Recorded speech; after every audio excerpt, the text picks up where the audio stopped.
From the high desert in the great American Southwest, I bid you all good evening, good afternoon, good morning, wherever you may be in the world, and all its time zones, which we cover so readily. I'm Art Bell, and this, of course, is Coast to Coast AM in the nighttime on Friday the 13th. Friday the 13th, that would seem like a good day to have a witch on, wouldn't it? And boy, do we have a witch for you. Evelyn Paglini, the real McCoy, all her life is a real witch. Now, preceding programs like this, I always get emails like the one I've got here. Art Bell, you are a godless man. I've been a listener a long time, but tomorrow night I shall not listen. Referring to my promotion of the show tonight. Having a witch on. Can't believe it. Well, yes. Actually, I'm not godless. I'm a libertarian. And we'll talk more about that. I really am probably a Christian in a sense. I believe in God or a creator. I definitely do. But I also think that magic is real. Some magic is real. And so where does that come from? Well, I don't know. You know, the Christians have a pat answer. It comes from down there, right?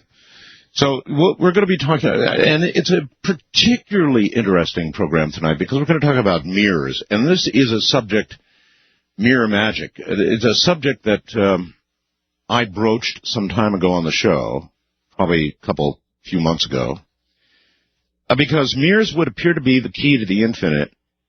They certainly may be a doorway to the infinite.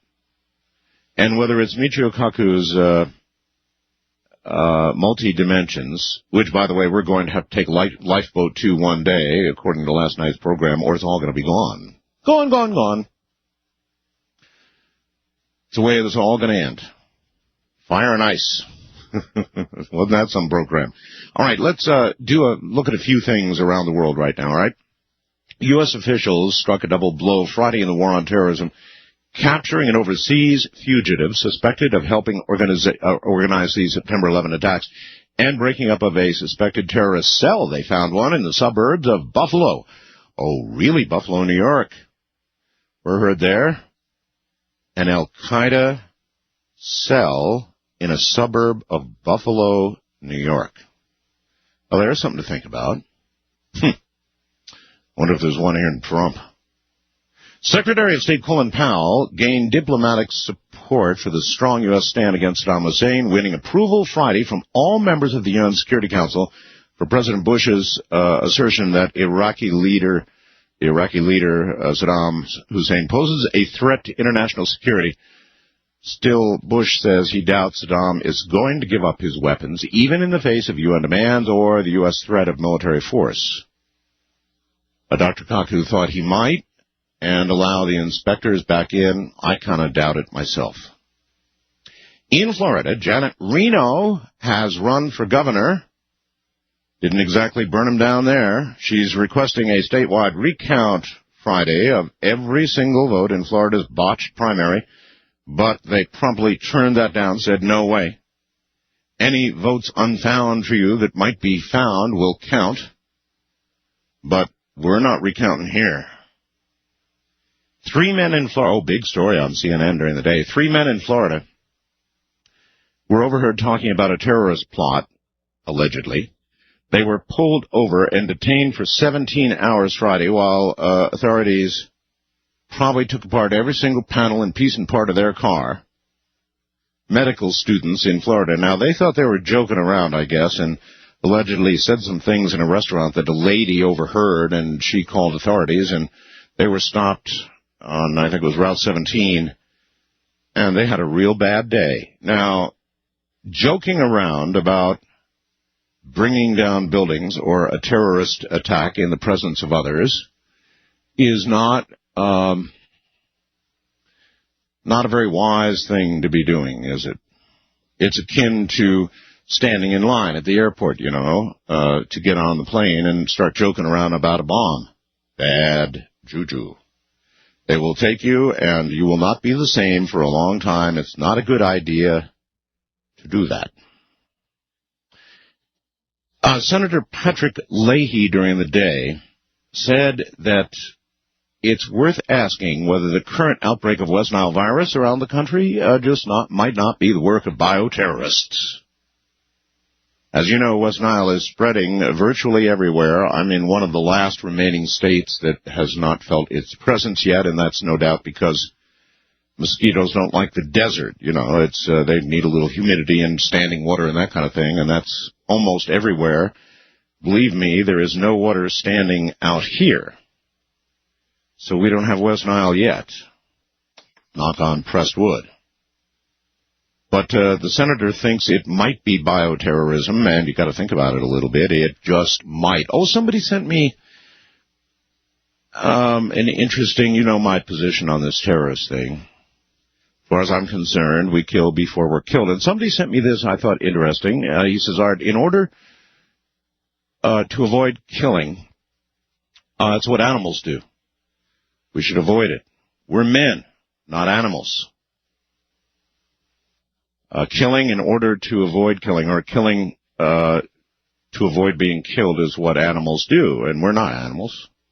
We're created in God's image, and this isn't a godly thing. We're not created in the image of the beast, 666. So, you know, he's saying we shouldn't do that. That's the old turn the other national cheek argument. Once you've been slapped real hard with a couple buildings down and thousands of Americans dead, he must turn the other cheek. And I don't know what that would be for, but probably nothing good.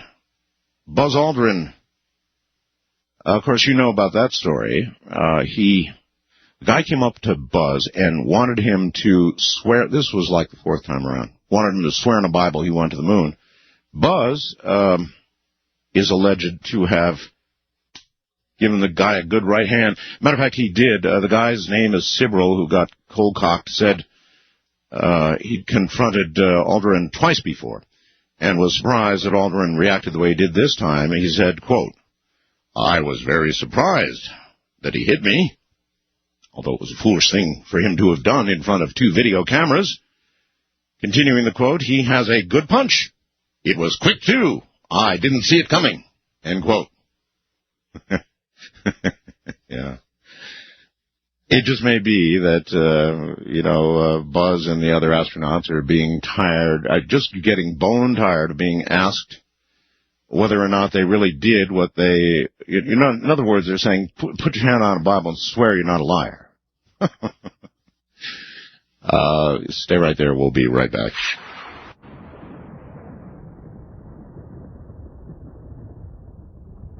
Well, all right. Here's the libertarian part of me coming out. This is really an interesting story from Carson City, Associated Press. Here in Nevada, my state, they love gambling, tolerate prostitution, and now they're talking about legalizing pot. A measure on the ballot November 5th would make Nevada the first state to allow adults to possess marijuana up to 3 ounces, enough for maybe 100 joints. People over 21 would be allowed to smoke it in their homes, but not cars, not public places. Pot would be sold in state-licensed smoke shops and taxed just like cigarettes. The sponsor of the bill said this initiative will allow the police to spend more time going after murderers, rapists, and other violent criminals. Billy Rogers is a leader of the group that's pushing the measure. I probably ought to have him on the air. Whether it could take effect, of course, is unclear because the feds, have their drug war going. Nevada is home of the nation's gambling capital, Las Vegas.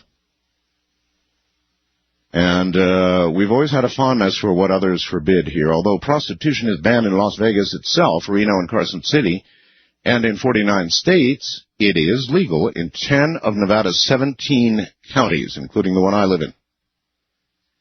The vote on marijuana represents a remarkable, truly remarkable about-face in my state's attitude towards pot.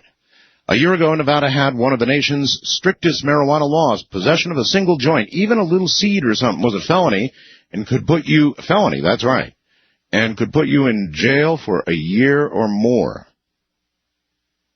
In 2000, Nevada voters approved the use of medical marijuana, and the legislature voted in 2001 to make possession of less than an ounce pot a misdemeanor, punishable by up to 6 months in jail and $1,000 fine.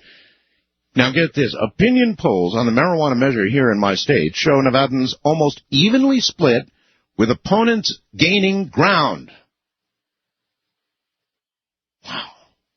So the people behind this bill are gaining ground with the public. Well, they've got my support. It's time to end the madness. It is more than time to end the madness. And I would be proud if my state, which is full of a lot of, we've got a lot of rebellious kind of people in Nevada. They're not in a liberal sense so much, but just libertarian. In other words, I'll leave you alone, you leave me the hell alone kind of attitude. And so here in Nevada, as surprising and shocking as it might be, considering we had the stiffest laws against marijuana in the country, I think the public is about ready to say, time to end the madness. And I'm not talking about reefer madness. I'm talking about the madness of a drug war that has aspects to it that I think are more hurtful than helpful. In other words, a child, perhaps 13, 14 years old, we all know in the real world here, is going to be exposed to marijuana. The advertising is going to tell them they're going to be hooked, they're going to become a druggie, they're going to, go nuts, they're going to, whatever all it is they say about marijuana these days. And we tell them this, and we tell them how horrible it is and addictive and all the rest of it, and it's not. And then they try it. And because they've been told one lie, it's much easier, in my opinion, for them to make the next step and go on to, whatever, crack cocaine, heroin, whatever else they would then conclude we had lied about. So I think it's insane to continue the war on drugs as it is presently constituted. That doesn't mean that I don't think that other drugs should not be. In other words, that government doesn't have a place in regulation with regard to certain kinds of drugs that are very clearly addictive. Because I do think they've got a place, but not with marijuana. Not with marijuana. And so I'm very much in support of this, and if I can find this person, who is he? Billy Rogers. I'd like to have him on the air. So Billy, or whoever supports Billy, by all means, let's have him on the air here, and let's let him have his say. I would be very proud if my state was the first to, as I put it, end the madness. Jails are filling up with people who are smoking pot. It's ridiculous. We've got enough really tough crime out there to pursue. Art, this is an email. You mentioned your guest for Friday night would be talking about something you called mirror magic, and it reminded me that you had expressed some fascination with the idea of mirrors having certain paranormal qualities. Yeah, you bet. It occurred to me that if you really wanted to find out, beauty salons have lots of mirrors facing each other, each and every way. People who have worked in those places, or even customers, would have had certain types of experiences if there are such properties, wouldn't they? One would expect so. Also, how about antique shops? That's a good point. So I wonder if people who have worked in places where there are always mirrors would have more to say on this subject than others. You would expect so if the paranormal qualities attributed that I think are in me. Why do I think that? Well, have you ever taken, and this came up on a prior show, a video camera and pointed it at the monitor that is displaying the image from the video camera? What will result is a gazillion images, kind of like a giant wormhole. In fact, it'll even kind of, if you're not right at the right angle, it'll curve around just like a wormhole would.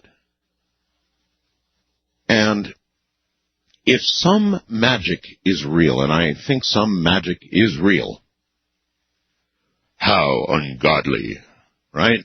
I do think some magic is real, and that's why I've got Evelyn coming on. But we'll see. It's a very, very interesting subject, and if any of you have comments here in the first hour on the subject, I'd love to hear them. By the way, on one other note, the voltage on my antenna. I have not yet really made a careful determination about what I've got, other than measuring on a voltometer. What I've got to do is bring the oscilloscope that I've got at work home, at the radio station, bring it home and look at the waveform and try and decide exactly what it is that I've got here. I can do that. And probably, well, in the meantime, I've ordered bleeder resistors and driven some stakes in the ground, and I'm going to rid my antenna of that obnoxious voltage. And it will always be there, and I'll only have to take the resistors off for it to return. But in terms of the purpose for which I'm going to use this monster antenna, I don't want that voltage on there. So I shall bleed it away to ground before it enters the home.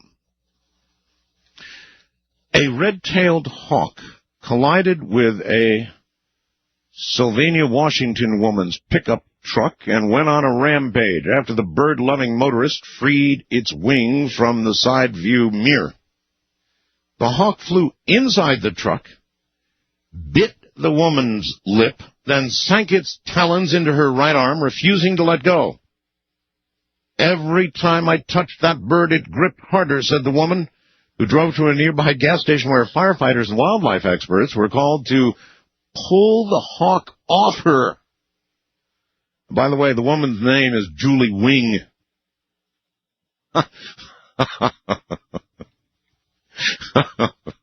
I once had a seagull grab a hamburger down in Santa Barbara. A seagull flew right to the side window, bold as you please.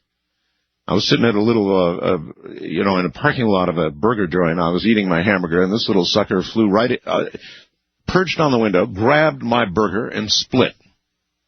It's the only experience I've had. Then finally, this thought. Think about this. The number of physicians in the United States is 700,000. Accidental deaths caused by those physicians per year is 120,000. Accidental deaths per physician would be 0.171, according to the U.S. Department of Health and Human Services. Now, consider. A, the number of gun owners in the United States is 80 million. 80 million compared to 700,000 physicians, right? 80 million.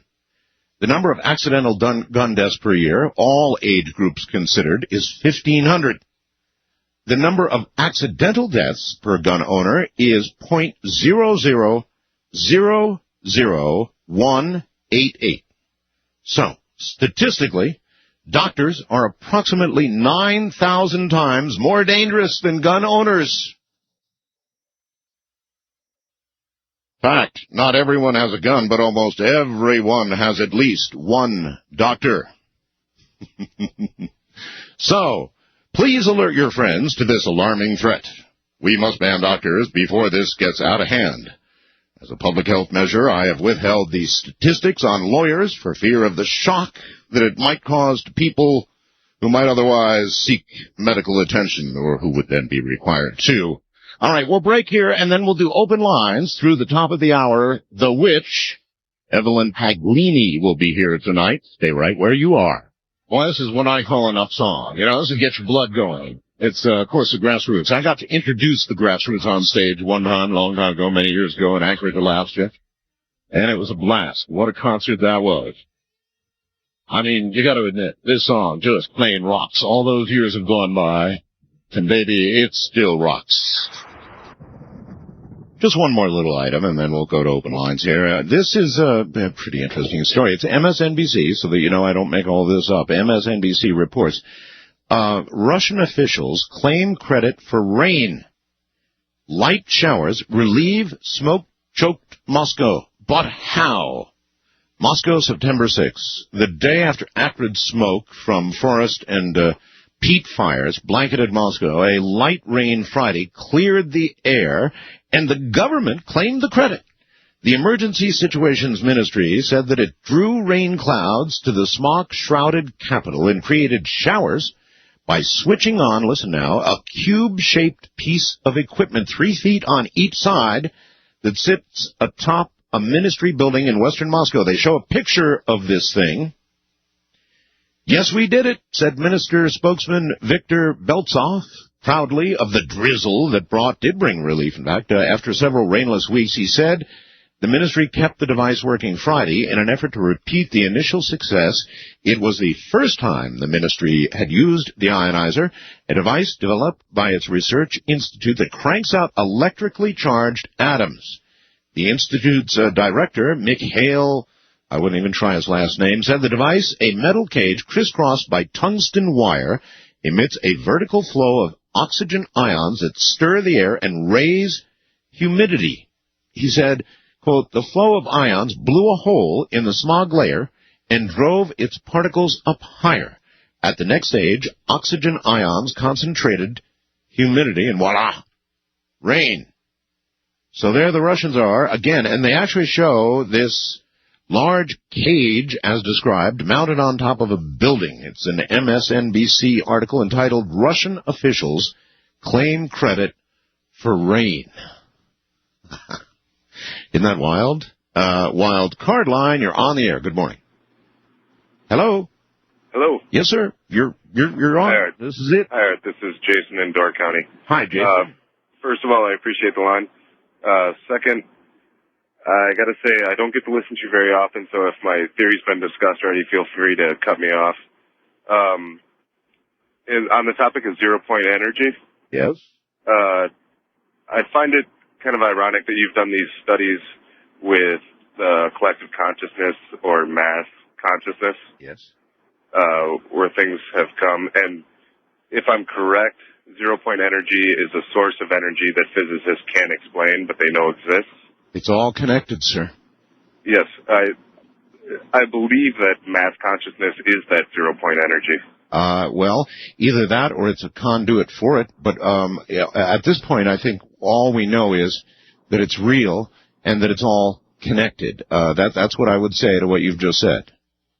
I agree with you completely. I think the work that remote viewers do is in the same collective oneness, the same area of connectiveness, if that's the right term, and I think it is, connectivity. And that ultimately all of these answers are going to point in the same direction. And that's probably where the 0 point comes from. Sure, I buy into that. East of the Rockies, you're on the air. Hello. Hi, Art. Hi. Bruce in Toronto.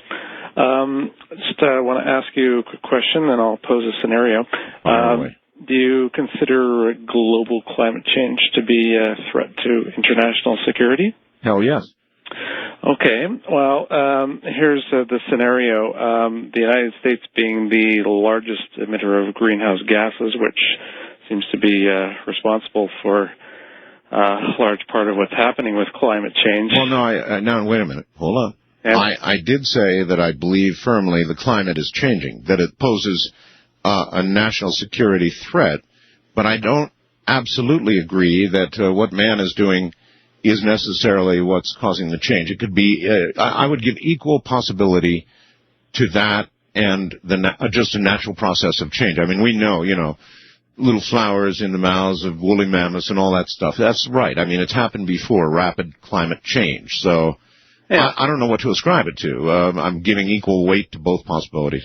But you would concede that it's entirely possible that the man-made component is significant, or yep, right? It's possible. And the United States is, in fact, one of the largest emitters of greenhouse. Indeed, yes.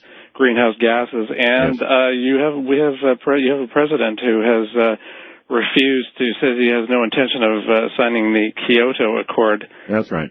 So what I would suggest is that the UN should issue a resolution demanding that the United States sign the Kyoto Accord within, I don't know, maybe we'll give you 3 months.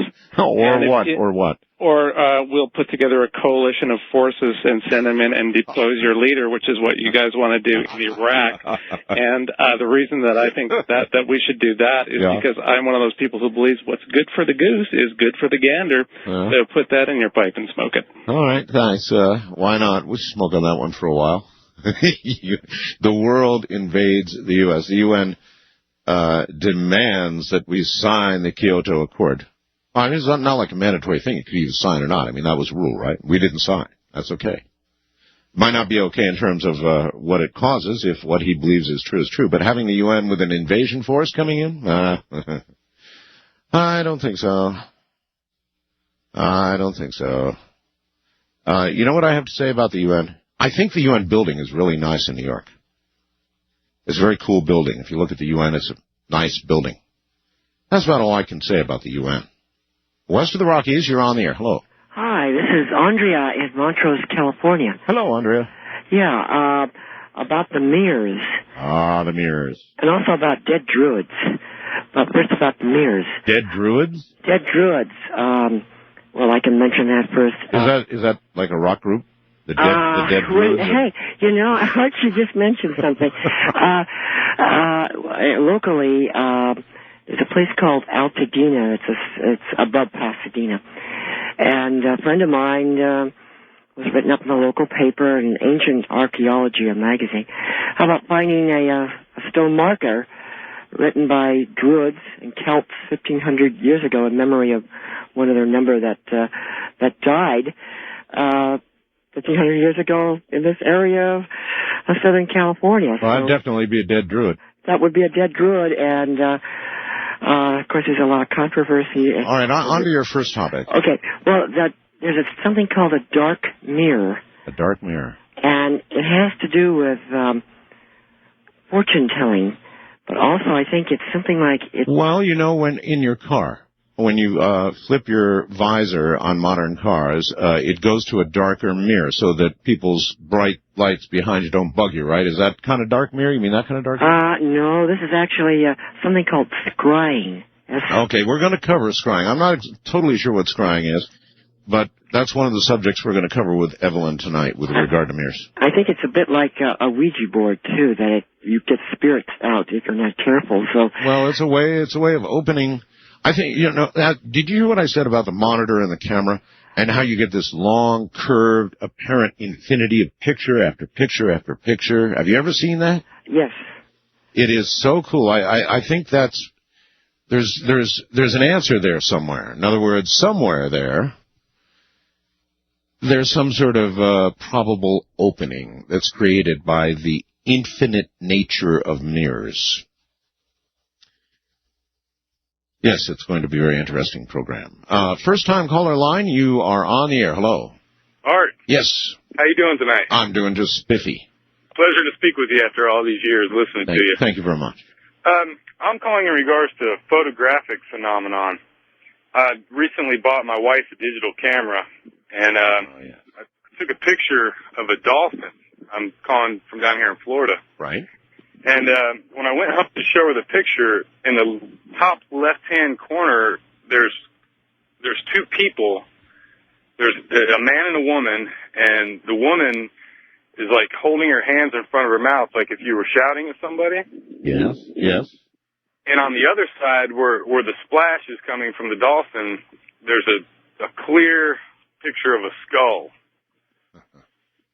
And, you know, the first time I saw this, you know, I was like, you know, what's going on here? And everyone I've shown it to, I've never told them, you know, I've never told them what's on the picture. I say, what do you see? And they all see it. Since then, I've captured two other pictures that are pretty much the same thing. One of them is of Jesus. I mean, a clear picture of Jesus. And that comes out. I'm wondering, I mean, I don't know what's going on. I've never heard you cover this topic on any of your shows. But no, I haven't. Now, I'll tell you what. I'm very open-minded, so send me copies in email. I'm artbell@mindspring.com. Okay. All right? Artbell, ARTBEL at mindspring.com. Send them to me, and I will put them on the website with your permission, and we shall judge what you have done. Yeah, most definitely. I've been trying to get a hold of you to get that, you know, to see if you'd like me to send them to you, because, I mean, you know, I'd like someone to analyze them that knows what they're doing. Well, I don't know that I know what I'm doing, but I absolutely will subject them to public scrutiny for you, all right? Okay. Consider it done. Send them. just happened to catch Jesus trucking around. Well, maybe he caught a little slice of time. I don't know. The modern era of computers and digital cameras and things that are going faster and faster and much higher resolution, it's all leading in an interesting direction. In fact, as we exceed the capability of the human eye, we may begin to see things that the human eye doesn't see. Doesn't that make sense? And as we look in infrared and other spectrums that the human eye doesn't perceive without help, then, sure enough, we may begin to see things that normal human eyes don't see. Because they're there. Wildcard line, you're on the air. Hello. Hey, Art, how you doing? Doing okay, sir. Good. Yeah, I'd just like to say that for sure murdering innocent people would not be very godly, and I think anybody from every religion would agree to that wholeheartedly. Yeah, but is it murder when it's self-defense? Right. Well, you know, if evidence isn't a requirement for you, Art, to figure out who is evil, why not just suggest murdering more people in New York? They're closer. I mean, you want to stand behind the FBI and the investigations that they've concluded, as well as the CIA. You know, the evidence stands before ourselves, irrespective of your opinion. Who would you stand by? I said it stands irrespective. I know, I said who would you stand by?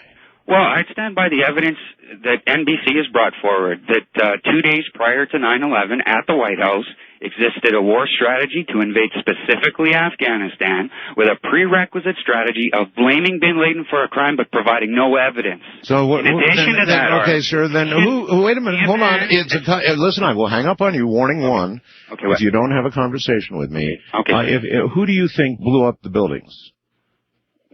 Well, we have to go by what the FBI has provided. No, you just said we don't have to go by that. So who do you think blew up the buildings?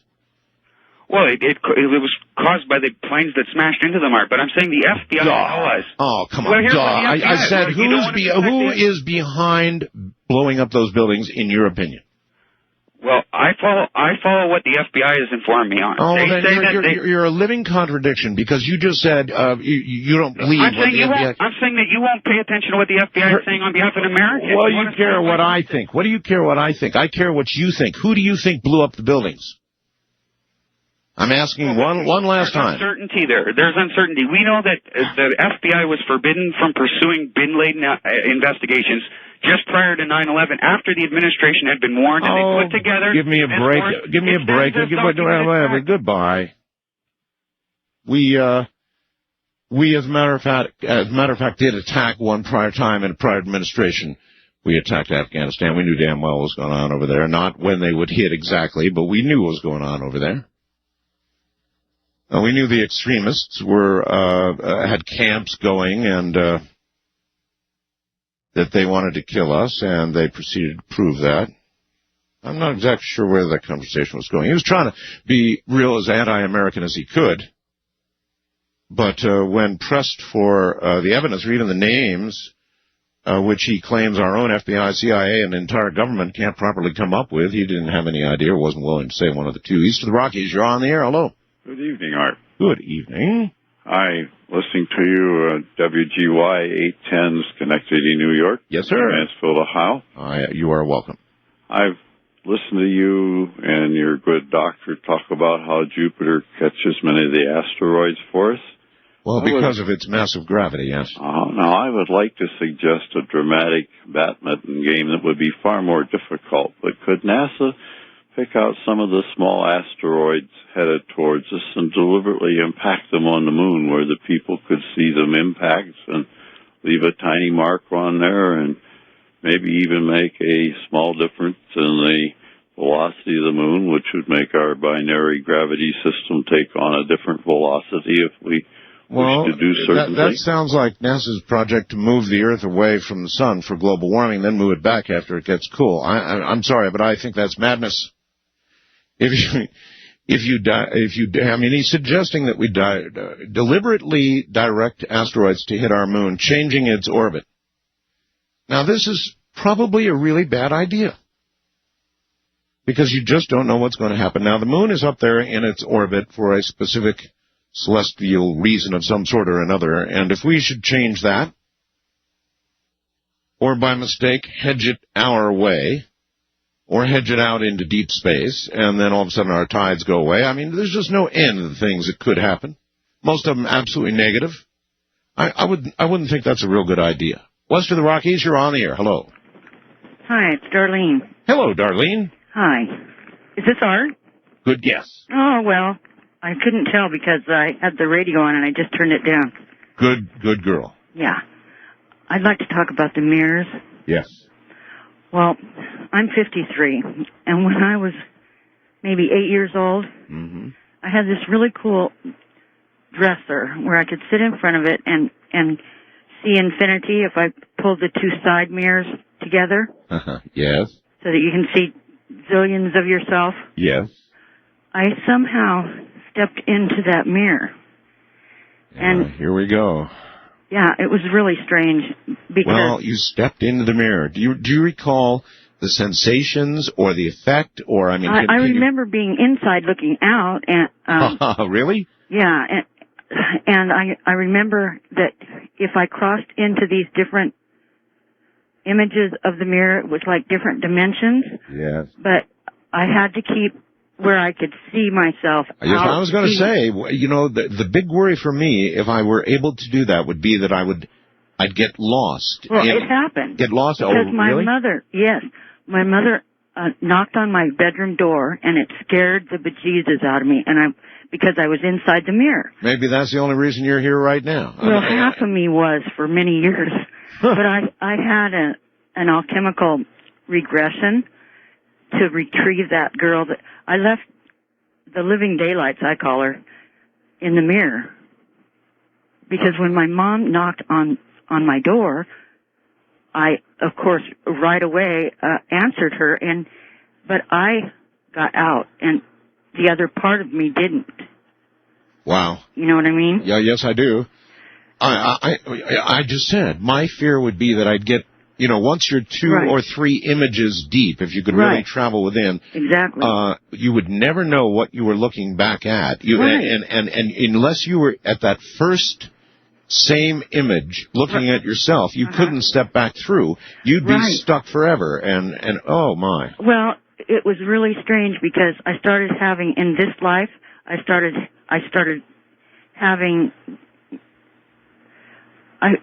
finding shiny things everywhere all of a sudden, and it didn't make any sense to me. And I was born psychic, so I'm used to dealing with paranormal things, but this was out of the ordinary. And this is what led me to the alchemical regression, is that these shiny things kept appearing, and I could not... You mean you had somebody give you drugs? No. It was more like, okay, I've been working this lifetime on spiritual attainment or listen, progression. we're about out of time. Okay. So what kind of regression was it? It was more like hypnosis. Okay. Well, that's, yes, you can be regressed hypnotically. Listen, I'm sorry, we've got to go. Evelyn Paglini, when we're back, and that'll be very shortly. Stay right there. Can you walk into a mirror? That's a pretty intriguing question. What would happen if you did? I can see the possibilities if you were able to do that. I mean, after all, not just video, but audio as well offers the infinites. Have you ever played around with audio and echo? It will echo infinitely until it becomes a solid, a white noise. It will go so far, it will echo and echo and echo and echo and echo until it becomes nothing but white noise, as occurs with a video camera and monitor, or perhaps mirrors. Anyway, coming up, Evelyn Paglini, if you'll just stay right where you are, a real witch.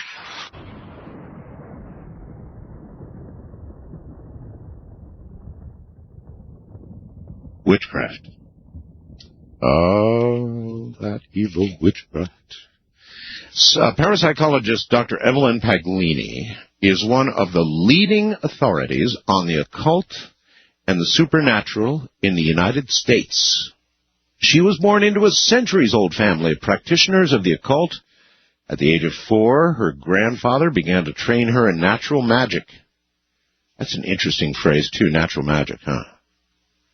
that ungodlike? We're going to ask about that. In 1972, she founded the International Psychic Center, a research investigation organization, and has been called upon by an expert law enforcement agency, actually agencies of various sorts. She has set precedent in the Texas court system on child abuse cases with ritual overtones, worked with law enforcement on missing persons, murder cases involving the occult and supernatural, with over 40 years now in the occult and supernatural.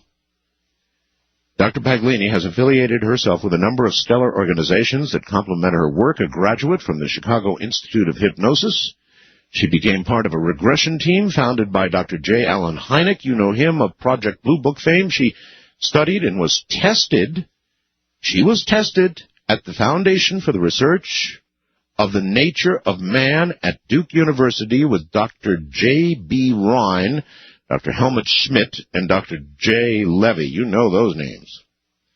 Dr. Paglini clearly is gifted with many unusual and powerful talents, has helped celebrities, CEOs, stockbrokers, institutions, and the general public obtain their goals.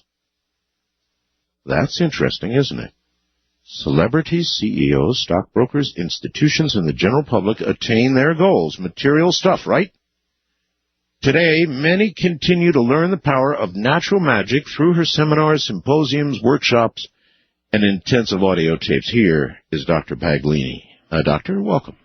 Well, thank you so much for having me back, Art. I will always have you back, Evelyn.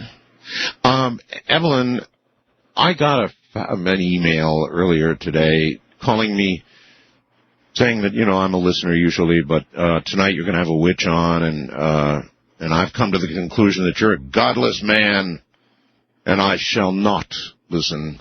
Blah, blah, blah, let me have it. And it started me thinking, let's talk about that for a second. Witchcraft, the craft, whatever you want to call it. Is it godless? Oh, absolutely not. No, huh? No. Natural magic is not godless? All things come from God.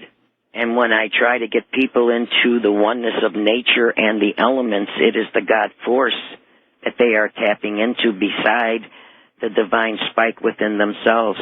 Well, it is a force, that's for sure. That much I believe. It's certainly a force. And you really think it's connected to God in some way? I know it is. You know it is. Well, fundamentalist Christians would say, you know what they would say. I don't have to tell you. And they would say that unless it's laid out in the Bible, it ain't so. And what you're doing is godless. Well, that's their misinterpretation, and I can understand that only because they have not really experienced or been exposed to it. Most of the time it has been remained secret. They did not want to give the power to the average person out there. And so if you instill fear, people will remove themselves from it. All right, well, here's a good one for you then, Evelyn.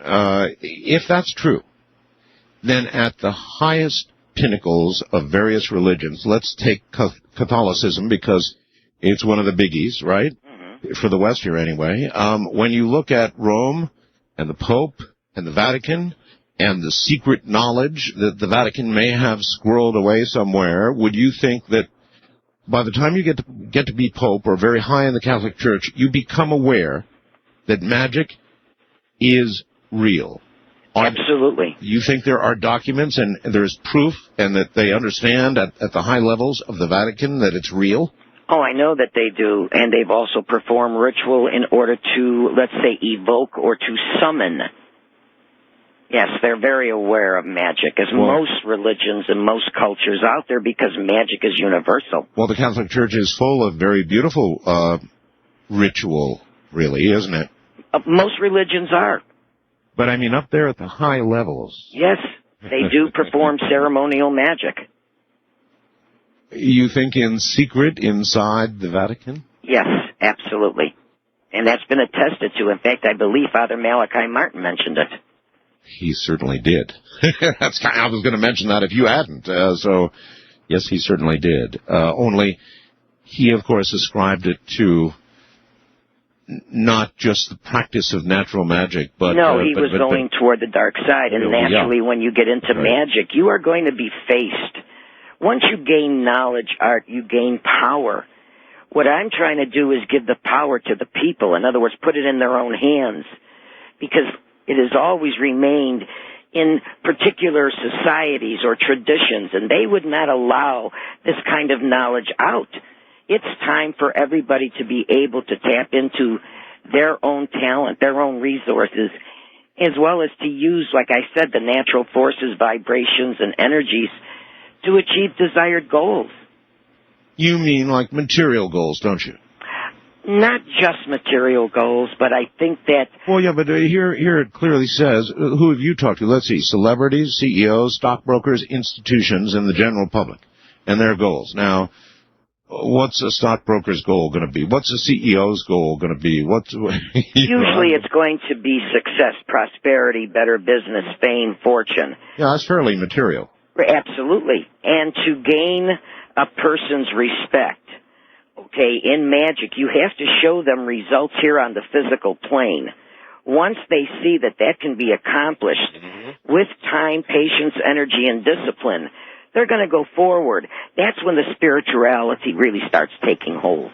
But you see, such a person as you describe might have been described by Father Malachi Martin as one of those perfectly possessed people that he spoke of. You know, the people he could pass on the street, and he knew when he looked into their eyes, they had made their deal.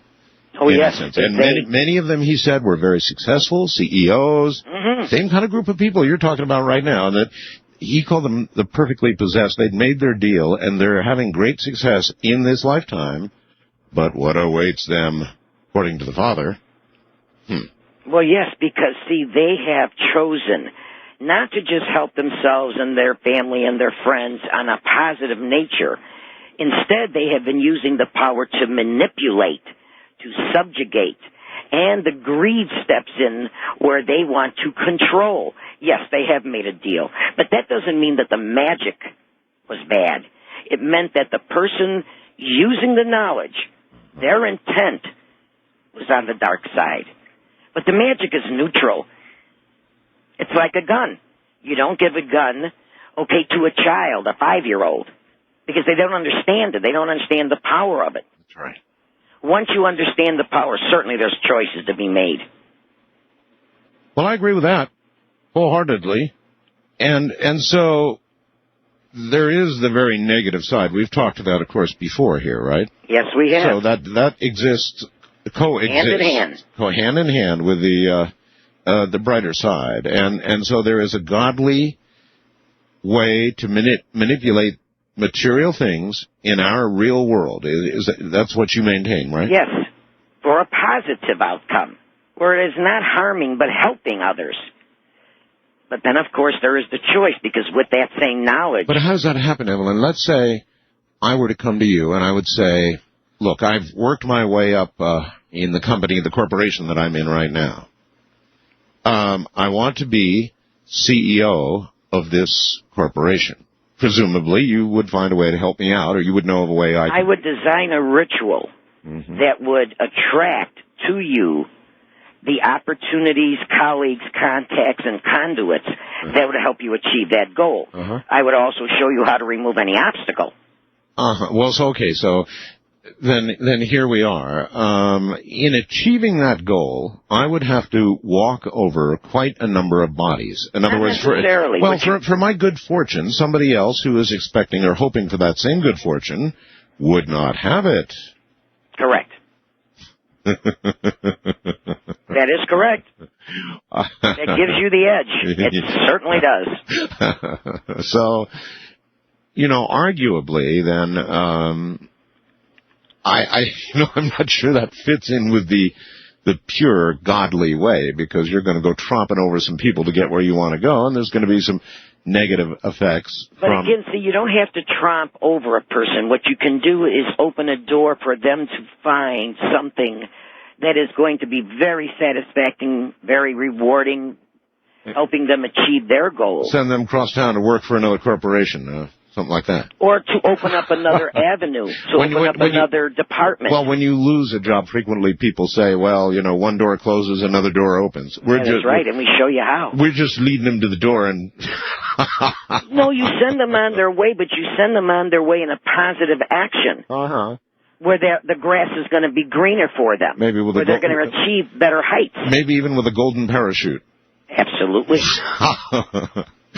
All right. A lady called just before the top of the hour, and I know you heard her. Yes. Tonight we're going to talk some about mirrors. And, God, that got my imagination going. She said she had arranged some mirrors so that she was looking essentially into the infinite at herself. And, oh, man, she said that, in essence, she walked into one of the images and then had the opportunity to begin to explore the various images. And the first thing that popped into my mind was, God, you could get in there and you could get lost. You could get into literally infinity and get lost. Your image returning to you would be everywhere. And the moment you stepped away from the second or third image, you could be lost essentially in infinity. In I don't know where you'd be. First of all, Evelyn, is it possible for somebody to literally step into an image? Oh, yes. In fact, when you are using it as an aid for astral projection, this is what I would teach. For you to be able to go into a mirror and through that to be able to go into other dimensions and other realities. Well, perhaps we should back up from here. First of all, why is there... So what is mirror magic? What is it about a mirror that has qualities that are attached to things that many of us think is abnormal? What is it about mirrors, Evelyn? Well, first of all, anything that has a reflective surface can be used for mirror magic. Like a pond. Absolutely. Water. Yeah, okay. Oil. And remember when she said that she was finding everything shiny? Yes, I do. Okay, anything that is bronze, silver, anything that is of a polished nature can be used for mirror magic. Glass, crystals can be used for mirror magic. And I'm planting a little seed here because as we go along, you're going to understand that when you're dealing with mirror magic, it is a portal. It is a gateway, a doorway. It's like the Stargate. Well, I knew it. And so with the trained mind, with the disciplined mind, and with the understanding of meditation and visualization, it is unlimitless. Unlimited. Unlimited. You can use it. Now, another lady had talked about the dark mirror. Yes. Okay, we're going to talk about scrying and the black mirror. That's called the personal magic mirror, where you're going to use it for divination, to look into the past, the present, and the future. But you have mirrors that you can use that are right around your house, and you can use them of a positive nature. Then you can also get involved with the black mirror, the scrying mirror. And that's one that you really have to do, with a full moon dedication, a chant. And after you have done that, now you're going to be able to use it for the past, the present, and the future. But then there's another group of mirrors, and those are the ones that I love to play with, and they're called the worker mirrors. What are those? Well, those are mirrors that after you have taken them out, and again, the full moon, a dedication and a consecration, you are able to use these mirrors in different avenues for health, to work on a malfunction or a disorder within the body, to change your appearance, absolutely to work on your form, to work on, let's say, your wrinkles, your bulges, your stamina, your strength. Also, you can definitely use it in past lives. You can use it to influence others, not only around you, but in other areas, other states, other countries. You can use it for protection, not only protection of yourself and others, but protection of your environment and your home. You can use it to remove evil. You can use it for spirit communication. And we haven't gotten into familiars and thought forms and shadow people yet. Shadow people. Mm-hmm. You're going to find out at the end when we open up the lines. I'd love your audience to call in and explain the experiences they have had around mirrors and around glass. I know. And see how many beings, deities, spirits have been seen in the vicinity of mirrors and glass and that which is polished. Again, because it's some portal. It's some kind of opening.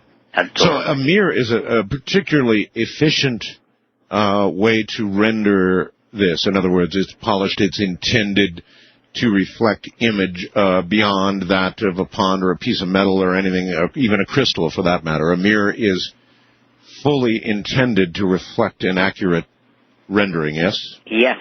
That's why it's such an ancient and powerful technique. I mean, Catherine de' Medici used her magic mirror in order for her to understand what was going on in her 6th century. Now, it was taken from the Louvre. I would like to know who's using it now. Your Hindus and your Chinese used your polished bronze in order for their magic mirrors.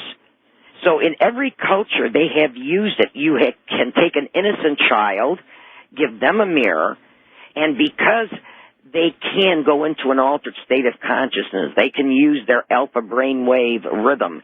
They are able to perceive not only scenes and images, but they can also receive spirit communication through mirrors. More easily than adults? Oh, much more easily. Much more easily. Yeah, I believe that. There's hold on, Evelyn. There's something about the unmanaged mind. In other words, as we grow and we're told certain things are not possible and silly and ridiculous and don't even think about them. You know, it's kind of like Peter Pan, right? Some of you out there, I know, you never fully grow up. That may be a good thing. Or not, for functioning in the world. But for those who don't fully grow up like Peter Pan, you can still indulge seeing things in mirrors that others might not see. From the high desert, I'm Art Bell with Evelyn Paglini, one of our nation's leading parapsychologists, witch-type persons. We'll be right back. Tonight we have a witch with us. It's Evelyn Paglini, and she's the real McCoy. Luck. 7 horses, right? Right on the mark. Just like those little balls that popped up in that machine in the New York State Lottery the other day on 911. 911. Just like that. Coincidence? I don't think so.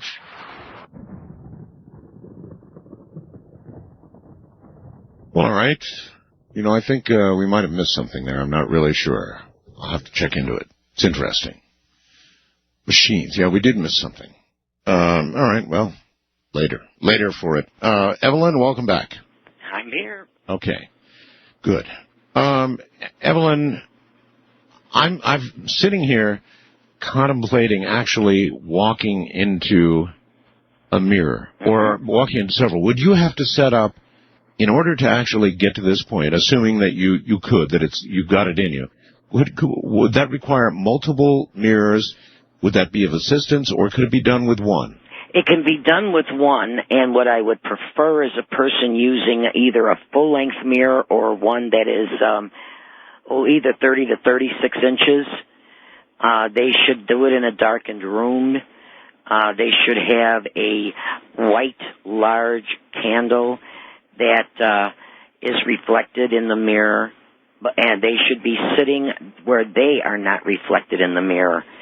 Also, another technique, Art, that can be used is, let's say you find a painting or a drawing or a picture that you find a scene or a temple or something that you would like to use as the scene that you want to go into. Yes. You can have that reflected in the mirror, and then you can walk into that scene. Now, that scene, once you walk into it, is going to come alive. And that's just one aspect. Like Christopher Reeves in Somewhere in Time. Yes. Like Alice Through the Looking Glass. Oh, my. And then some. I mean, that's only the tip of the iceberg. This sounds like lunacy to a lot of people. You can walk into a scene. You can... but what about... I mean, what has to be done? What mental preparation? You have to have a trained mind. If you are not proficient at meditation and visualization, then you don't have a foundation. Don't you almost have to be... I was joking around. I said Peter Pan. You almost have to be Peter Pan, don't you? In other words, you've got to be somebody who never fully has grown up, or somebody whose mind is open to this really being the truth for it to be so. If you can slow your brainwave frequencies, we have 21 brainwave frequencies. We have beta, alpha, theta, delta. When you put yourself into a meditative state, you're into an altered state of consciousness. So you've got to be in an altered state. Yes. And once you are in an altered state of consciousness, now you are able to go into other dimensions and other realities. And you are able to communicate with spirit. Huh.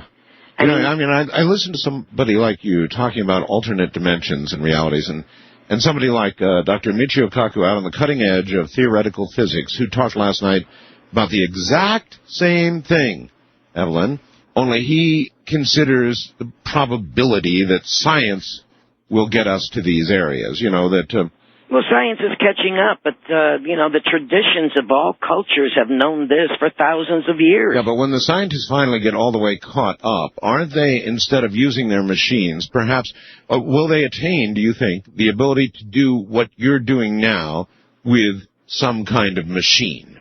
Yes.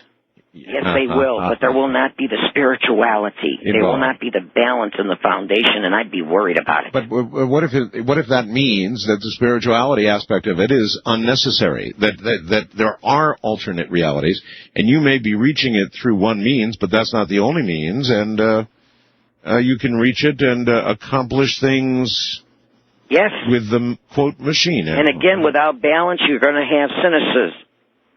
People will be sinister. People will have the greed. They will manipulate. I see. Again, it's the foundation that you need in magic because the power is so great. When you were doing your experiments with the collective consciousness of your audience, you saw the power demonstrated. Scared the hell out of me. It's awesome. Yeah, it is. If you do not know how to bind down the action not wanted, then you're going to get more than you bargained for. Because what you don't understand is you are opening up portals, and they go both ways. I asked Dr. Not only are you going in, honey, something coming out. I hear you. I asked Dr. Kaku last night how much coincidence he believes in. Told him about the New York State Lottery, on 9/11, the anniversary thereof. New York State Lottery pops up 3 little balls, 911. What are the odds? Infinite. Is that more likely a demonstration of mass consciousness? Of course. Absolutely. Than it is coincidence? Yeah, I'd say so. I'd definitely say so. Of millions of minds affecting a machine designed to be random otherwise. In the 70s, the early 70s, at Duke University Foundation for the Research on the Nature of Man, Dr. Helmut Schmidt was a pioneer in the random number generator and the random light generator. He's one of the men who tested you, right? That is correct. Yeah. We were doing that as well as what is now known to be remote viewing then, the early 70s. Mm-hmm. Parapsychology, the name, wasn't even formed. In fact, Dr. J.B. Rhine coined the phrase extrasensory perception.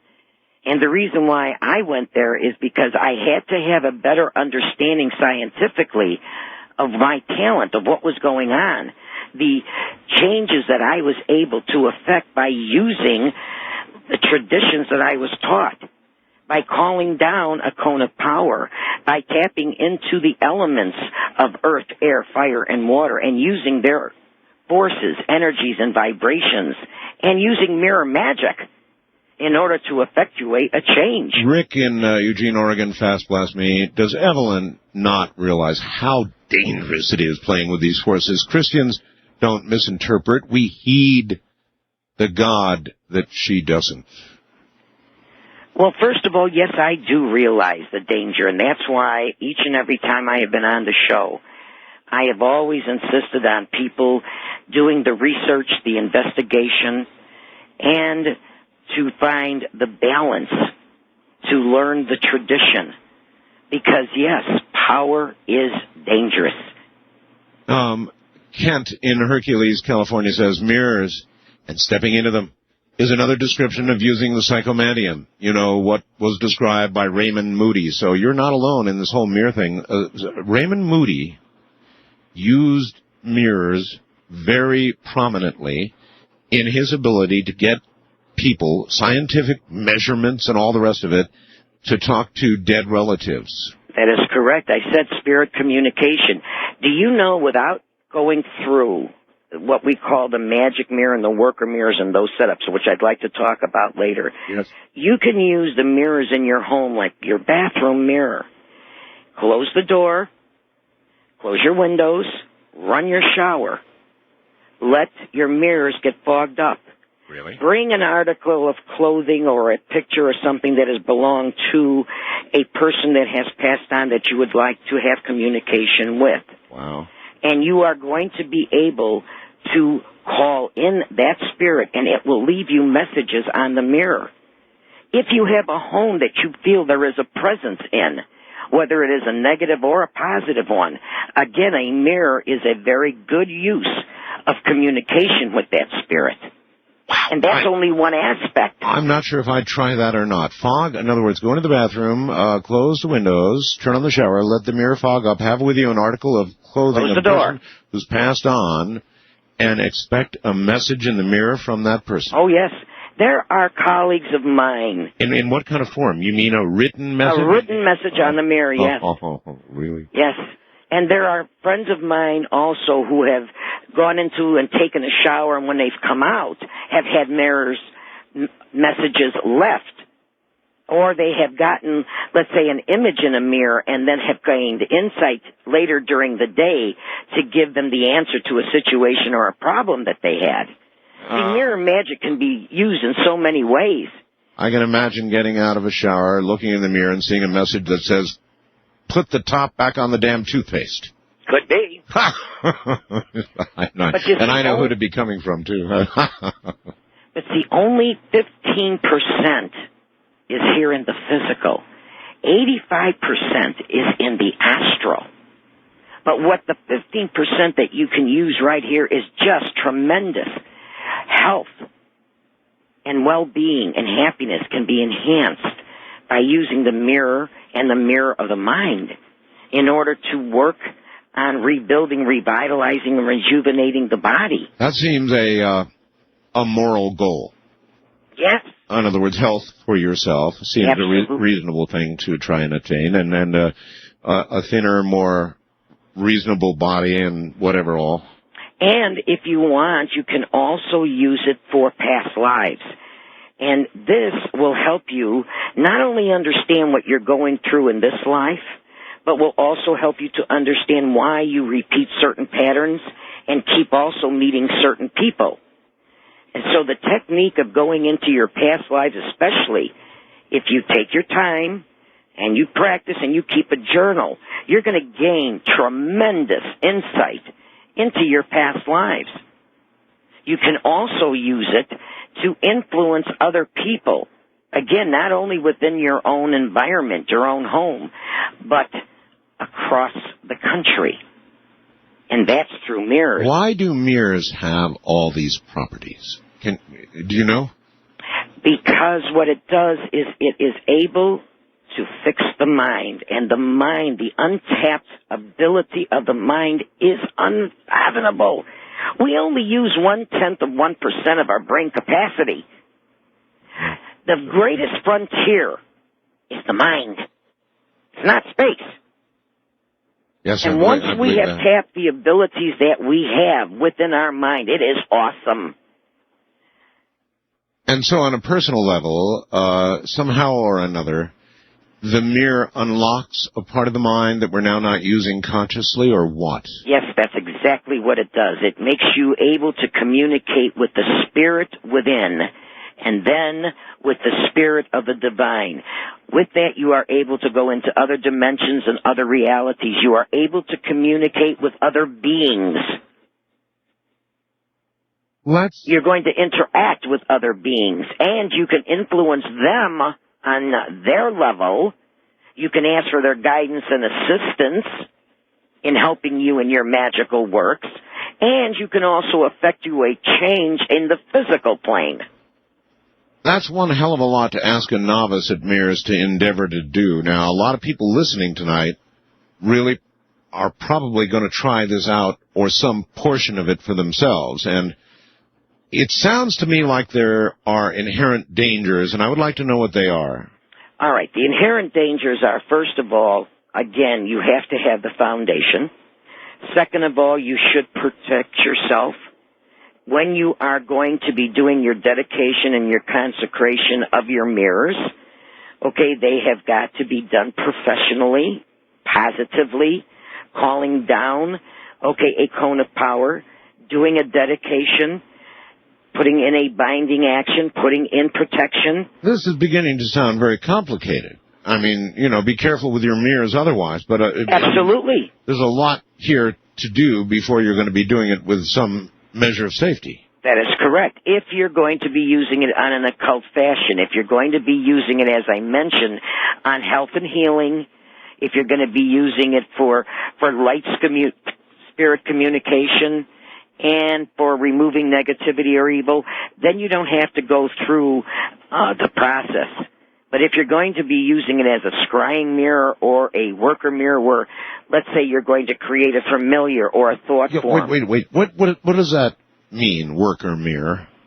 A worker mirror is you are going to give it an assignment. That assignment may be, I want this mirror that is going to be facing my front door is going to be my protection, my shield of protection, where it is going to repel all negativity and evil.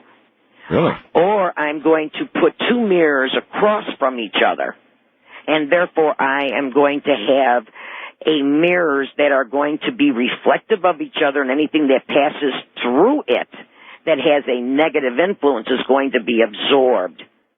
I'm going to put a mirror, let's say, in another room of the house. The government, even our airports, could use those. Absolutely.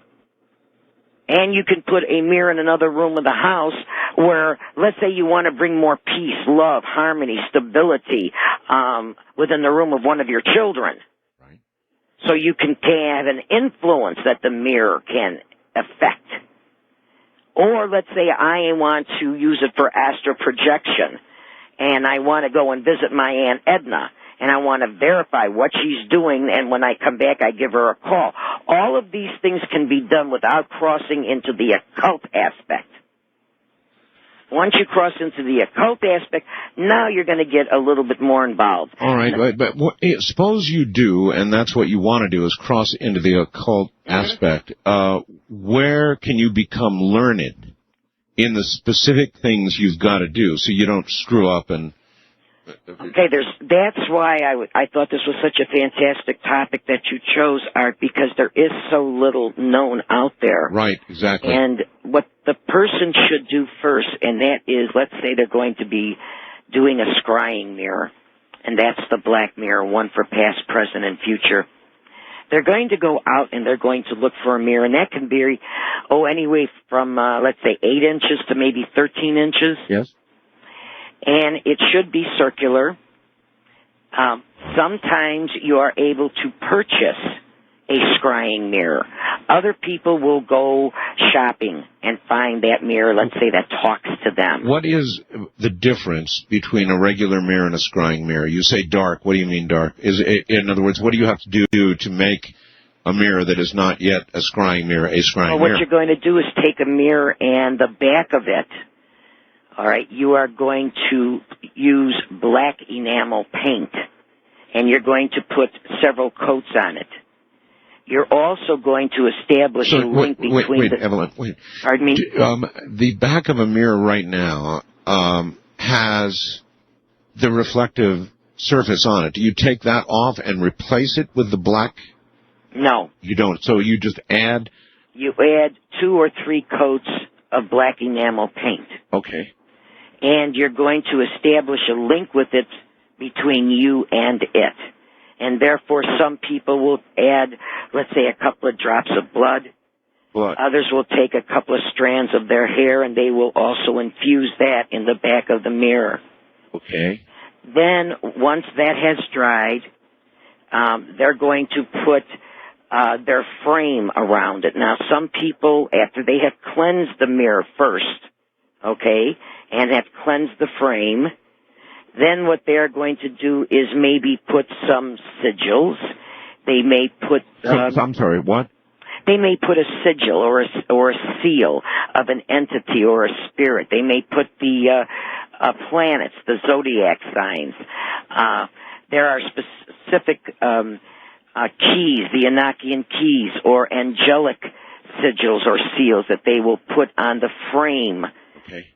They will definitely anoint it, and then they will take it to a full moon, like we're having on the 22nd. Yeah, this is Friday the 13th, by the way. That is correct. Good day for you. Pardon me? Good day for you. Oh, absolutely. A full moon, though, huh? Yeah, a full moon, and what you're going to do is you are going to allow it to stay in the rays of the moon for a specific length of time. Then you're going to anoint it, dedicate it, and consecrate it, either to, let's say, the goddess Diana, or to one of the elders or the old ones, or a particular spirit or entity that you're going to be using the mirror for. Once that is done, you're going to bring it in. I would always suggest people that they would use a black silk cloth that they are going to put their mirror in. This is because witchcraft. It is never going to see the light of day. You know, back in the 1800s, Evelyn, you'd be at a stake yelping. I know. That's why it's taken years for people like myself to share the knowledge with others. We try to expose it step by step so that they gain the knowledge and they gain the understanding and the power on a very slow basis, so they have that foundation that I need them to have. That balance has got to be there, because they're going to move from that into other things. Once you realize, Art, that it is a gateway and a portal. That it's all, once you realize it's all real.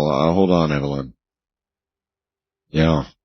Once you know it's all real, then there are, pardon the pun, infinite possibilities open to you.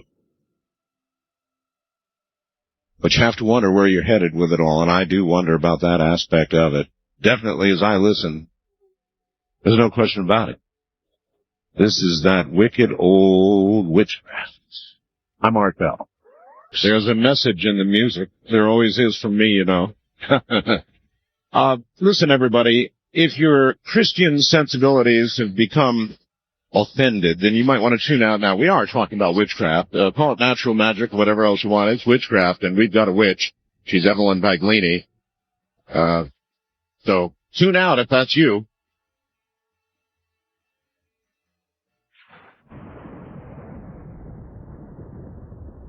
Once again, we return to Dr. Evelyn Paglini, who is a witch. Evelyn, welcome back.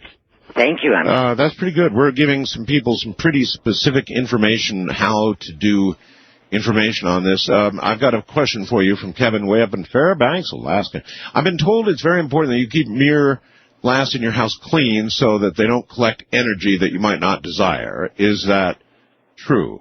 Absolutely right. What a wonderful question. Really? First of all, I would suggest people definitely keep their mirrors cleaned, and please understand the way I'm going to say this, because we are going to get into the darker side of this use of mirror magic. Let's rock. If they can, I would also like to see them do an anointing or a blessing so that the mirrors in their home are not going to be used for portals, so that there is energies, forces, or beings that can come through. Like the shadow people that perhaps we speak of and, yes. On this program. Or like the thought forms and familiars that can be created and sent to you through mirrors. So we got into the shadow people thing on my program a year ago or so, and I know I've had, Evelyn, I swear to you, this is the truth, and everybody else listening too, I've had 10, 20,000 serious emails from people who have seen these creatures, whatever in the hell they are, these shadow beings. I've never seen a response like this on any subject ever in my entire life. In all the years that I've been doing talk radio, it was like a landslide of public, oh my God, I've had this experience, I've seen these creatures, whatever they are. And you really think that the mirrors have something to do with how they perhaps come and go? They are also accessibility. Glass and mirrors and anything that is of a reflective surface or polished can be used for a doorway, for a portal. Yes? That's why I said you can find out through your audience how many people have seen beings, entities, spirits, and shadow people. I already have found out. I mean, I know that for sure. Enormous amount. And they never made the connection. I never made the connection until boom. It was just like that. Boom. Yeah. And it was realized this is a real phenomena, and it's definitely connected to another dimension, which you're suggesting. There's a gateway, a portal, and they are able to access our dimension, our plane of existence, just as we, the practitioner, are able to access theirs. It's a two-way street. Yeah. You mentioned the dark side of mirror magic. Let's rock, Evelyn. What's the dark side? Well, it is also used in spell casting. Oh. And we touched upon it briefly when we were talking a little bit about astral projection, which is a marvelous way, okay, for you to be able to go anywhere and experience anything. And I love the ability of astral projection as well, especially when you learn how to control it.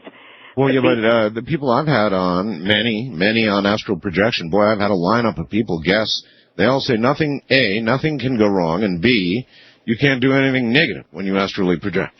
If you are in that dimension, okay, of the astral plane, but once you start going into other dimensions and other planes of existence, not only can you effectuate change there, and also you can have an extremely unpleasant experience. In other words, the other side of the mirror isn't always Disneyland. Oh, absolutely not. And see, those practitioners who have perfected mirror magic, what they are going to be using is certain worker mirrors, and those worker mirrors are going to be used to say, let me say I want to come and spy on you.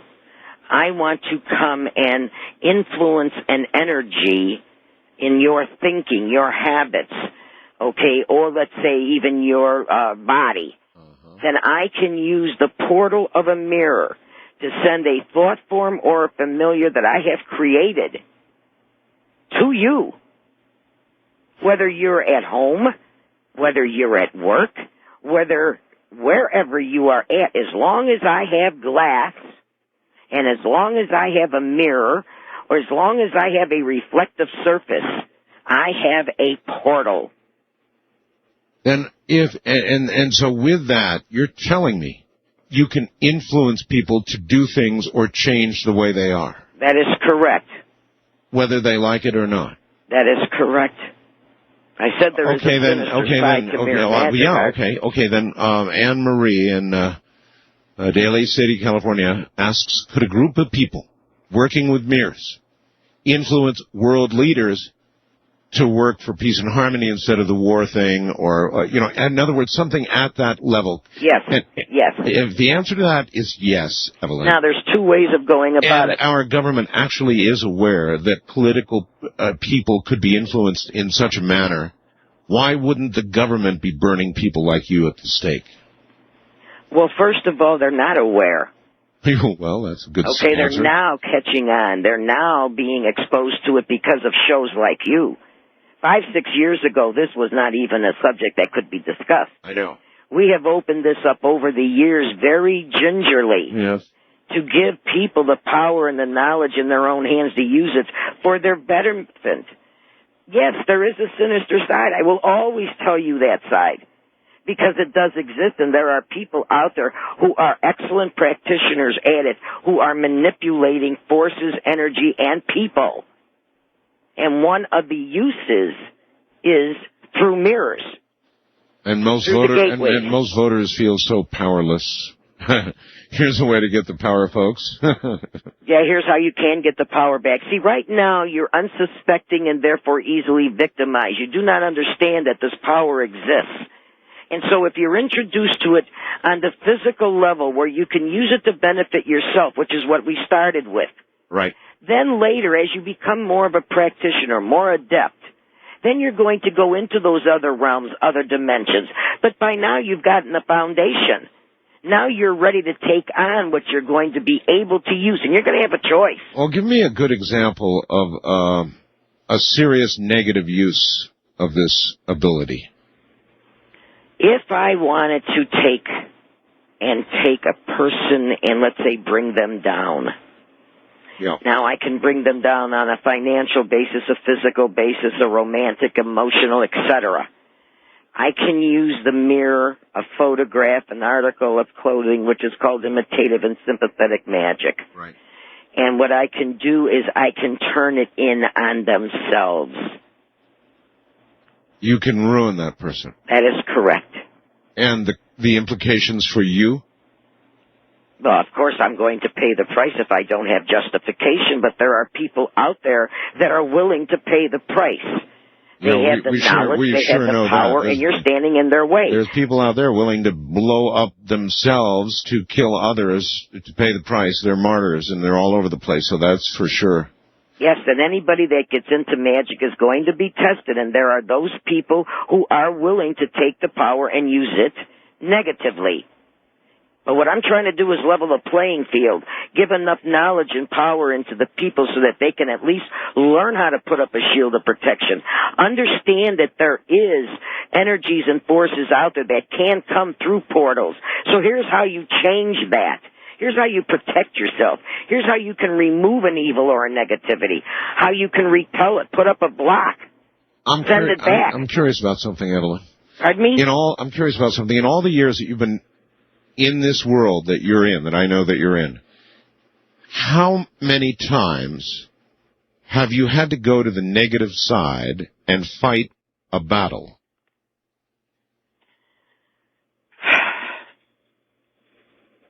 Art, I'm a spiritual warrior, and that's what I do. When I discuss work or mirrors, I am giving you insight into secrets that have been used for thousands of years. I go into the interdimensions, I go into the astral plane, I bring in the elementals, and I use force against force. So reading not too much between the lines here, the answer must be a lot, or a lot of times. That's my world, Art. Your world, yeah, I know. My world is like nothing people can imagine. It's the real truth. It is the real truth. Yeah. It always has been. There have always been secret societies, traditions, since the beginning of time, and they have access to power. Well, there's an interesting knowledge. one. All these secret societies that exist, do many of them, Evelyn, ultimately have some part of the puzzle, some ritual that they've discovered that the society's formed around that really does work and is known to those at the top, the very top of those societies, that it's a glue that holds them together? It is the glue that holds them together because it is ancient, proven mysteries. It is forces and techniques, beings and entities that you can call upon and that you can use and manipulate. I always said that the nectar of the gods is blood.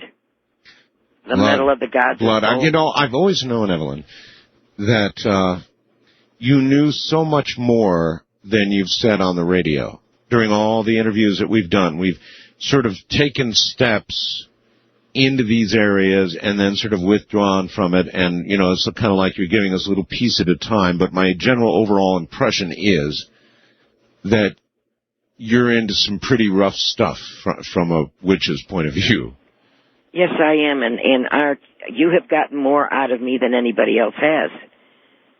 Because I wanted to share this knowledge. I wanted to give the opportunity for people to, like I said, take it and own it themselves. But Evelyn, this knowledge owned. Yeah, but this has been kept secret for so long. Why do you think it's appropriate now? Because we are lifting our level of awareness. We have the veil being lifted. Our intuition, our psyche is going into another vibration. We are now going into spirituality. We are going to achieve the oneness with nature and the elements, and there must be a balance there, because there are people out there that for centuries have been using this power and knowledge in order to control, to manipulate, to subjugate, and to kill other people. And now they're not going to have it as easy. The average person just cannot imagine that this entire world coexists with their world, that these things are going on, that people are being manipulated, people are being killed, people are occasionally being healed, but there's this great dark side at work out there. Father Malachi Martin knew it. He said it all the time. You're saying it from another sort of point of view here, but saying the same thing virtually, that it does exist, and it's raging right alongside the normal world. And so telling these secrets, I guess, from your point of view, I can see your point of view, that it's time that everybody began to grasp the power that in some cases is being used against them. Yes, at least learn how to put up some protection. At least be aware when you are the victim of it. As long as you are unsuspecting, as long as you remain ignorant, then they have the upper hand. Hey, all right. Well, this is a big question, and it relates to, no doubt, calls we'll get or messages I'll get. People who say, Art, maybe it's me. I've been a no-luck person all my life. Everything I do turns to poop. My marriage, my personal life, my job, my career, every aspect of my life is sour and wrong. And many of them believe that something like you're talking about has been, a spell or whatever has been cast on them. They're not all wrong. No, they're not. Now, you can have a negative cycle, but a negative cycle usually doesn't hit you in all aspects and has a time limit. But once someone has cast a spell on you and things are going wrong and they continue to go wrong, right, then what you need to do is a cleansing. And even if you don't know who the person that is sending this negativity to you, you can still do a reversal where that person who is doing the sending is going to get it back. All right. Well, here's a question you might want to struggle with a little bit. The average listener out there right now, let's say they buy into this generally. If somebody with your talents, Evelyn, were going after somebody out in this audience in a negative manner, if you set out to go after somebody in this audience, an amateur, somebody who perhaps believes but doesn't know what the hell they're doing really, that would be the average listener tonight. If you went after them, could they prevent you from coming after them, or would you get them? Okay, you're talking that I don't have no justification. Well, now? I don't care either way. My question is, somebody with... All right, just somebody with my talent. Your level, yeah. I would suggest they call a priest, a rabbi, a shaman, and get everything that they can, because, honey, they're mine. That's what I thought. They're mine. Yeah, that's what I thought. In other words, truth be known, if you're going to go play in somebody's pool, you better know what you're stepping into. And so... Art, in your audience, you can have them either contact you or call you. They have felt my presence when they are doing rituals. I have been there in spirit, giving them energy and giving them power and helping them when they are doing their rituals. That's a pretty serious claim. That's why I said it. It'll prove it to you. You can take your spirit, your energy, your essence, and you can bring it to another person, and you can help them in their magical works. you can also influence them. That's what I keep trying to tell people. There are practitioners out there that can use this on a negative basis, and I would suggest they put up shields of protection. But even at that, with what the average person can do, the real truth is, if somebody with your talents comes after them, they're toast. Yeah, but let's say that there's not that many practitioners that are at that level. Left alive. You're talking Evelyn, many years. Yeah, okay, hold on. That was sort of a joke, left alive part. Not burned, that's sort of a... We're going to break right here. My guest is Dr. Evelyn Paglini. She's a real thing.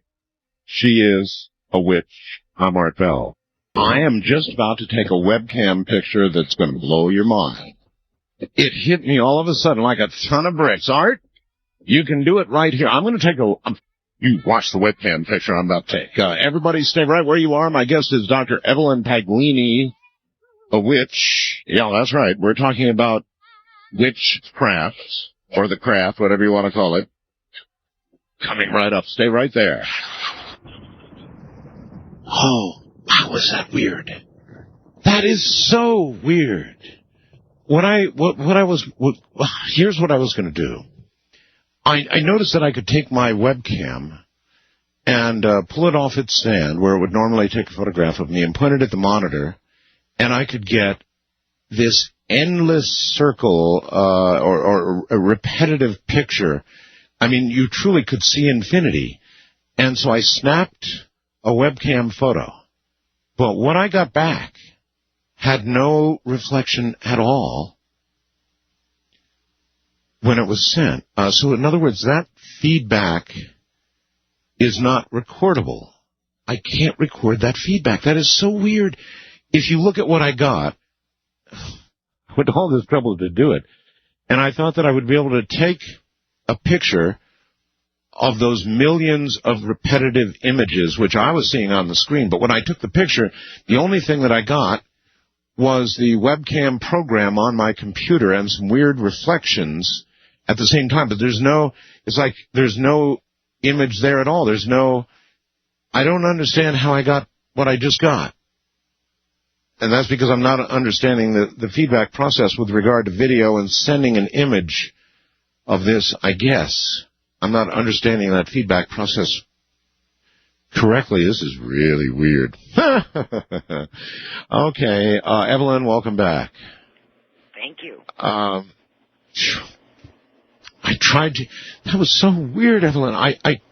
I was looking into infinity, and I snapped the picture, and it got sent to the website, and when I got it, all I got was this blank program instead of the infinity picture that I wanted to show people. It's like it wasn't even on. Oh, man, that's weird. It's a dark matter. Yeah, maybe that's what it is. I don't know. Gee. Okay, where should we go from here? I mean, we're sort of touching now on the dark side of witchcraft in general, and what can be done. And I don't know, some eyes out there I'm sure will be opened. Even some Christian eyes out there will say, yeah, probably some of this is true. What does it mean to me? Well, first of all, when you're dealing with the dark side, if you wanted to send a negativity, a creative thought form, or a familiar, you're going to use the portals of the mirrors right within the premises. Now, you can have that as an influence. You can have that to make change in the environment or in a person. And so, therefore, it's going to affect every person out there that is going to become a victim by a person that is a practitioner who's going to use the sinister side. By calling in an entity or a being, by creating a thought form or a familiar and sending it. That's why when the man called earlier and he said, should you keep your mirrors clean? Yes. And you should use a glass cleaner, one with ammonia in it, because it removes, it dissolves all negativity. Mm-hmm. You wouldn't use it if you were using it magically. because therefore you want to build up magic, unless you're using it in a magical way that is to remove evil and negativity. Once you have completed that ritual, naturally you would cleanse it. Somebody fast blasting me from Denver Scott asks, how did you come to choose your particular path, Evelyn? In other words, in your case, it was since you were hereditary. Yeah, hereditary, okay. I was initiated at the age of 4, and I have been a practitioner all of my life. I was also raised Roman Catholic, and I have no problem, with both of them, because I feel that, again, all things come from God, and they are placed in our hands to use for the betterment of ourselves and our fellow man. But we're going to be tested, because there is power when you gain this knowledge. And so by your intent is whether you're going to make it black or white, whether it's going to come from the dark side or is it going to come from light. So take responsibility for your actions. Okay, well, let's be clear on terms for a second. Really clear on terms. When you say the light side or the dark side, are we talking about God and Satan, or are we talking about simply a power that is? I mean, should we leave God out on the top end and Satan out at the bottom end in our discussion of this, or not, Evelyn? I feel that you have to bring in Satan, you have to bring in an evil being or deity, because it does exist. There has always been and always shall be a conflict between good and evil. Yes. Yes. So you have to give equal time to both. But pushed right up to the corner in the back of the wall, back up against the wall, Evelyn, there is the God that the Christians know of, and there is the Lucifer, the devil, that they're told about sometimes. Yes. These entities are real. Yes, they are real.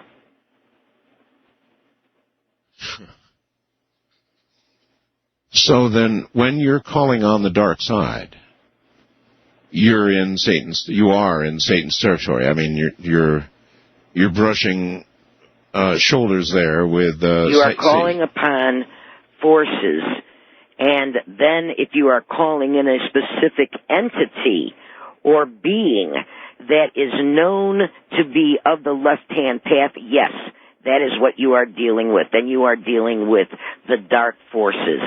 If you are only calling on an elemental force, that is neutral.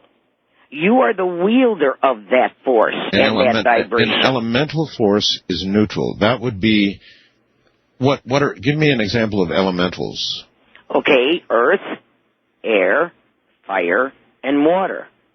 In fact, speaking of it, in your book, The Quickening, you have no idea how sure and right you are, because I have found that since March, the elements have been called into action, and we are going to see all of these elements firing for at least the next 15 months. So there is going to be so much destruction that is going to be caused by the elements. But when you are doing magic, you can call upon the forces of these elements, and you can use their forces and vibrations in, like, say, binding down an action or sending a spell through the air to its target by using fire to dissolve or to destroy something, by controlling the emotions, of love with water. Again, you can use the elements. They are in pure form. But that person who wants to use it negatively is going to use that same binding action of earth to stop you from gaining ground, from achieving a level.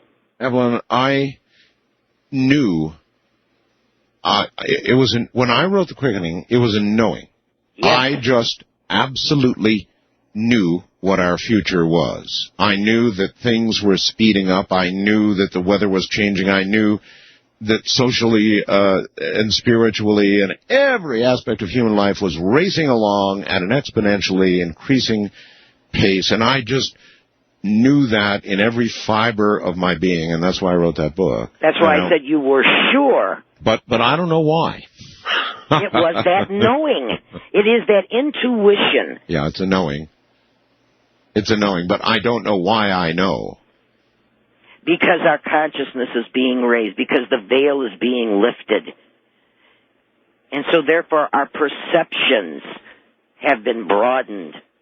And the more we use our mind, the more we train and discipline the mind, the more accesses and possibilities that we are going to be able to use. And again, I'm going to say, yes, you're going to have a choice. Knowledge is power. You're going to have to make a choice and take the responsibility for it. Or is there a mixing of the two? I mean, are there people who begin to get into this persuasion, the craft, and then actually move between the two forces? Or is that like trying to be a double agent liable to get you burned or shot? Both of the above. I think most people are going to tread a fine line. Yes. And especially those people who are going to be influenced by, let's say, a society or a coven. The solitary practitioner is not going to be exposed as easily and as readily, and so therefore may be able to build enough of a foundation so that that line can remain in balance. What technically constitutes a coven? Is it a gaggle of witches? I mean, are there a lot of... First of all, what constitutes a coven? Well, first of all, a coven is going to be 12 individuals and either a high priest or a high priestess. Well, at least 12. How many covens do you think there are across our country? Thousands. Thousands? Thousands. Yes, because you have different sects and you have different persuasions and traditions. You have covens that it may be dedicated to Diana, to Hecate. There is going to be the Saxon, the Gardnerian persuasion. There are thousands of covens out there, as well as tens of thousands of solitary practitioners. Most Americans wouldn't believe this. Oh, I think they would now. The last few years, they are seeing the exposure, of natural magic and shamanism, and those people that are going to strive for spirituality, making themselves one with nature and the elements. Well, Father Malachi Martin, when he was alive and on this program, said that evil was increasing exponentially in the world. He couldn't keep up with it. He used to name the number of exorcisms that went on in his region alone, and it was up like 800%. And, to believe some of it, then maybe you've got to believe all of it. And I wonder if Father Malachi Martin was talking about covens, or some covens, or, I don't know. But he was talking about covens. He was talking about societies out there that have, again, been around for centuries. And what they do is they definitely practice the dark side of magic. And they are very proficient at it. Because they have had those centuries where they have been so secret, where no one has known about them.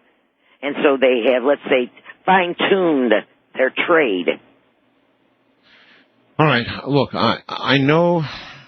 that everybody will say, well, everybody who comes on the show sells something. They do. People come on the program, sell books.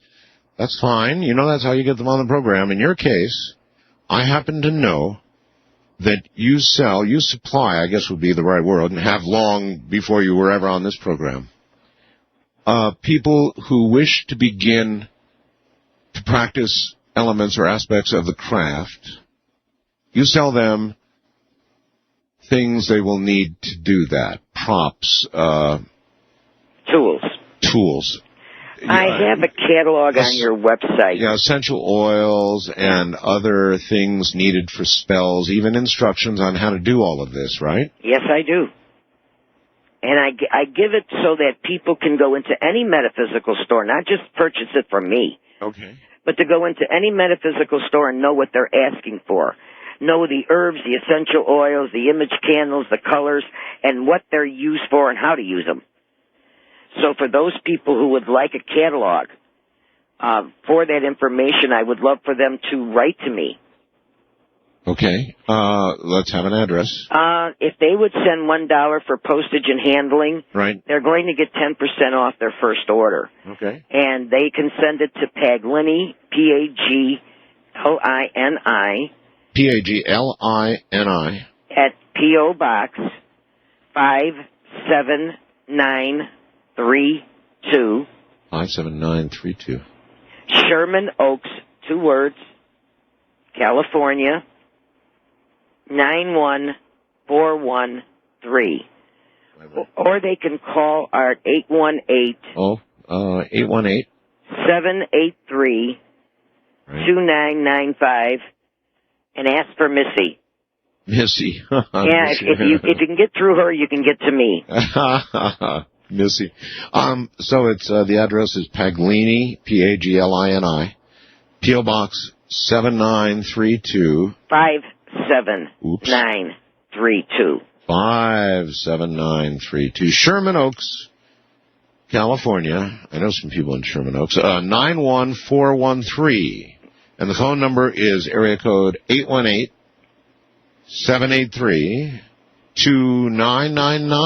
Is that correct? 2995. 2995. What the hell's the matter with me? Oh, I see. I didn't make a good clear 5. 783-2995. Sounds like a price. I would like those people who are really going to get into the practice of magic to get a foundation, and I'm going to recommend meditation and visualization. If they want to have the basics of magic, then I would suggest the Day of Magic. Is it honestly possible, and this is a really straight-out question, to change your life? If you're not successful in love, in career, in life in general, can you begin to adopt the craft, learn the craft, and change your life completely? Every aspect of your love life, your business life, your satisfaction in life, your every aspect, whatever your material wants are, you can go after all of that with the craft? Yes, you can. Yes, you can. And depending on the amount of energy and the desire and the necessity, and of course your willpower, you can achieve your desired goals in, I would have to say, almost every aspect. Again, it depends on your level of desire. Can it be done quickly? There are some people who are going to gain immediate results, but when you're asking for the larger, bigger picture, the future that is extended, no, it's not going to be easy. Okay. You're going to have to put in the time. You're going to have to put in the discipline. You have to know what you're doing. You're not waving a magic wand. You're manipulating forces and energies. If you went to your pastor, your priest, whoever, and you told them the journey you were about to embark on into this area of natural magic, and you put it as softly as you could, what would you probably be told? Well, they're going to be worried because, again, they know that as soon as you start gaining knowledge, you're going to be tested because there's so much power there. But in all probability, you wouldn't be told it's not real. You'd just be told, beware. That it comes from the devil and that you shouldn't touch it. Oh. Again, they want to keep it away from you. Unless you have a couple of priests like I had, like a Father Broccolo and a Father Pellicor. They were fascinated with it. They wanted to know more about it. In fact, they started experimenting with it. Oh, really? Oh, yeah. I told you I was raised Roman Catholic. I had a couple of wonderful priests. Yes, but you didn't tell me you had a couple of priests who began experimenting with the craft, essentially, with natural magic. Yeah. Oh, yes. When them and my grandfather got together, it became exciting. Oh, that's incredible. What was the ultimate outcome for them, career-wise? Well, career-wise, they achieved the goals that they wanted to achieve, but quite honestly, what they were out to do was to effectuate change within the diocese and to effect change within their own territory, and that's what they really accomplished. Holy mackerel. I've never heard anything like that before. That's incredible. You'd be surprised how many people really got into magic. All right, hold it right there, Evelyn. We're at the top of the hour. We're going to open the phone lines for Evelyn Paglini coming up shortly. Can you imagine that? Two of the church. Maybe they had. I'm Art Bell.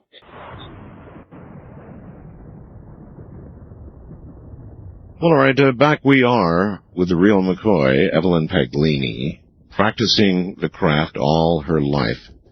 And I want to repeat the address and the phone number for those who did not get it. She does supply the... What was it once somebody said, the difference between men and animals is that we know how to accessorize.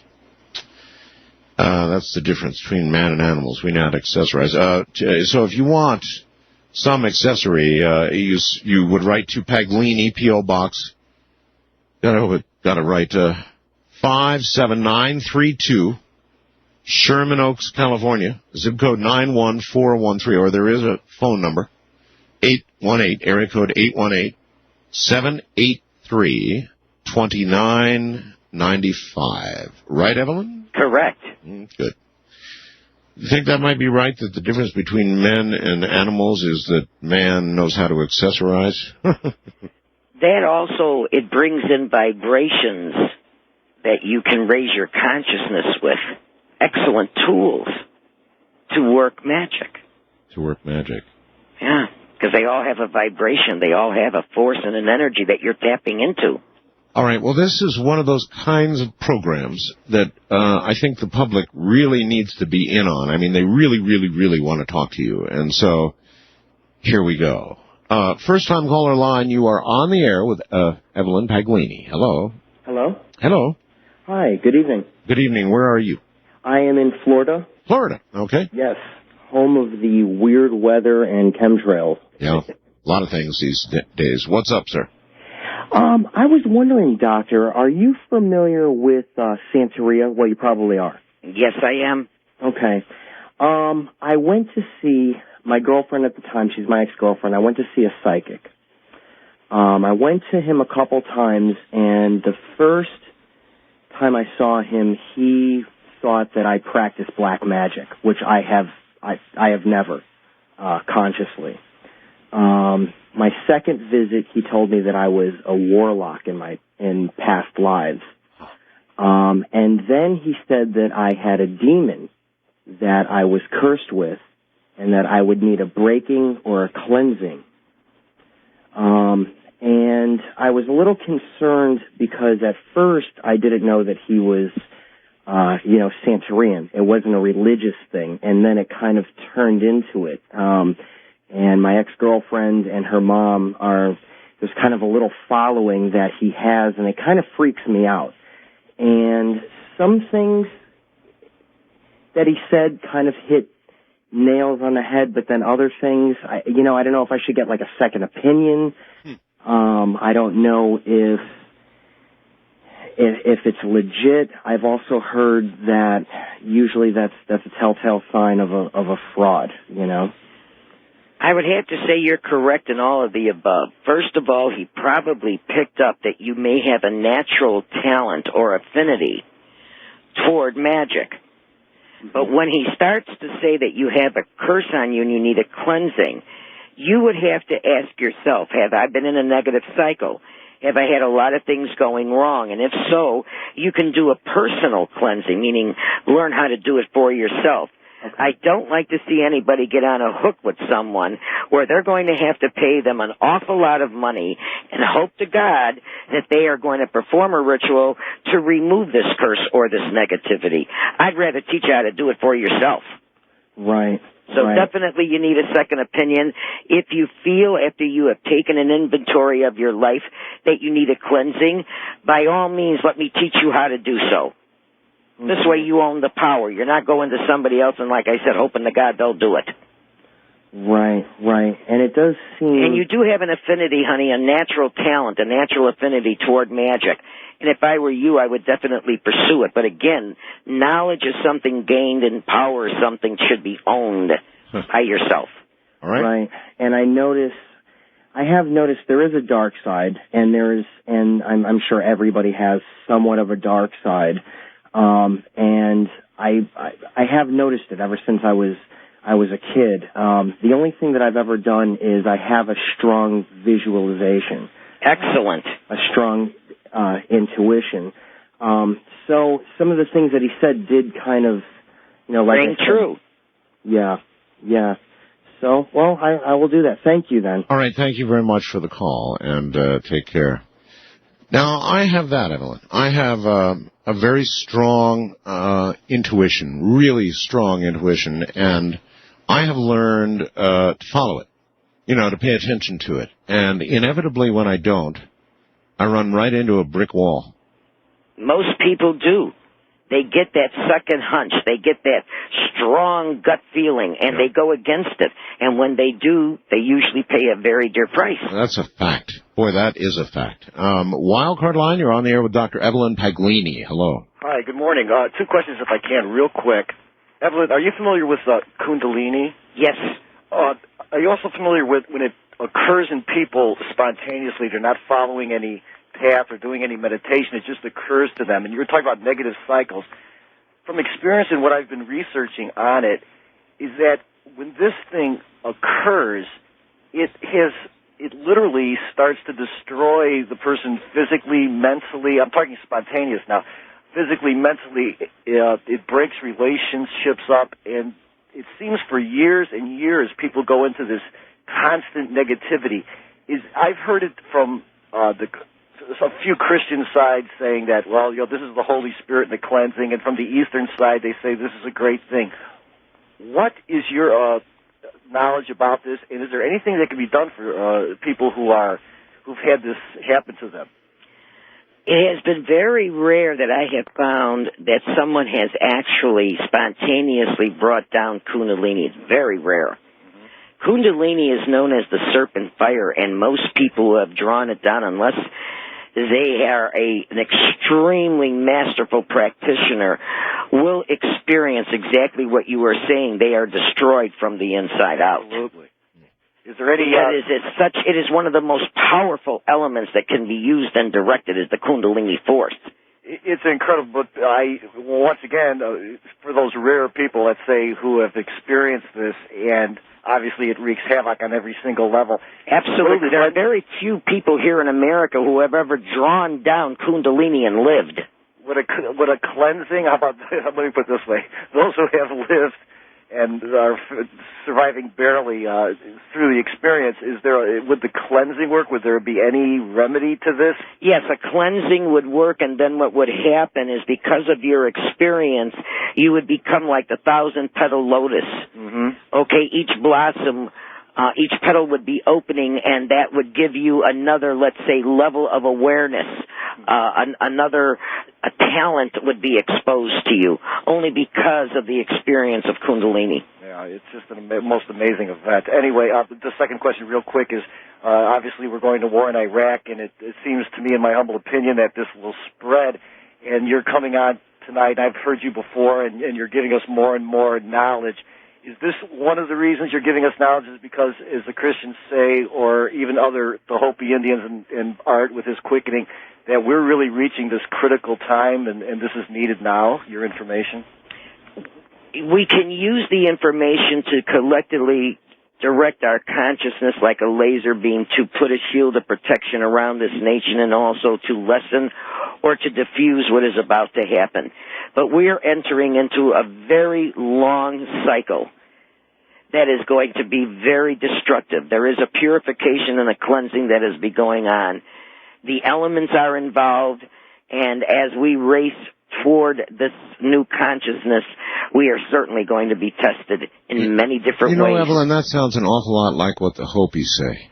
It's the truth. They talk about a cleansing, a coming cleansing all the time. Yes, and we're going to go through it for years, so I would suggest people really get prepared. Yeah, that's what the government's been telling us, too. East of the Rockies, you're on the air with Evelyn Paglini. Good morning. Good morning. Hi.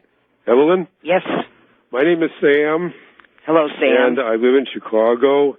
And many years ago, I was your landlord on Broadway at 3709 North Broadway. Do you remember me? Yes, I do. Oh, my God.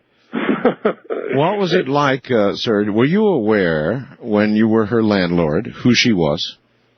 Well, not really. But I have learned since. And I tried to call you many times before when you were on the program before, and I couldn't get through.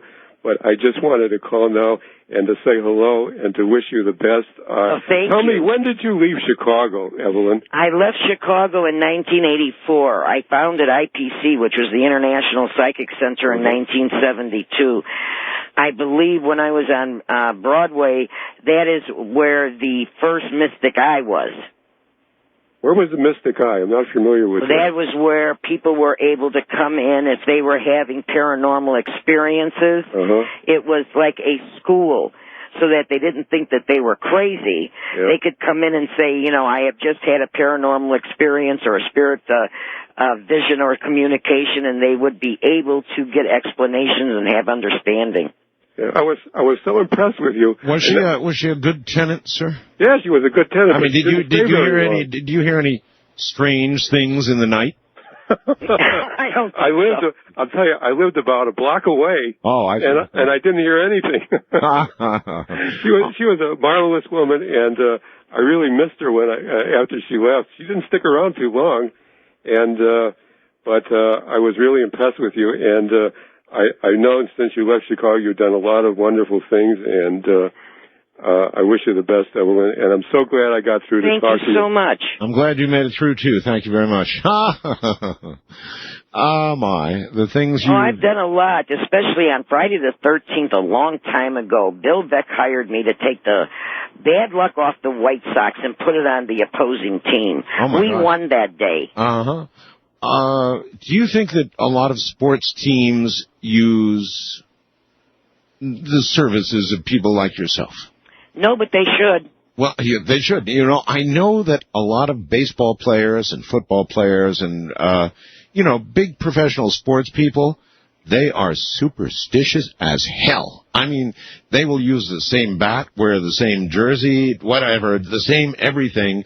The little quirks that people do. They are as superstitious as it gets.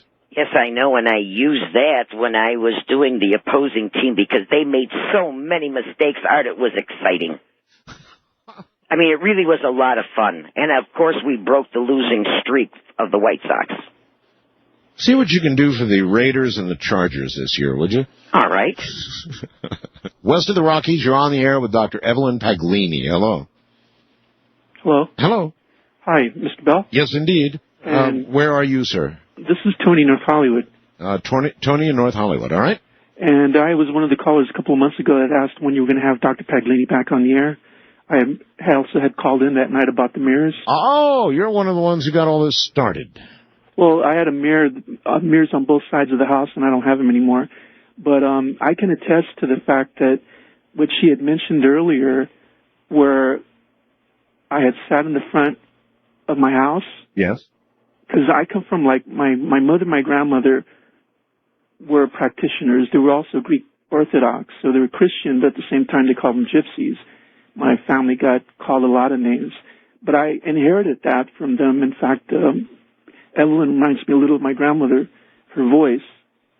And I one time was in North Hollywood here, and I was conjuring up a spell for protection of the house. Did you feel that, Evelyn? I can't hear you, sir. You conjured up a protection for your house, and what happened? And I kind of remembered your recollection of your past time on the show came to mind when I was doing it. It's almost like you were guiding me. Well, like I said, there are many people out there that have felt when they have been doing a ritual that my presence has been there. I have empowered them, and they have felt it. Well, as I said earlier, that's a really serious claim. Well, let the people call in. There's quite a few out there. Yeah, obviously. Oh, obviously. But you really do make that claim that you are, or you have. I can send my essence anywhere. But that's almost the claim of a deity. No, it is not. Believe me, most practitioners and shamans out there have that ability, Art. They just don't tell you that. Because you want to talk about fear, that's what's going to happen. Immediately people fear me. Because they say, if I can do that, my God. Yeah, and line me up among those. I mean, in a way, because... That's why I said you get more out of me than I have ever said to anyone, because I don't want to instill fear. I want to show people how they can use it on a positive manner. But I also want to let them know there is a sinister side. There is this, and it can happen. And people will use it against you. So for goodness sakes, protect yourself. Learn. All right, quickly. First-time caller line, you're on the air with Dr. Evelyn Paglini. Hello. Hi, Art. This is Tuesday, and I'm calling from Long Beach, California. Born, no doubt, on Tuesday, huh? No, I was born on Sunday, but... And why do they call you Tuesday? After Tuesday Wells, my father slipped in and signed the birth certificate. Oh, dads are like that. Well, Tuesday's a good name, even if it's after Tuesday Wells. Yes, it is, and I agree. She was very cute. All right, so... Thank you. I have only wished that I was one of the persons who sought protection first before I've had, for the last 4 months, what I would call a being without a body attacking me at night. The attacking started around the feet in the bed, started shaking very slightly into where, because I would, of course it scared me to death right away, into where I started to learn how to ignore it, increase my prayers. I mean, did everything I went and seen some psychics. They tried to, find out where it was coming from, why it was coming from. What were the nature of these attacks? The attacks were the first bout of attacks was that it was crawling around on me, attaching. It still attaches to the backside of me. It was so strong that I could almost feel legs and feet and arms all over me. All right, I want you to hold it right there. We're in a break. I'm going to hold you over. All right? Okay. All right, stay right there, please. That's Tuesday. I guess I want to get that whole story. My guest is Dr. Evelyn Paglini. This is something we've done a lot of shows on, attacks. This is very, very serious stuff. I'm Art Bell, from the high desert, moving through the night like a freight train. You're listening to Coast AM. Beware the devil woman. She's going to get you from behind, and that's the direction it's going to come from. That's the direction, of course, where you never see it coming, right? That's because it gets you from behind when you weren't looking.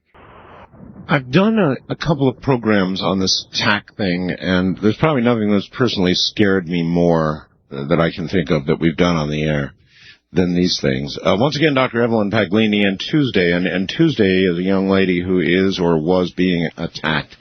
Was there any sexual nature to it?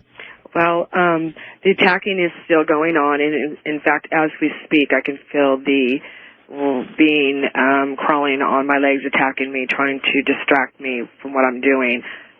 Yes, it did what it did for a while after that I would stop paying attention to it.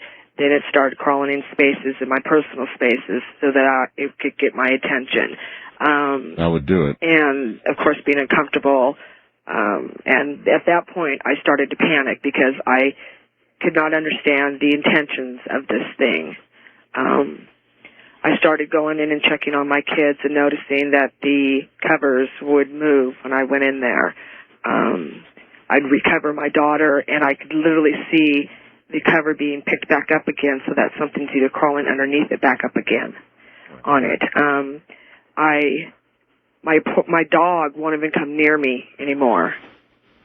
Wow. Evelyn, what's happening to this woman? Well, first of all, what it started out sounding like is an incubus. You have a spirit that is sexually attacking her. I don't like the fact that it is now going after the children. Mm-hmm. And so what it's doing is it's drawing energy. Mm-hmm. Have you had your home blessed? Yes, by a priest or a rabbi? What have you done to try to remove this evil presence? I had the Catholic father come in, and he did bless We did prayers. We blessed the house inside, outside, out front, my garage, my car, everything that had to do with us on it. Since then, he has been very leery to help me. I've talked with him many times. Why would he be leery? Did I don't he experience anything? I don't know. I don't know. All I know is I always say, I'll give you a call back, and I never get one. In fact, I spoke with him yesterday, and when he was supposed to call me today, and he didn't. And I even said to him, if you don't believe me or you're afraid, then tell me. Because the experience, has it lessened since he did the blessings? No. And was this a priest? Yes. And did he use, holy water? He did. Wore his whole full gown. He brought 2 nuns with him also. The one nun, she was very uncomfortable. She's very old. She was very uncomfortable, and she started getting really fidgety, and I could see the look on her face where she was feeling scared. Oh, yeah, she was feeling the presence of evil. And so I went and sat next to her, and I said, it's okay, you don't be... I was afraid, but I noticed that the less I'm afraid, then I feel I have more power. Mm-hmm, absolutely.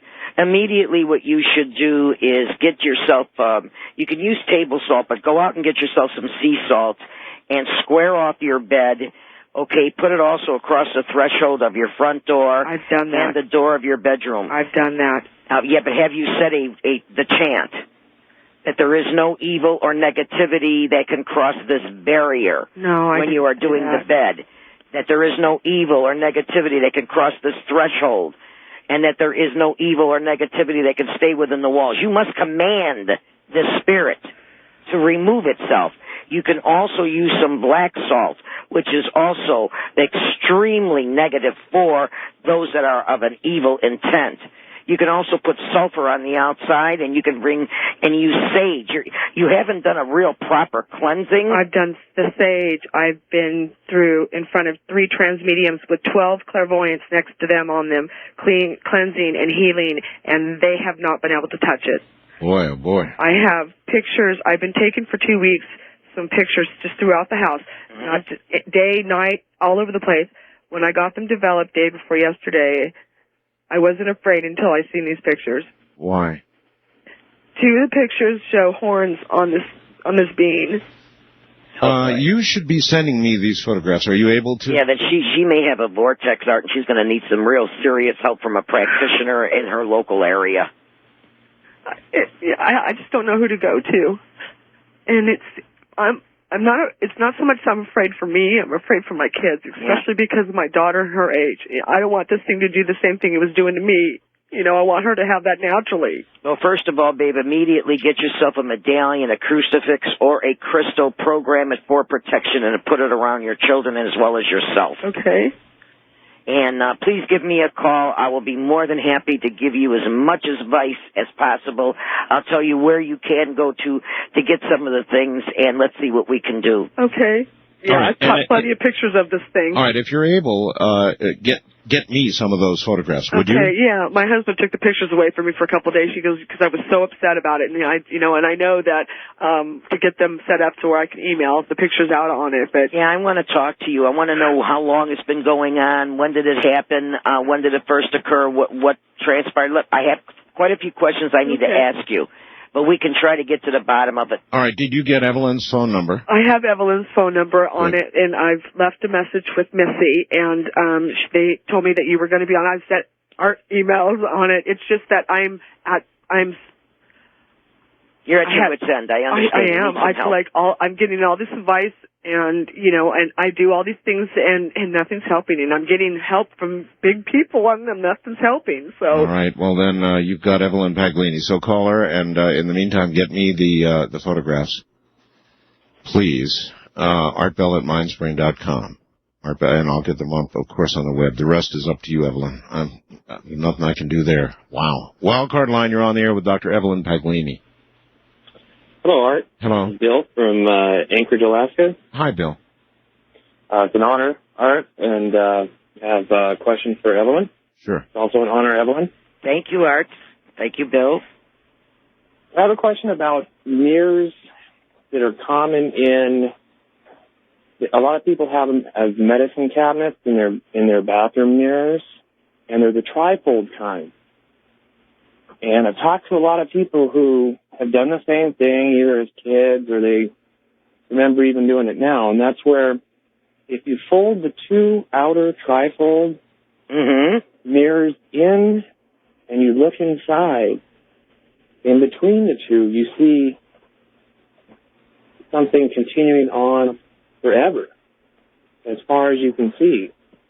And I've talked to different people about what they see when they look at that.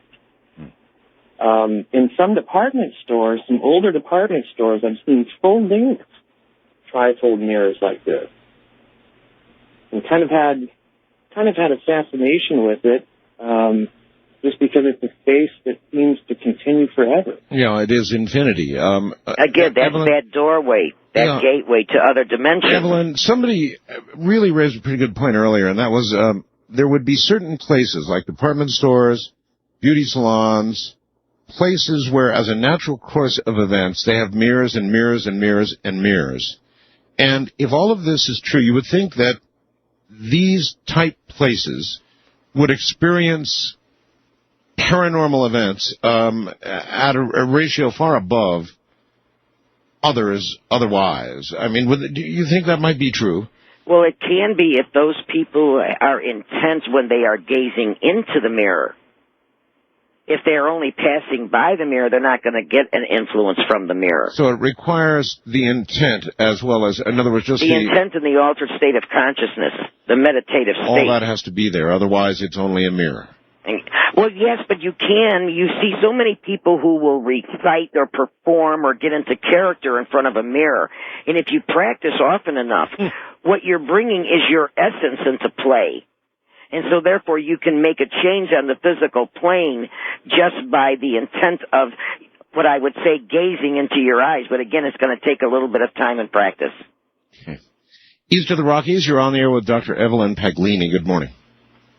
Good morning. Hi. Hi. Where are you? I'm on the air. Okay, I'm in Florida. Florida? Right, and I have a question for you. I'm sorry, I'm a little nervous. It's all right. Just relax, take a deep breath, and proceed. Okay, thank you. Okay, I had called once before, and I had talked to George when he had a guest on, and I was telling him about an ex-boyfriend of mine, and we have a child together. And the ex-boyfriend of mine told me things that were just, to me, seemed unreal, but I know that they're not, that they could be real. And what kind of things? Okay, he told me he used to have dreams about demons, and he told me he had a dream about the devil, and the devil asked him to sign his book. And I guess he had signed this book, and I'm worried because he told me once that he was going to make me sick. And he used to talk about mirrors and the reflections, and he told me I had got sick with leukemia at age 21, and I had a perfect bill of health. Leukemia? Right. With cancer. I'm 24 now. So he told you, now I presume this was when you were breaking up or broken up or whatever at the downside of the relationship, obviously. Well, yeah, it was after our daughter was born. I had got your daughter. Right. I had got sick 5 months into my pregnancy, and we had problems.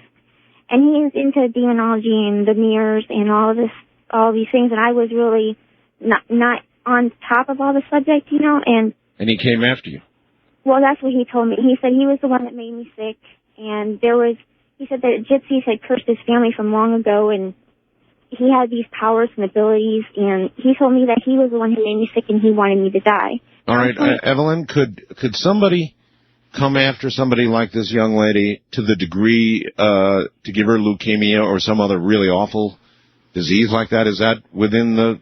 Yes, you could find a weakness within the body and cause a disease to erupt. Yes. Mm-hmm.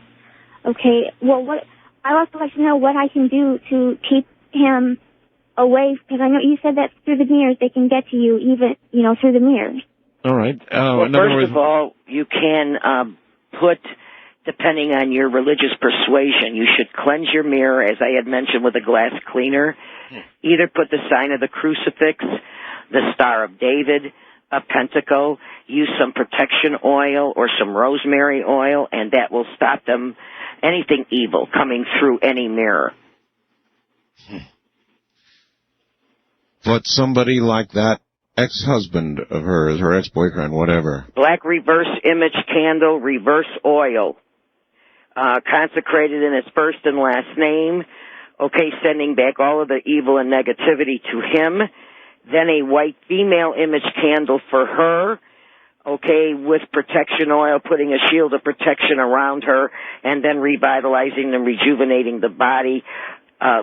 Very seriously, discipline-wise, length of time is going to be necessary, but it can be reversed. Are these accessories to the will, the intent, as important as the will and intent? In other words, do they go hand in hand?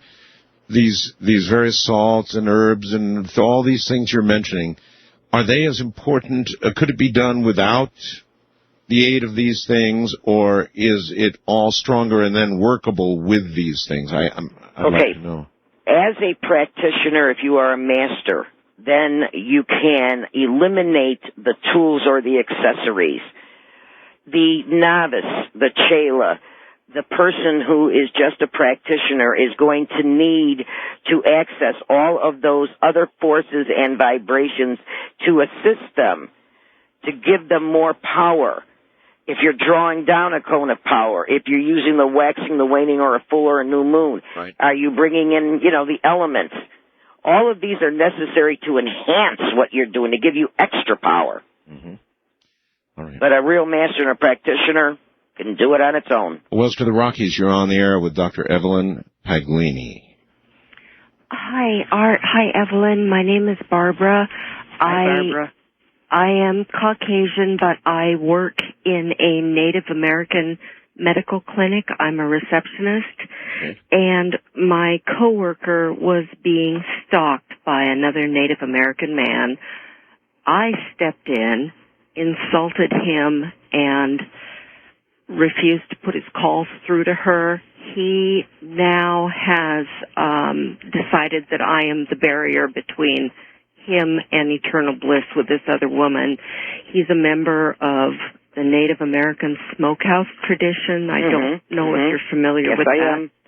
I am not. He told me that he will take me out according to smokehouse tradition. He's placed dog feces on my car. I did go to court. I got a restraining order against the man and just received a call yesterday that the prosecuting attorney wants to take him back to court for phone harassment against him, and I've been subpoenaed, and I am very fearful of this man. He has been in jail on 2 different occasions prior for violent crimes against women. And I do not know this man, but he knows me. He's been calling me at my home and at work and threatening my life. Threatening your life? Yes. Okay, well, that's crime. And I am quite afraid of him, and what he can do. I don't know what to do. Evelyn? Well, first of all, a shield of protection immediately. Okay, that has to be placed upon her. And what you can do is also a ritual to not only expose him, but to see that justice is done, where he is going to be either removed, incarcerated, etc. And that also can be done with a black image candle, and you can use a particular essential oil that will be able to do the job. Have you done meditation and visualization before? Yes. Okay, then it would be very easy for you if you have the proper tools. Please give me a call. Be more than happy to tell you what to do and how to do it. Just consecrate it in his first and last name. But the first thing to do is you, honey. Put up a shield of protection around you and put a protection around your environment immediately. Yes. All right. Yes, actually the judge told me that I should carry a concealed weapon and mace. He's been jailed on 2 prior occasions. Yeah, that's why I said we're going to have to do something where he's going to have to get exposed. He's going to do something wrong so we can get him off the streets and get him incarcerated. She's got to work on this at all kinds of levels. Yes. Boy, if she's willing to do it, I will teach her how. We have some damn serious calls here. That's what I'm trying to say, Art. There is so much that is going on out there that if you really open up the lines, you're going to be unbelievably surprised at what is going on. They're open, all right. East of the Rockies, you're on the air with Dr. Evelyn Paglini, and unfortunately, not a lot of time alone. Hi, Howard. I'll be quick. Hi, Evelyn. Joe from Boston. I never spoke to you before. Hi, Joe. Hi. I want to know if you could be of some assistance to me. I'm totally alone. I'm not like that lady. Nothing seems to go right. I've never been able to get through to you. If you would be willing to at least talk with me, I can get some help. I've been ostracized from my family, and nothing just works right, and especially because of this 911. I wish you could hope you could heal these terrible people, like that man, a girl just spoke, and I wish you could have reached the hijackers before this all happened. But if you would, I'd really appreciate it. All right.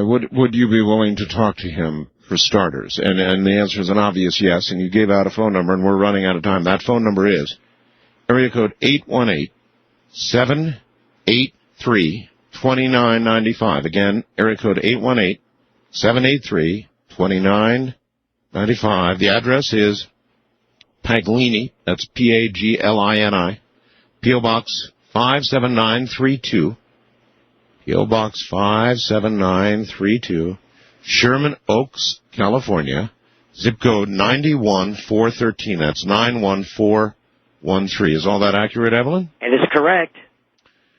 All right, well then, we've done it again, and there's just not enough time. We will have you on, of course, once again, Evelyn. It has been exceptionally interesting having you on the air. Thank you so much, and let's talk about using mirrors for invisibility next time. Oh, she drops that on me right at the end. Invisibility. Evelyn, thank you for having me. You're very welcome, and you'll be back. Mirrors for invisibility. Flowers to be covered in burst up. Of course. Why didn't I think of that earlier? From the high desert. I'm Art Bell. It's Saturday morning. Good night. From the high desert and the great American Southwest, I bid you good evening, good morning, good afternoon, wherever you may be in the world's many prolific time zones. I'm Art Bell, and this is the weekend version of Coast to Coast AM. Glad to be here.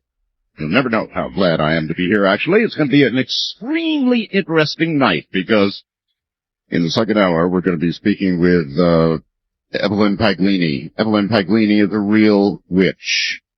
And magic is real. Now, I will serve up a warning right now in the first hour for this. There's certain people out there, obviously, who will be offended by this. And you would want to tune out now and not expose yourself to the pain that you're otherwise going to feel without a doubt. On the other hand, if you're interested, even mildly curious about what magic and witchcraft really is all about, then, by all means, stay tuned. This hour, in a moment, we're going to connect with a very good old friend of mine, Whitley Strieber. We're going to find out, we've got to kind of catch up a little bit on what's been going on in the world of UFOs and the paranormal. And the world of UFOs is incredible at the moment. So there's a lot of catching up to do, and I can't think of anybody better equipped to do it for us than Whitley Strieber. The world news today, 3 more Americans dead in a mortar attack in Iraq. A roadside bombing west of the capital. The president says he's not sure if the U.S. may need to yield, or whether we will need to yield a significantly larger role in the UN to make way for some sort of new resolution on Iraq. The mastermind of the September 11 attacks has told American interrogators he first discussed the plot, and in first discussing it, they were going to have a wave of aircraft attack buildings on the west as well as east coast, and that later became modified. A very good engineer friend of mine has told me that our Telstar 4 satellite is no more. Now, I don't have any other details beyond that. It may have been a natural death. Or not so. I don't know. I just know that Telstar 4, the satellite, which was an older satellite, is now history for one reason or another, and I'd certainly be interested in the details. Reminding you, as always, suggestions, comments, flames, whatever, will reach me at my email address, artbell@mindspring.com. That's artbell@mindspring.com. Stay right where you are. Whitley's next.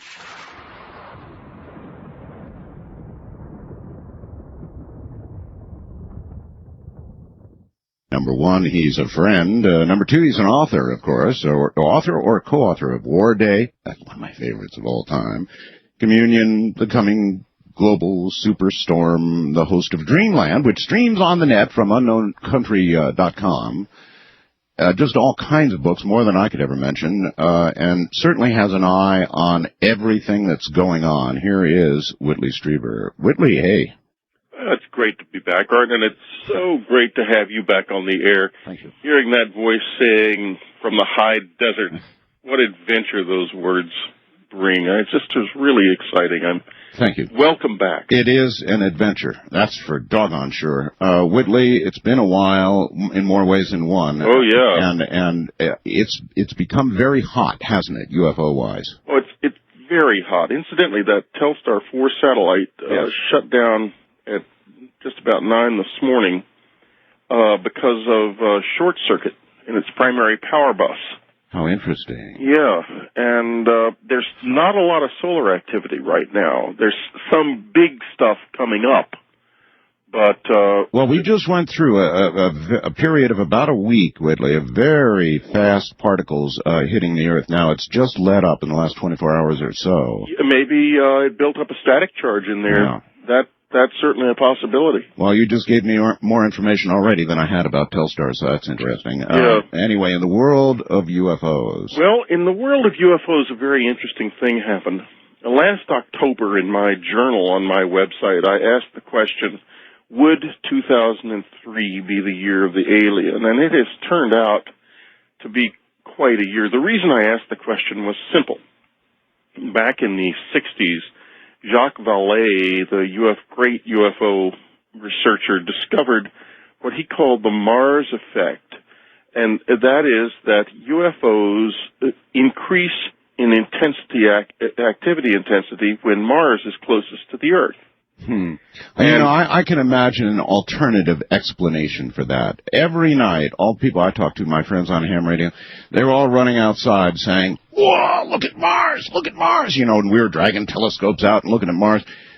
My point is, we were all looking at the sky at night.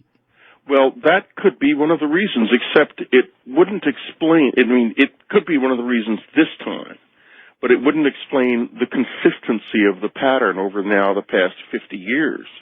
It's the only consistent pattern in UFO sighting, that UFO sightings increase when Mars is close. And in many of those instances, Mars has been closer, but not close enough, not like it is now, not spectacularly close. This one, it's true, it's spectacularly close, and I'm sure that a lot more people are looking at the sky than normal, but we are having some unusual things happen. Quite unusual. First, there's been some amazingly good UFO video taken. In fact, two of the best and most convincing pieces of UFO video have appeared in the past 3 weeks. Oh? The first being from British Columbia. A gentleman's wife stepped out on their deck in the late afternoon and saw this thing in the sky. He had just bought a video camera. He ran in and got it and took a few seconds of footage, which I have analyzed very carefully, frame by frame, and it is been said that, maybe it's one of those Mylar balloons, the usual stuff, but this piece of video is spectacular. What does it show? We don't have it, so describe it. Is a circular, very, very shiny circular object. Mm-hmm.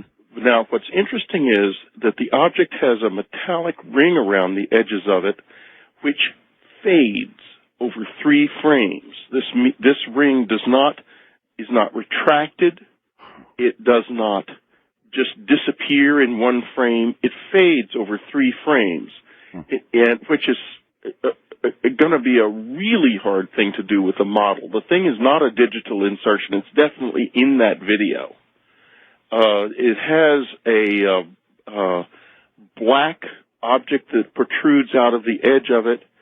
Then it makes begins to move, and it changes it exhibits its side to the thing, becomes a disc rather than a circle, and it morphs. It changes form, and something bizarre happens. It literally disappears, but not in a puff. Part of it, you can see a sort of something kind of flow off of it that's clear, but seems to be distorting an area of the sky as it moves away. It is a really weird piece of video.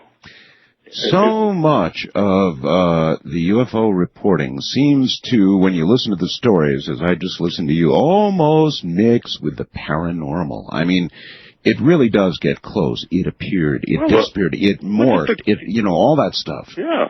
Look at the abduction stories. What the UFO investigators don't like to tell you is people's dead. The dead show up with aliens all the time. We don't have any idea of what this thing is. Boy, there you go. Excuse me, the dead show up with aliens. Is that what you just said? Let me tell you a story. Yeah? And this is typical. This is one of probably 500-600 similar stories I have. Family, husband and wife are in the living room. Late at night, 10:30 at night, they've taken the dog out for a walk. Now, suddenly the dog becomes extremely restless. Mm-hmm. The wife decides, well, I'll take him out again. Maybe he's not finished. She goes, she opens the front door.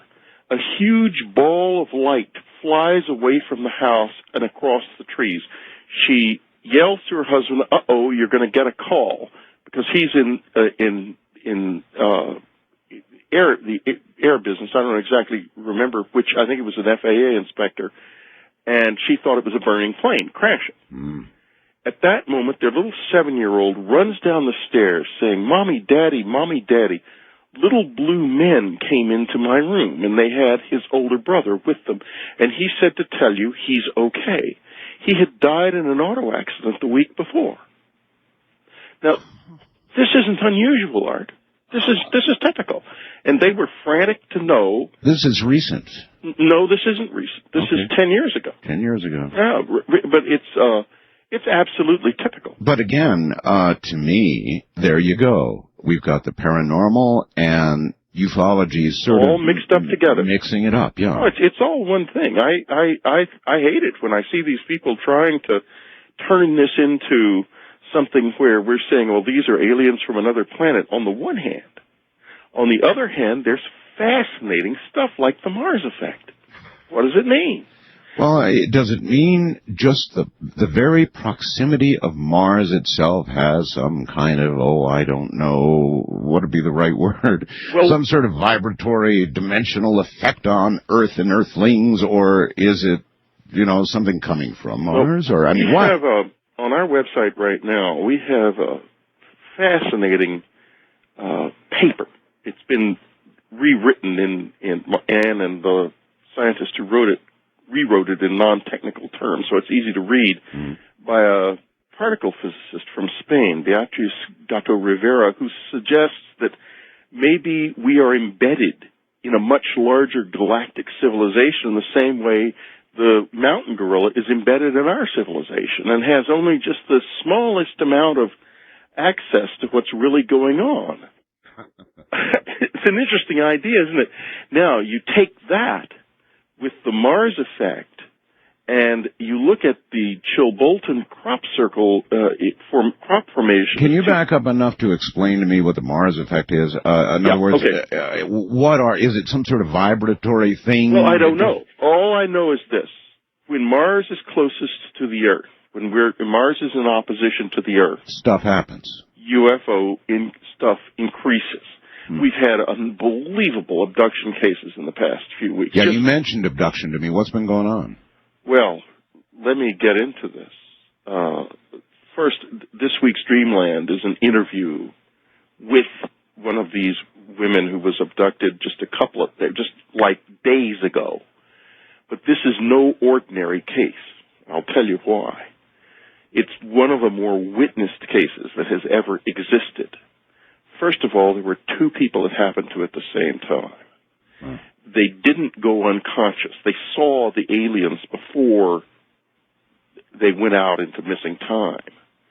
There were dreadful injuries involved that are still not resolved. But here's the amazing part of it. The UFOs involved in this were seen by other witnesses in from other parts of the same region. Oh, really? Yeah, I mean, it's a big case. It's an extraordinary case, and to hear the emotion in this lady's voice, it took me back, and I ended up. We both just started crying together on the show because of it took me back to what it was like right after I had my experience. Well, having one person abducted and getting the story is one thing. Having two people is quite another. Having two people and then separate witnesses altogether, that's really something else. Well, what happened was this. These two ladies had not seen each other in a long time. They lived up in British Columbia in a rather isolated area. One of them, the friend who was a guest in the house, said, "Well, let's go stargazing." And they'd done that a lot when they were younger, and so they went out. It was about midnight. They went out onto a road and got out of the car, and the lady who does the interview turned on her flashlight. She had a powerful flashlight because, out in British Columbia, you go out on a roadside at night, you want to be sure there's no bears or anything nearby. Right. It's not like it is down in this part of the world. You might really encounter something. So she shined the flashlight. The reason as soon as they stopped, before she did the flashlight, they saw a triangle of stars in the sky, which were moving slowly along. And it immediately, as soon as I heard her say that to me, I knew what was going to happen, because that triangle of stars, it means that these little gray guys are coming. That's what it always, they often, not always, but they often show up with this triangular formation and these groups of three that are so much a part of what they do. Anyway, they see the triangle of stars, and they're not really thinking UFO at all. It's unusual. And she turns on the flashlight to check the area to be sure that they're safe. And to her horror, they see off in the brush beside the road 5 sets of eyes, glowing bright green, slanted eyes, glowing about 4 feet off the ground. And they were absolutely flabbergasted and terrified. They could see the bulbous gray head of one of these creatures. And they started to move, and they were just beside themselves. They were screaming, "Get back in the car." They couldn't move quickly. They were slowed down somehow. They got back in the car and drove home. Now, you notice I didn't say they were abducted or anything. Right. It was totally seamless. Problem is that instead of the 1 or 2 minutes passing that should have passed, 35 minutes had mysteriously disappeared from their lives. Well, you said they began to slow down as if time had slowed. As if something had gone, something strange. They couldn't get, it was like... So then that could have been the precursor to what stopped time for them. Yes. Of course it was. Yes. And then in the car, they both felt like a feeling very familiar to me, like they were covered with static electricity. I know that feeling well. It's a post-abduction feeling that it persists for 30, 40 minutes after an abduction. If you're awake and aware of it, you will feel it. Every hair on your body feels like it's got a big electrical charge. What about physical manifestations? Okay. Anything at all? Oh, goodness, yes. All right. First, nosebleeds, spontaneous nosebleeds, exhaustion. One of them has had problems. Her potassium level has gone crazy. The other one, though... Wait a minute. Let's think about these for a second. That's pretty usual. Spontaneous nosebleeds. What would cause that? Well, a big pressure change might cause that, right? Well, I think mainly dry air would cause it. A dry air can certainly cause it? But unusual in people who've never had nosebleeds. Yes. Yeah, I was just trying to think of the circumstances that she might have been subjected to that might have brought that on, and others who have had similar experiences. I think probably intrusions. That's what it was with me.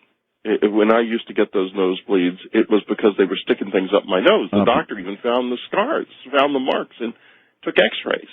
They didn't find any implants in there, but they did find evidence that something had been penetrated up into my sinuses.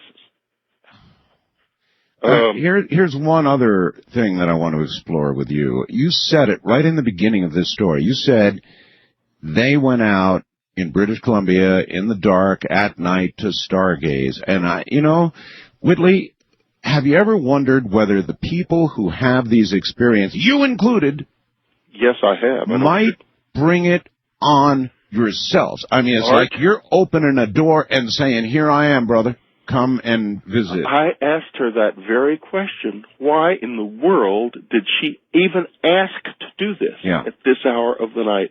And neither of them have a good answer. Neither of them. I think they were called and they went. And indeed, well, let me finish with the injuries, though, because the most important one I haven't mentioned yet. Go right ahead. The most important injury is to the friend a severe burn over her coccyx, which she began to feel the pain of only the next morning. A burn. She went to the doctor, and the doctor said it's an extremely unusual burn. It looks like a radiation burn, but, she had no way of, apparently had not been in any radiation that she knew of. Mm-hmm.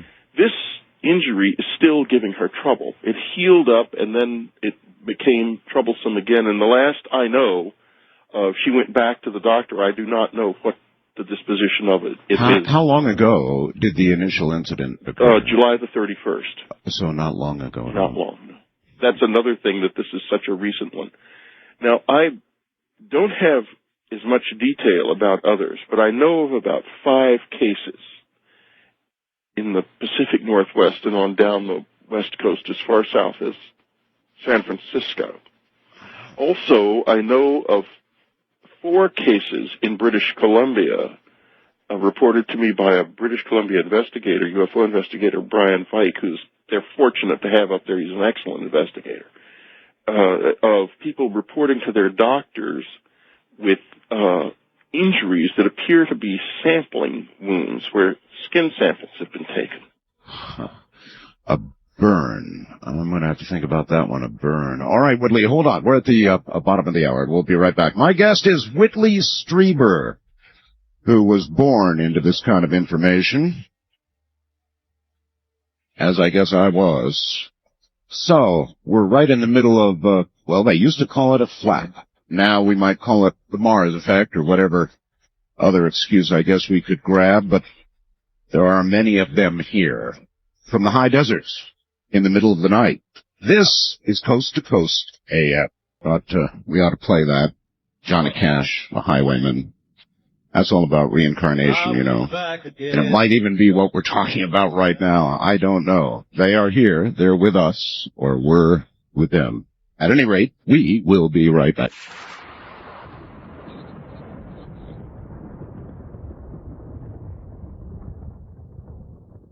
Here's an interesting little tidbit. Last night, prior to the program, I got a quick email from Jaime Maussan. Jaime was the anchor of the Mexican 60 Minutes, and he said, "Hey, Art, it's interesting that you should be coming back now." He said, "I don't know about America, but he said down here in Mexico, it's going crazy, and the Mexican press isn't, or the Mexican press rather is reporting on it, but the American press isn't." No. And he was wondering if it was, similar here. And so that was kind of interesting. In a sort of a blind way, he just put a stamp on a lot of what you just said. It's going nuts down there. Art, before we go on, I want to, people are writing me emails asking where to find this on my website. The news changes every day on the site, and this is not today's news. They need to put British Columbia into the search engine. And the helicopter, the helicopter we're going to talk about, they need to put the word Brighton into the search engine, and they'll get all of those stories that way. But, I did not know until this moment that it's going so big down in Mexico. I knew about the UK. It's big in Canada, in the UK. It's happening across the US. There was even, as I said or alluded to earlier, a police helicopter taping a UFO in the UK.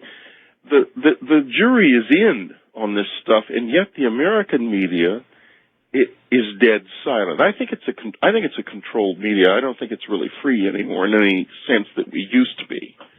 And one of the things that they don't like to talk about is this. And it could be, of course, that they don't want to talk about it because it's now obvious that they've been laughing about it for years and blowing it off, and that's wrong. They made a mistake. Well, but see, that's the way all news departments treat it, Whitley. If a story like this comes in, it's used as a kicker. I don't care how serious it is. You know, somebody got abducted. They'll forget the burns and the marks and all the rest of it. It's just a kicker story, you know, something to make people laugh at the end of a newscast. That's all. That's all it is. And yet, it seems to me that if these people, like I did, are getting things implanted into their bodies and having genetic material taken from them, that's kind of not a kicker. You still have an implant, don't you? Yeah, in my ear. Yeah. And even after an attempt to remove it, of course, I spoke to the doctor who did the work, and it moved, and oh, God. So, you know, so they're here and they're here in force right now, but the big questions still hang, Whitley. The visitors are here, but who are they? Why are they here? What do they want? Well, I can tell you what they're doing. I can tell you what they look like to some extent. I can tell you where they are generally at any given time, where the big flaps are taking place. But what I can't tell you is why they do what they do. I can't tell you where they come from. Goodness only knows what we're talking about in the last half hour. But if you followed it the way you would a crime, for example, you're always in a crime looking for a motive. And the motive through all of their actions should begin to be apparent. They experiment on us. It appears to be genetically related in some way. There have to be hints here that point toward what it's really all about. They remove genetic material from human beings and animals. We know certainly from cattle. They kill the cattle in the process. They don't all generally kill us, although there is, Linda Moulton Howe and I have been on the trail of cases of this happening to human beings for years. We never pinned anything down. But you know, in cases where deaths have occurred, and you and I think, and Linda, have talked about a few of them privately, if you want to say the regular UFO stuff is covered lightly or not at all, let me tell you, brother, how far they stay away from anything that concerns a death. Very much so. Very, very much so. Because I think that the reasoning is this, that the Air Force can't do anything about this. And therefore, they don't want people to, but also it happens at a very low level. It kind of smolders along. I mean, I'm not talking about 15,000 abduction cases in the past couple of weeks. I'm talking about, I know of maybe 7 good cases, 1 really great case and 6 others that are averagely good cases where the people seem sincere, but they don't have the kind of evidence that the 2 folks in British Columbia do. Well, the military wants us to think they're in control of everything. Somewhere up there, they've got a website claiming they will own the weather by the year 2050. Now, I don't think so. Well, that's what they think. Anyway, you know, one thing they don't own, they don't control, and is certainly would be these things flying in our skies, which are documented. You know, I think you're right. I mean, it's over. They're there. Yeah. But the military can't begin to control them, and I don't think they ought to be shooting at them. Well, I think that they found, I mean, this isn't anything that I am not privy to any secret knowledge, unfortunately. I wish I was. But I feel that what they have done over the years is that they've discovered 3 things. One, this is happening at a very low kind of level. It smolders. It doesn't burn. 2, they can get the visitors to move off by, like, flying at them and stuff. And 3, they really can't control them, and they don't know what they're doing. So that all adds up to, if you see a lot of them around, you put up a plane or 2. And they'll go away, and above all, you don't tell the public about it because it's weird and it's scary and they can't do anything about it. Mm. So that's... But again, if you're looking to motive, you would then, I guess, conclude we're being observed, we're being experimented on. In some way. And all of this, there has to be a reason. I mean, it would not be easy for them to deploy these machines, whatever they are, even if they're robots. None of this task would be simple to be here, so they have a very solid reason for being here, Whitley, whatever it is. Whatever it is, yeah. Bud Hopkins has theorized that they need an infusion of new genetic material, but I just don't think we have enough information to say that we have any idea of what they may be doing. If they are substantially in advance of us, it really could be completely unimaginable to us what they're doing. Personally, I suspect them of being maybe about 100 years ahead of us. I think they're about as far ahead of us as the Spaniards were ahead of the Aztecs. They look to us like they're just beyond belief, light years ahead of us. But if you showed up in World War I in an F-15, they would have thought you were from Mars, speaking of Mars. With a cell phone. Yeah, or with a cell phone. No, that's right. No, that's true. And these people from those days, some of them are still alive. So what I'm saying is technology moves ahead so quickly that even a little bit of advance is going to look like a lot until you get there. Why would you imagine that those that we regard as aliens when we see them would be mixing it up with our dead?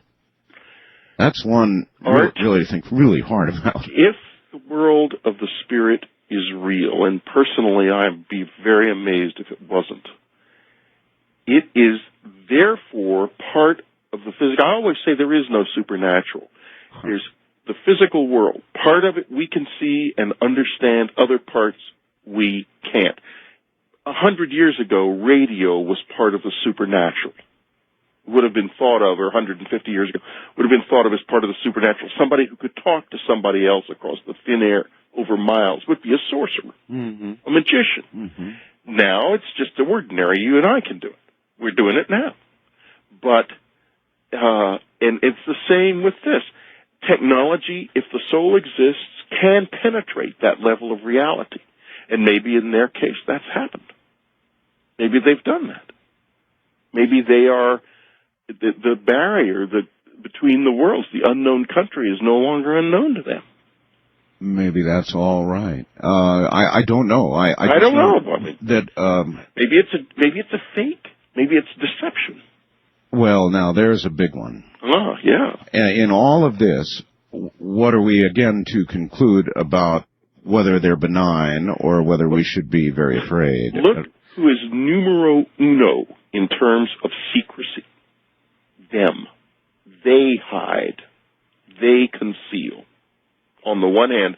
On the other hand, you have this theatrical event in England of these crop circles, and here UFOs flying around in the sky, but there's certain things that they hide, and they do very privately. Cattle mutilations always take place not just in where there are a lot of cattle, but where there are cattle and it's also isolated country.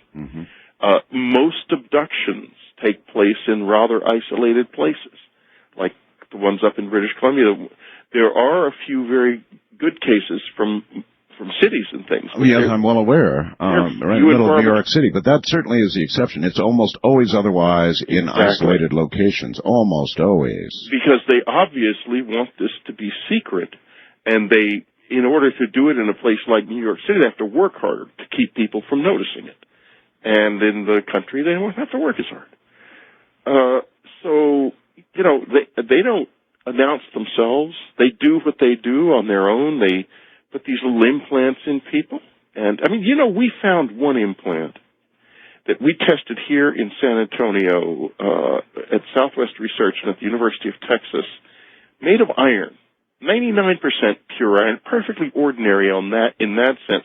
Put this little sucker in an X-ray diffraction machine. Yes.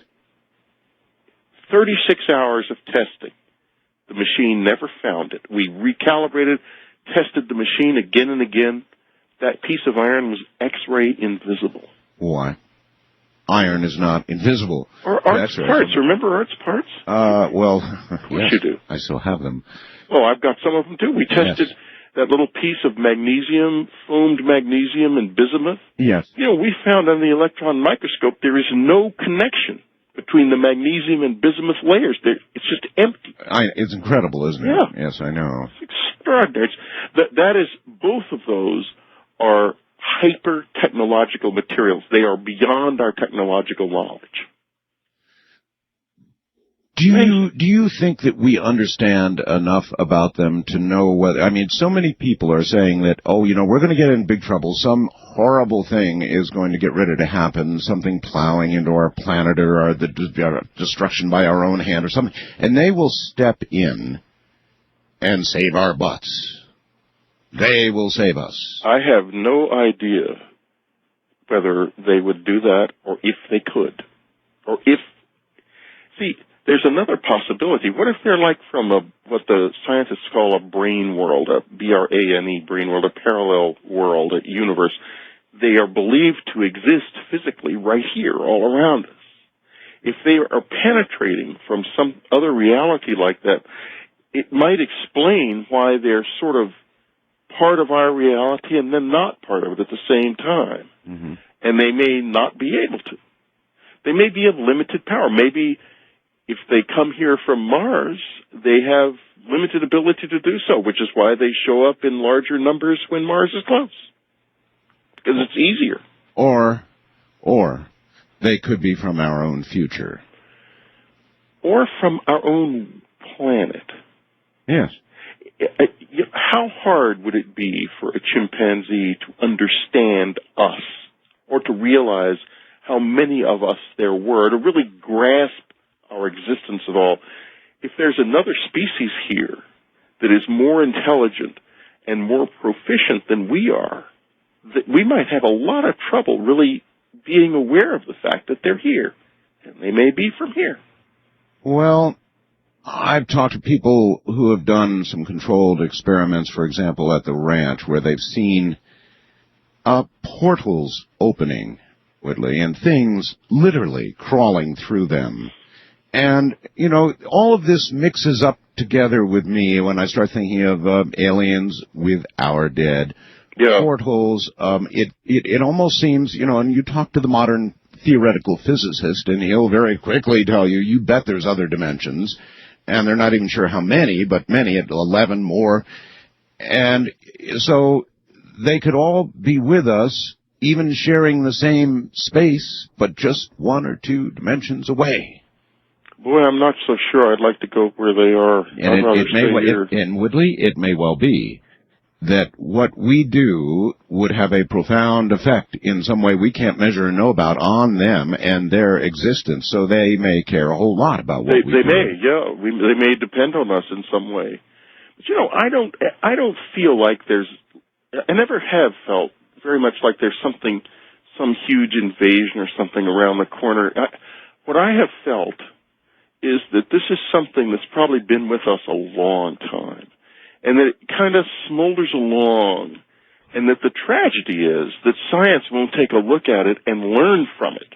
Well, I frequently wonder about you, Whit. In other words, you've got an implant, and I would have no way of knowing what kind of control that implant has over what, who you are, what you think, what you say. Have you ever wondered about that? Well, of course.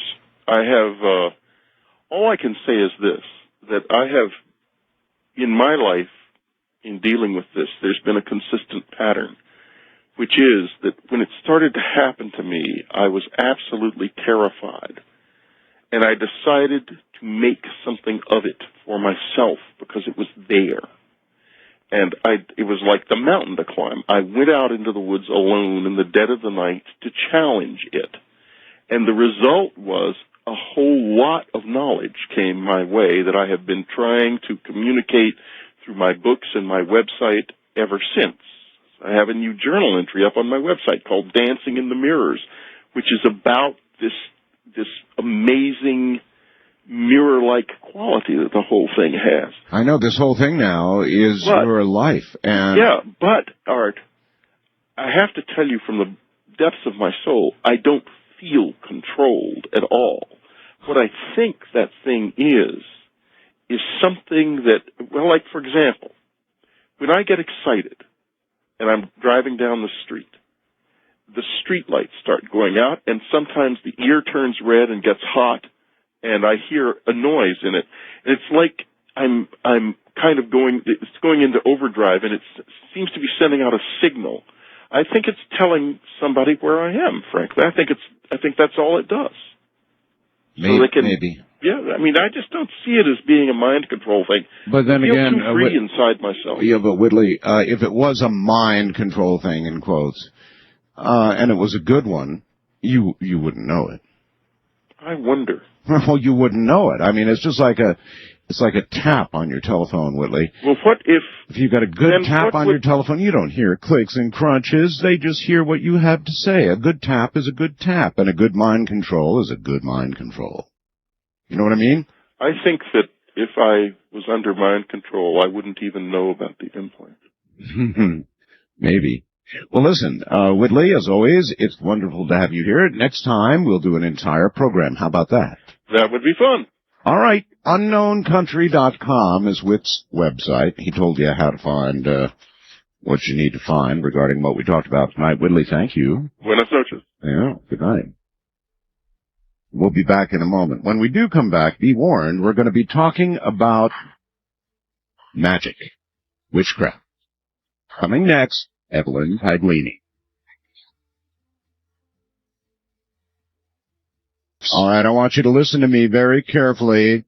We're about to talk about witchcraft. We're about to talk about magic. This will offend some people out there, their sensibilities, their religious beliefs, whatever. If that's the case, tune out. You know, the radio has a dial, an on-off button and a dial. Don't expose yourself to needless pain. This is going to be a very serious discussion about something that I personally believe is absolutely real. Magic. Dr. Evelyn Paglini is coming up. She's a parapsychologist, one of the leading authorities on the occult and the supernatural in the United States. She was born into a centuries-old family of practitioners of the occult. And at the age of 4, her grandfather began teaching her natural magic. Very important phrase, natural magic. She is a psychic, metaphysical teacher, lecturer, consultant, doctor of divinity, and spiritual warrior.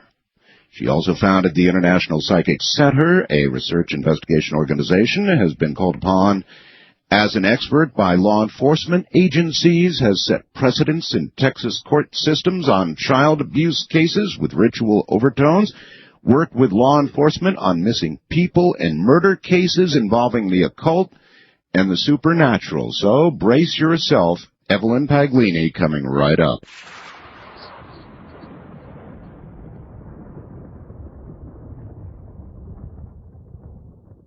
Ladies and gentlemen, here is a witch, Dr. Evelyn Paglini. Dr. Paglini, welcome to the program. Well, thank you. It's so wonderful to be back, and I am so glad to have you back where you belong. Thank you. It's great to be here. I have a lot of really serious questions for you tonight. Evelyn, what do you know about death? What do I know about it? Yeah, that's right. What do you know about death? In other words, what do you know about what happens when we die? From your perspective, from one who is a practitioner of other than, you know, what we learn in church. I don't know how to put this. From your point of view, as a practitioner, what do you know about the nature of death? What happens when we die? Well, naturally, there are many people who have had a near-death experience. They have gone through the tunnel. They have seen the light. They have come into the presence of the divine light. Sometimes they have gone through other dimensions and have seen other spirits or souls or entities on their journey. Usually they will go, as we have heard, into what we call a school so that you can revisit that which you have accomplished or not accomplished in the physical plane in this manifestation. And then for a time, you are, let's say, redeveloped. Your development is continued, and then you reincarnate and come back again. So you have no doubt, do you, that we have a soul, that we have something entirely separate from our physical beings that continues upon physical death? Absolutely. Is that wound in the principles, understandings, and teachings of the practice, the craft, as much as it is out in the Christian world? I believe that every tradition and culture, no matter what the religious teachings are, have the spirit, the soul, and the reincarnation thereof. If I was a complete neophyte, which I'm not because I have personal close-in experience with the craft, as it were, but if I were a complete neophyte and I said to you, come on, magic, give me a break. That's stuff I see on TV or in the movies. Magic is hooey. Magic is baloney. Magic is a carnival thing. It's not real. It's not real. Convince me it's real. Well, if you were talking about the stage magician, I would have to agree. But I'm not. But I know, and so the magic that you speak of, I would have to say was the science of mankind in the beginning. It was the path that led us through nature and the elements to that which is the divine. That is the communication with the divine. So magic, you're saying magic then is natural. Yes. Right? It's a natural thing. It's as natural as the wind and the sun and the earth and the things that we know. And it's in our DNA and it's in our soul.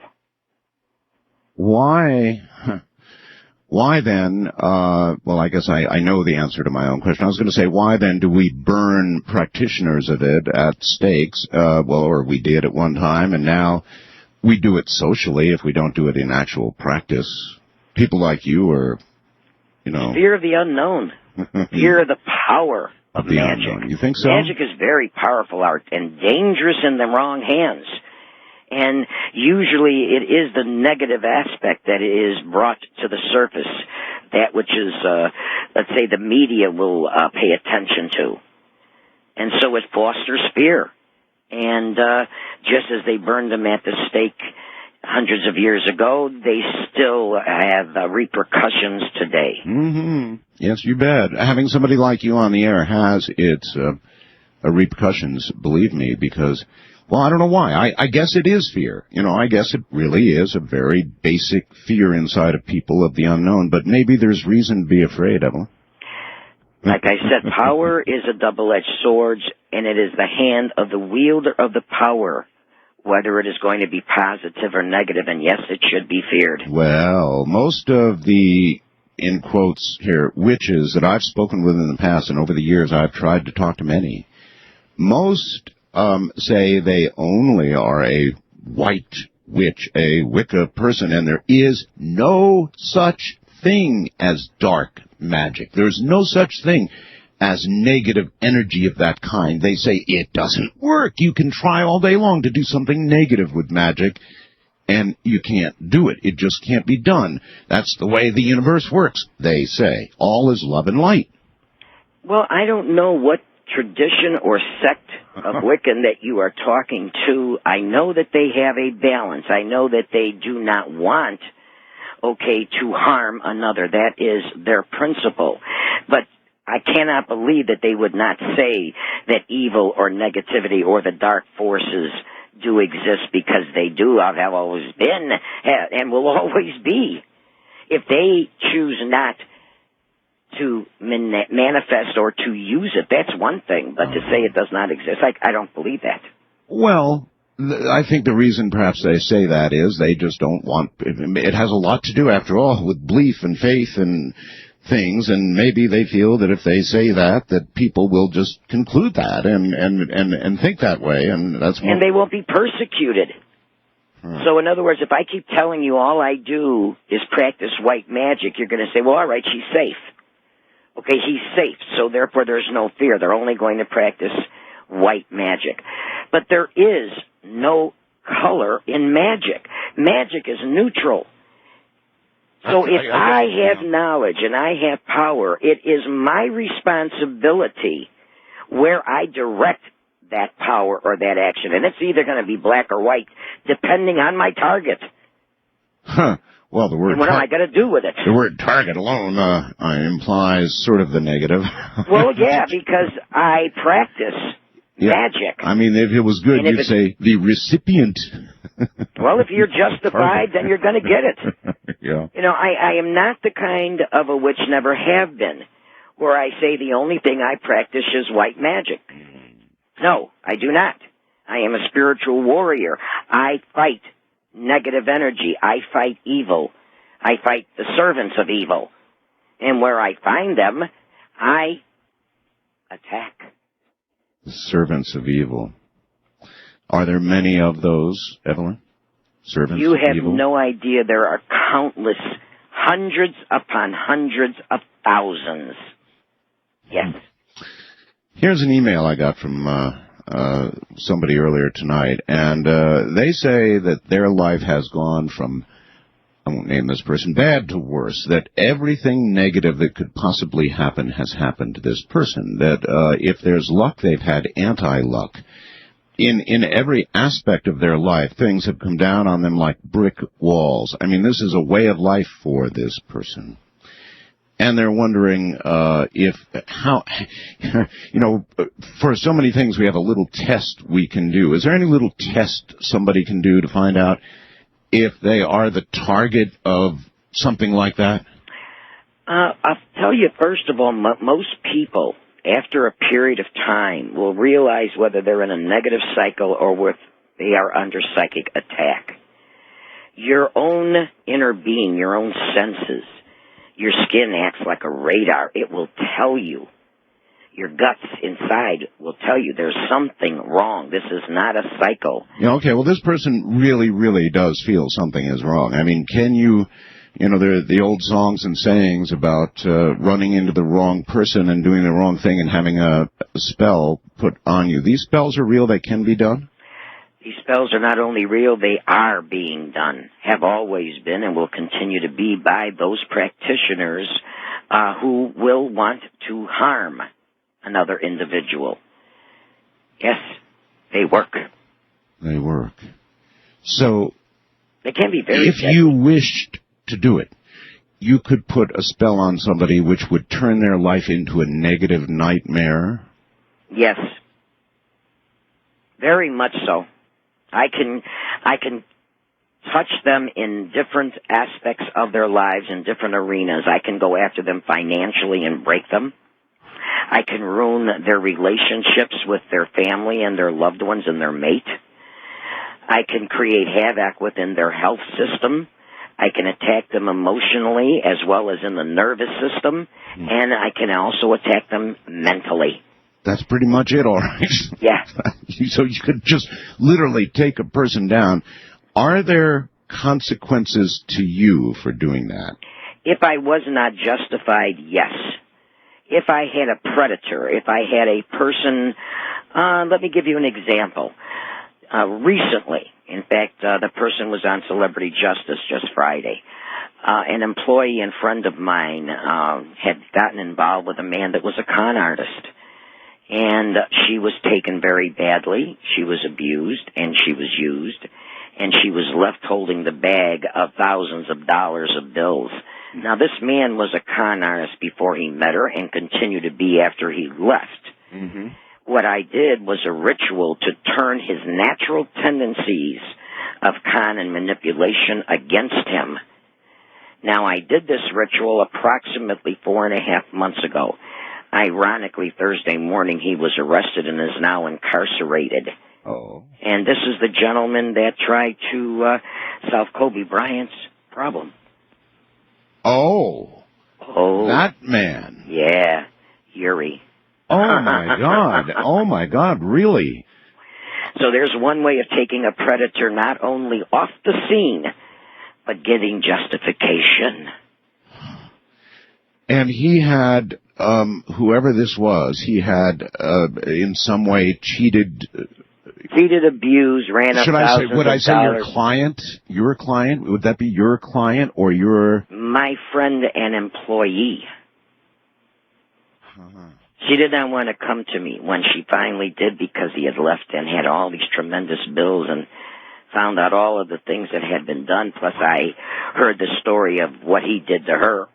Wow. What kind of ritual, without giving the absolute specifics, because I'm not sure we want to give that out on the air, but I mean, what kind of ritual would you go through to manifest that kind of ending for this person? Well, I would make an effigy of the individual, which is a representation of that person, imitative magic. Almost like voodoo. Right. Then I would take that which is in sympathy with the body, and I have now established a connection and a link.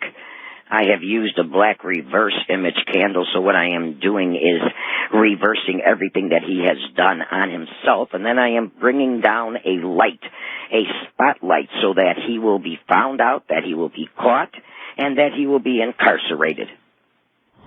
And I see it in action. See, what is above becomes manifested below. So once I create it in the astral plane, once I have manifested it there, then it can come down into the physical plane, and it will get its results. Where does the power come from that you call upon to do this? Where does that power come from? Well, the first thing I do is I do what we call a raising of power, and that is the power of myself, the personal power. Then what I do is a drawing of power. I will pull in entities, elements, spirits, whatever it is that is necessary in order to accomplish the task. So there are others, elementals that you can call upon, yes, to assist you. I call on the elements. I will call upon the watchers. I will call upon a specific entity or deity that will help me and aid me and assist me in accomplishing my goal.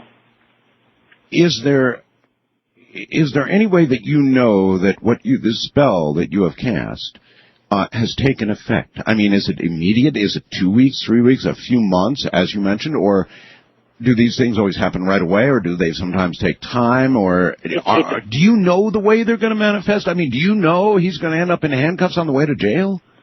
That's what I saw. How it was going to come about, I did not know.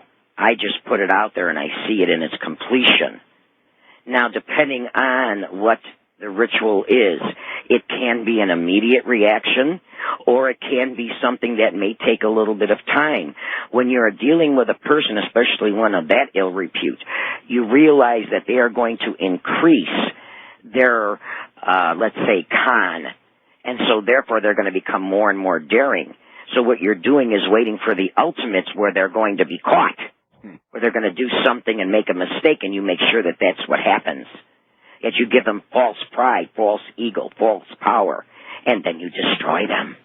So really, it wouldn't matter what they would endeavor to do, it would go all wrong. When I got done with them, yeah. And I'm being very sincere, Art. It's not something I do often. Yes.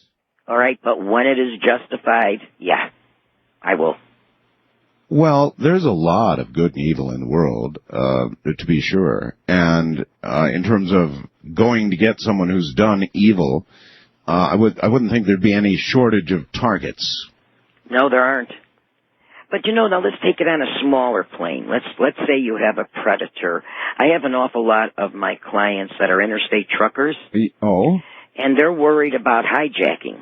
Well, they're sure. worried about sure. things sabotage. Sure. And competition. Well, what I have told them is that they can do what we call a thought form or a familiar, and you can create, let's say, the panther or the wolf as a protector, not only of yourself, but of that truck or that vehicle or that car or that Suburban.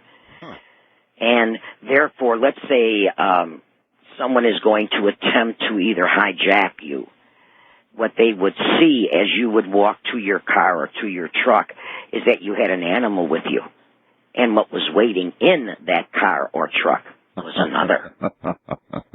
And so usually the culprits will say, let's go find something that's a little easier. Yeah, well, sure. Yeah, sure. But they would see... Oh, yes, manifestation of a thought form. Yes. Huh. You know, that's interesting because I've had so many emails of strange, unexplainable occurrences from people that are on the highway. Obviously, we have a lot of listeners who are in trucks at this time of night, you know, headed out into the night across the interstates of this country. And you've helped out a number of them, huh? Yes, I have, and I've got so many wonderful testimonials. I mean, they can't believe it, but once they first evoke and conjure and create a thought form and give it life, its energy, it will manifest. Well, when we get back in a moment, we're at a break point here. When we get back, we'll continue talking about, we're not going to exclusively, now mind you, talk about the wicked sides of magic, but we are going to cover an awful lot of it. I had no idea it was out there on the highways and the interstates across our nation. Fascinating. My guest is Evelyn Paglini from the high desert town of Pahrump, Nevada. Good morning, everybody. And it is morning in most time zones we're serving, but not all. My guest is a witch, Dr. Evelyn Paglini, and we are talking about the craft. You just stay right where you are. There is much ahead.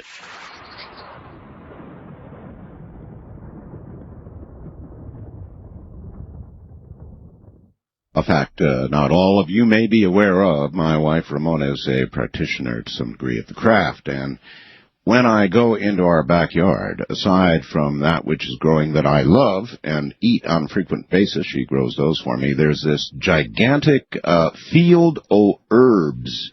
I mean, Evelyn, we have herbs growing from stem to stern out there, all kinds of strange herbs that give off a very unusual, not bad, but a very unusual smell, and she's taken to growing all these herbs. They're one of the tools, are they not, of the craft? What do herbs do? What's it all about? Well, I'll tell you one thing. They've always had roots and herbs and barks and spices, and they've been used by, the wise men to replenish their energies and to cure the sick. You can nourish the body. You can also present it to your deities.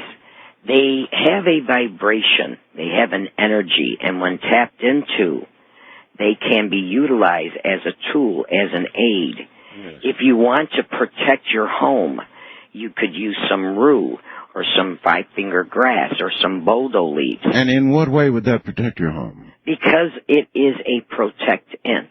It sets up a shield. It sets up a barrier. And so, therefore, those people that would, let's say, want to come in and wish you ill will or wish you harm, that would be absorbed by those herbs. Also, they would be uncomfortable and not want to stay. And that's only one way. Of course, you use herbs magically, too. Yes. And so that's why I'm very proud of her that she's growing so many herbs. But they would have an effect on somebody that somebody wouldn't even realize. It would turn them away from an otherwise negative action toward you. That's really interesting. Yes. And also you can use certain herbs in order for, let's say, to bring luck, to help you in a court case or a lawsuit. There are herbs that you can use for attraction, for, again, repelling. Each has its own vibration and its own what we call calling out or magnetizing to you or repelling from you. They're part of the natural world, aren't they? Yes, like essential oils. Essential oils, another tool. Another tool. They are not only used for anointing, right, but they can be used for the consecration of your instruments, the consecration of the image candles that you would be using. They are worn, they are placed on your chakras in order to open up a specific area of your chakra. They are also used when you are going to call down, evoke, or invoke a deity, a spirit, an entity. So there's multi-uses. Not only can you use them in the home to create an atmosphere to bring in a vibration. You can also use it to put, again, a protectant. Rosemary and rose geranium are excellent, as well as myrrh for a protectant. I mean, if you want to protect yourself from evil and negativity coming through, take any one of those oils I mentioned, draw a circle, place a 4-quarter cross right in the center, and then say it out loud and firmly that there is no evil or negativity that can cross this threshold. And do likewise by placing it, let's say, on the headboard of your bed or on the wall if you don't have a headboard. Once again, draw a circle, place a cross in the center of it, and then this time say, there is no evil or negativity that can cross this barrier. I wonder sometimes how much evil there is. You know, I've interviewed some of the real McCoy best exorcists in the world, and many involved with the church, and they assure me that evil is not only all around us, Evelyn, but that it is on the increase. It is rampant. That there is evil everywhere, and you can feel it. You can know that is so. Yes. And these are the tools that you would use to keep it away from you personally. Yes, and from your family, from your loved ones. You can put shields of protection around your loved ones, your family, your home. What's the difference, Evelyn, between luck and fate, and luck versus fate? I mean, is there real luck? I guess you would say there is, right? You can make your own luck to some degree? To some degree, you make your own luck as well as you can create your own destiny. Because if you have the knowledge, then what you're going to use are those tools. You're going to use the elements.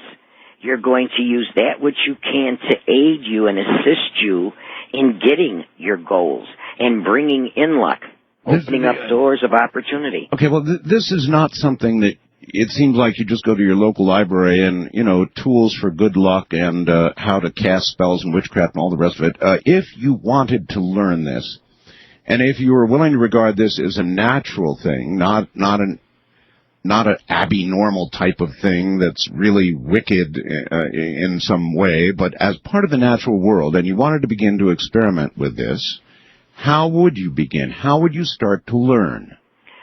The most important thing is to get a good foundation, and that would be to learn meditation and visualization.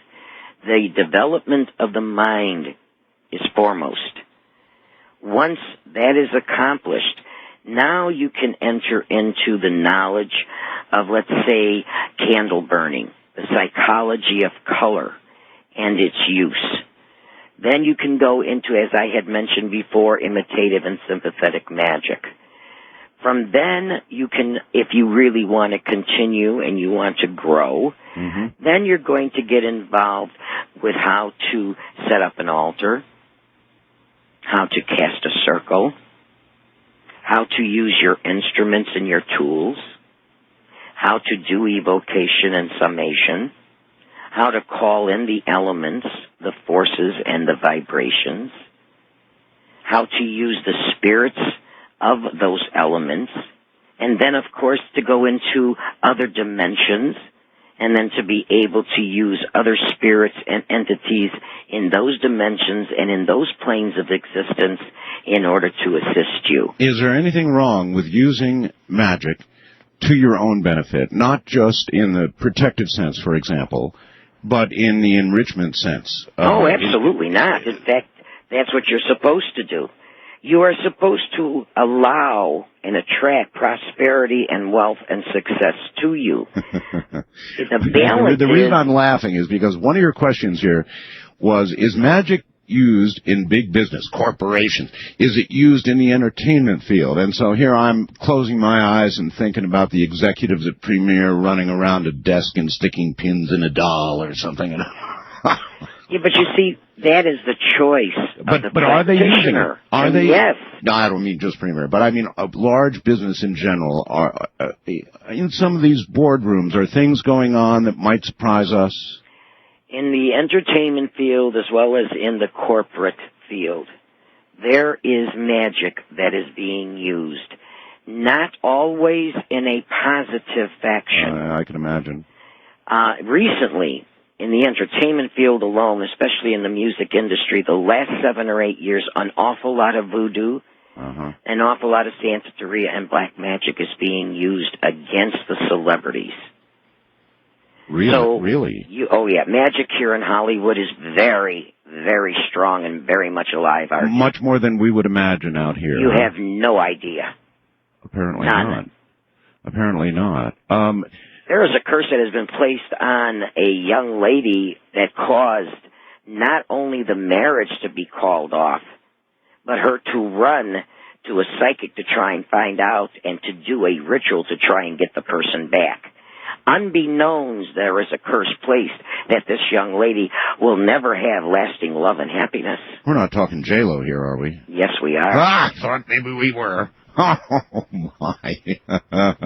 Yes, we are. So, you're saying she's availing herself of... She has availed herself, and unfortunately that she has someone very powerful working against her.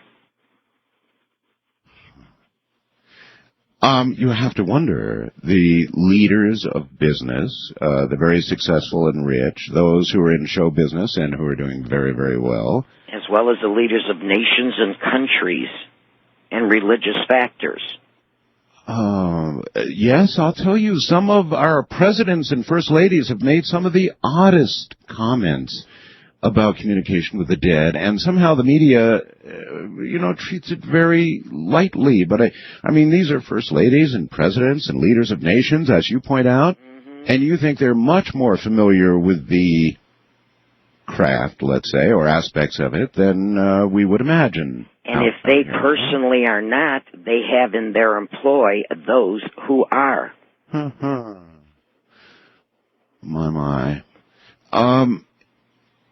Is there any way to know, sitting out here, those who are employing such techniques and those who are not? Or is it so invisible that there's no way? If you are going to hone and focus your attention on a particular area or group or society, yes, you can find out if they are using magic. And then you can learn the kind of magic they are using and learn to combat it, to block it, or to lessen it. In what way would you find out that some person or group is using magic? How would you endeavor to glean that knowledge? Well, first of all, once you have the target, what you're going to do is you are going to send an astral projection. It's like a shadow person. Hear the wording? Yeah, oh yeah. Okay, there to visit. Like a familiar. And it's like a spy. God knows there's reports like remote viewing? Yes. And therefore you are seeing what practices they are doing. The type of rituals they are doing.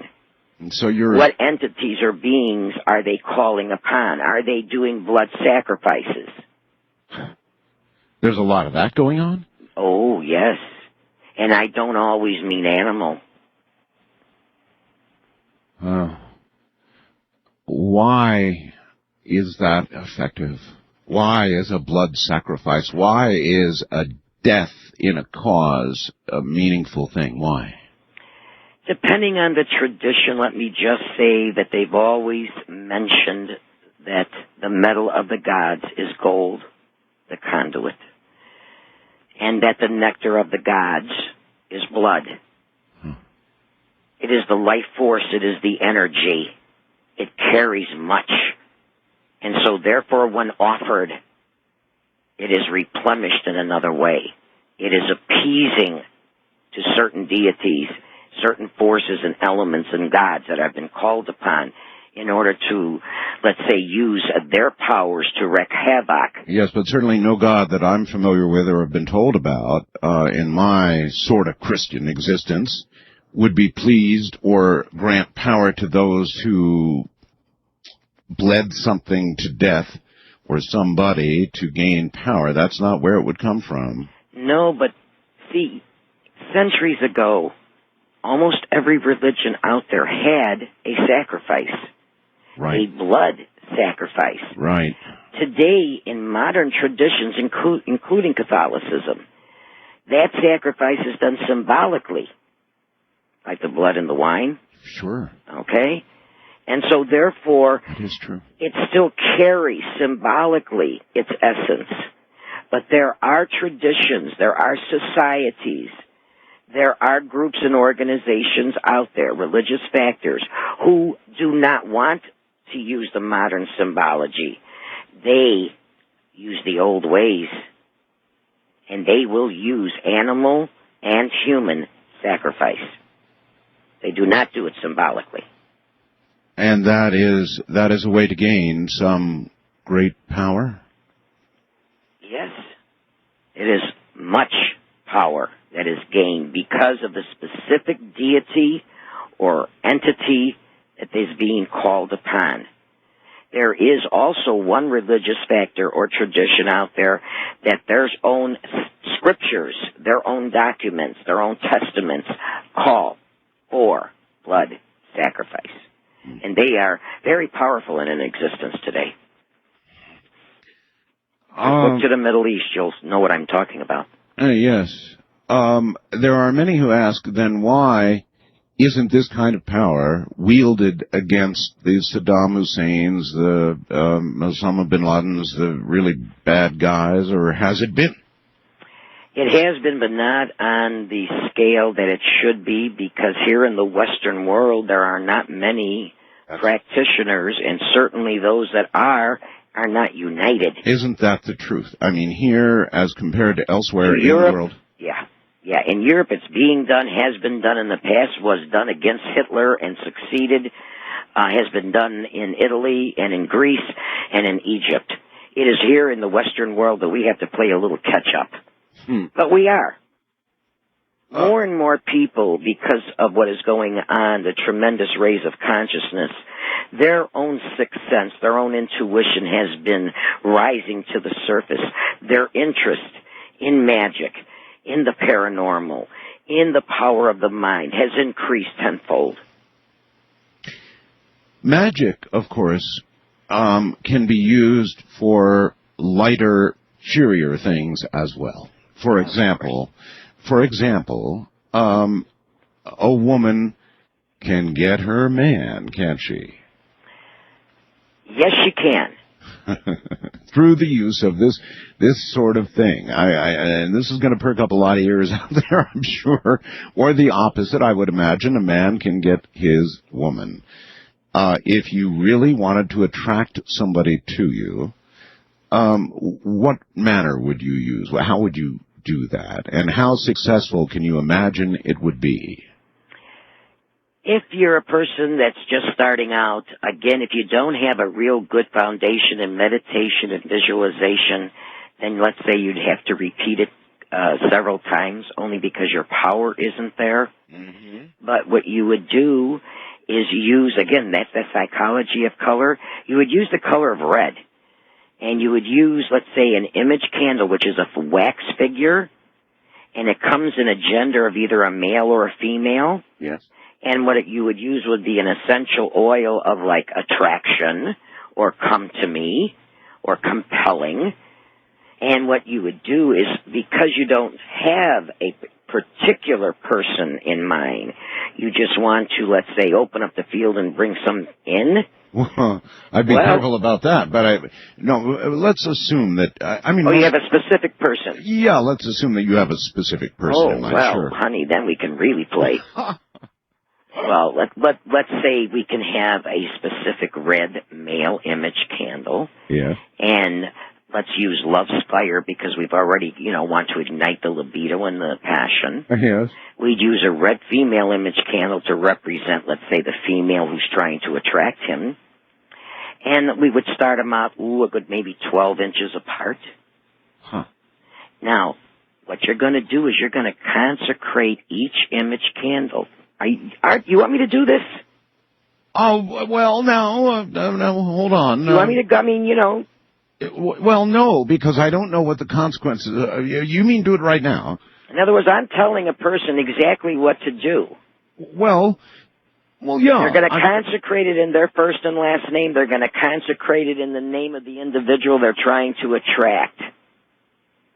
And they're going to use an essential oil to consecrate. Then they're going to light the candle, and they're going to do a meditation and a visualization, okay, where they are attracting that person to them. Now, I guess you were asking, is it wise to give all these details? Is that essentially what you're asking? Yes. I hadn't thought about that aspect of it. So we're at a break. Let me think about that aspect of it, and we'll be right back. Evelyn Paglini is my guest. Yeah, you know, I don't think it'd be too bad to tell people how to get other people. Right? Or would it? This is very interesting stuff. This is magic. This is Dr. Evelyn Paglini, a real witch. And yes, in a moment, I think we'll proceed exactly from where we were, and we'll talk about how you can get him or how you can get her. I mean, what the heck? Why not?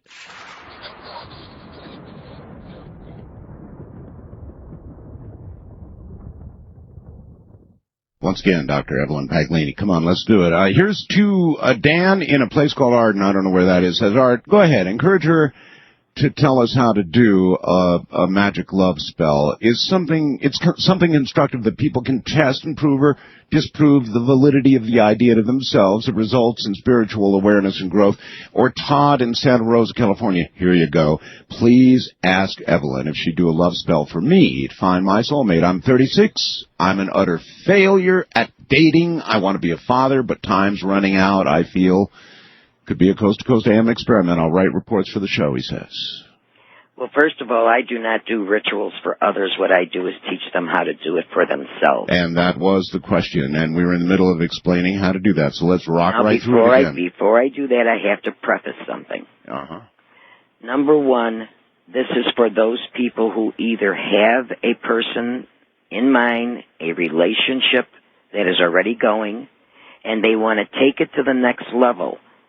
I need balance here, Art. I do not want people where they are going to try and force another person to become a robot and to love them and be with them against their will. This is not what magic is for. Like a Stepford wife. Yes. So I need to preface it before I say this. Please, this is to be used to heighten a relationship, to bring it to the next level of intensity. But written between the lines there has to be the fact that you could use it that other way, eh? That's correct, and I'm glad you brought that up because now you understand the difference between black and white magic. Well, good. That was a question. You that must would be take the difference. responsibility for your action. All right, fine. Let's take the whiter aspect of this. You just want to enhance a relationship, all right? You want to go to the next level. That's, I think, the way you put it. Yes. And you would do exactly what? All right. First of all, let's take what ABCs. We're going to take a female individual gender wax figure and a male gender wax figure. You're going to dress the candle. That means that you are going to use an essential oil that is conducive for what you are about to do. How do you know what that is? Well, because you are going to enhance a relationship, and we're dealing with no, love. I understand. I meant, how do you know which oil, for example, you would want to use? How many choices are there? There are many. I gave suggestions of Love Spire, Compelling, Come to Me. These are all kind of like perfume titles? They are essential oils, honey, that are a blend. And they can be used in order to bring that person to you and for him to, or her, okay, to feel the emotion that you are sending. Gotcha. Once you have dressed the candle, and there's a particular way of doing it, all right, you would hold the candle in the center, and after you have put the essential oils on your power hand, that means if you're left-handed or right-handed, you would put the essential oils in the first 3 fingers of your power hand. You would pick up the image candle holding it in the center. I'll tell you about the center later. You're going to slide your hand from the center to the top of the head, from the center to the bottom of the feet.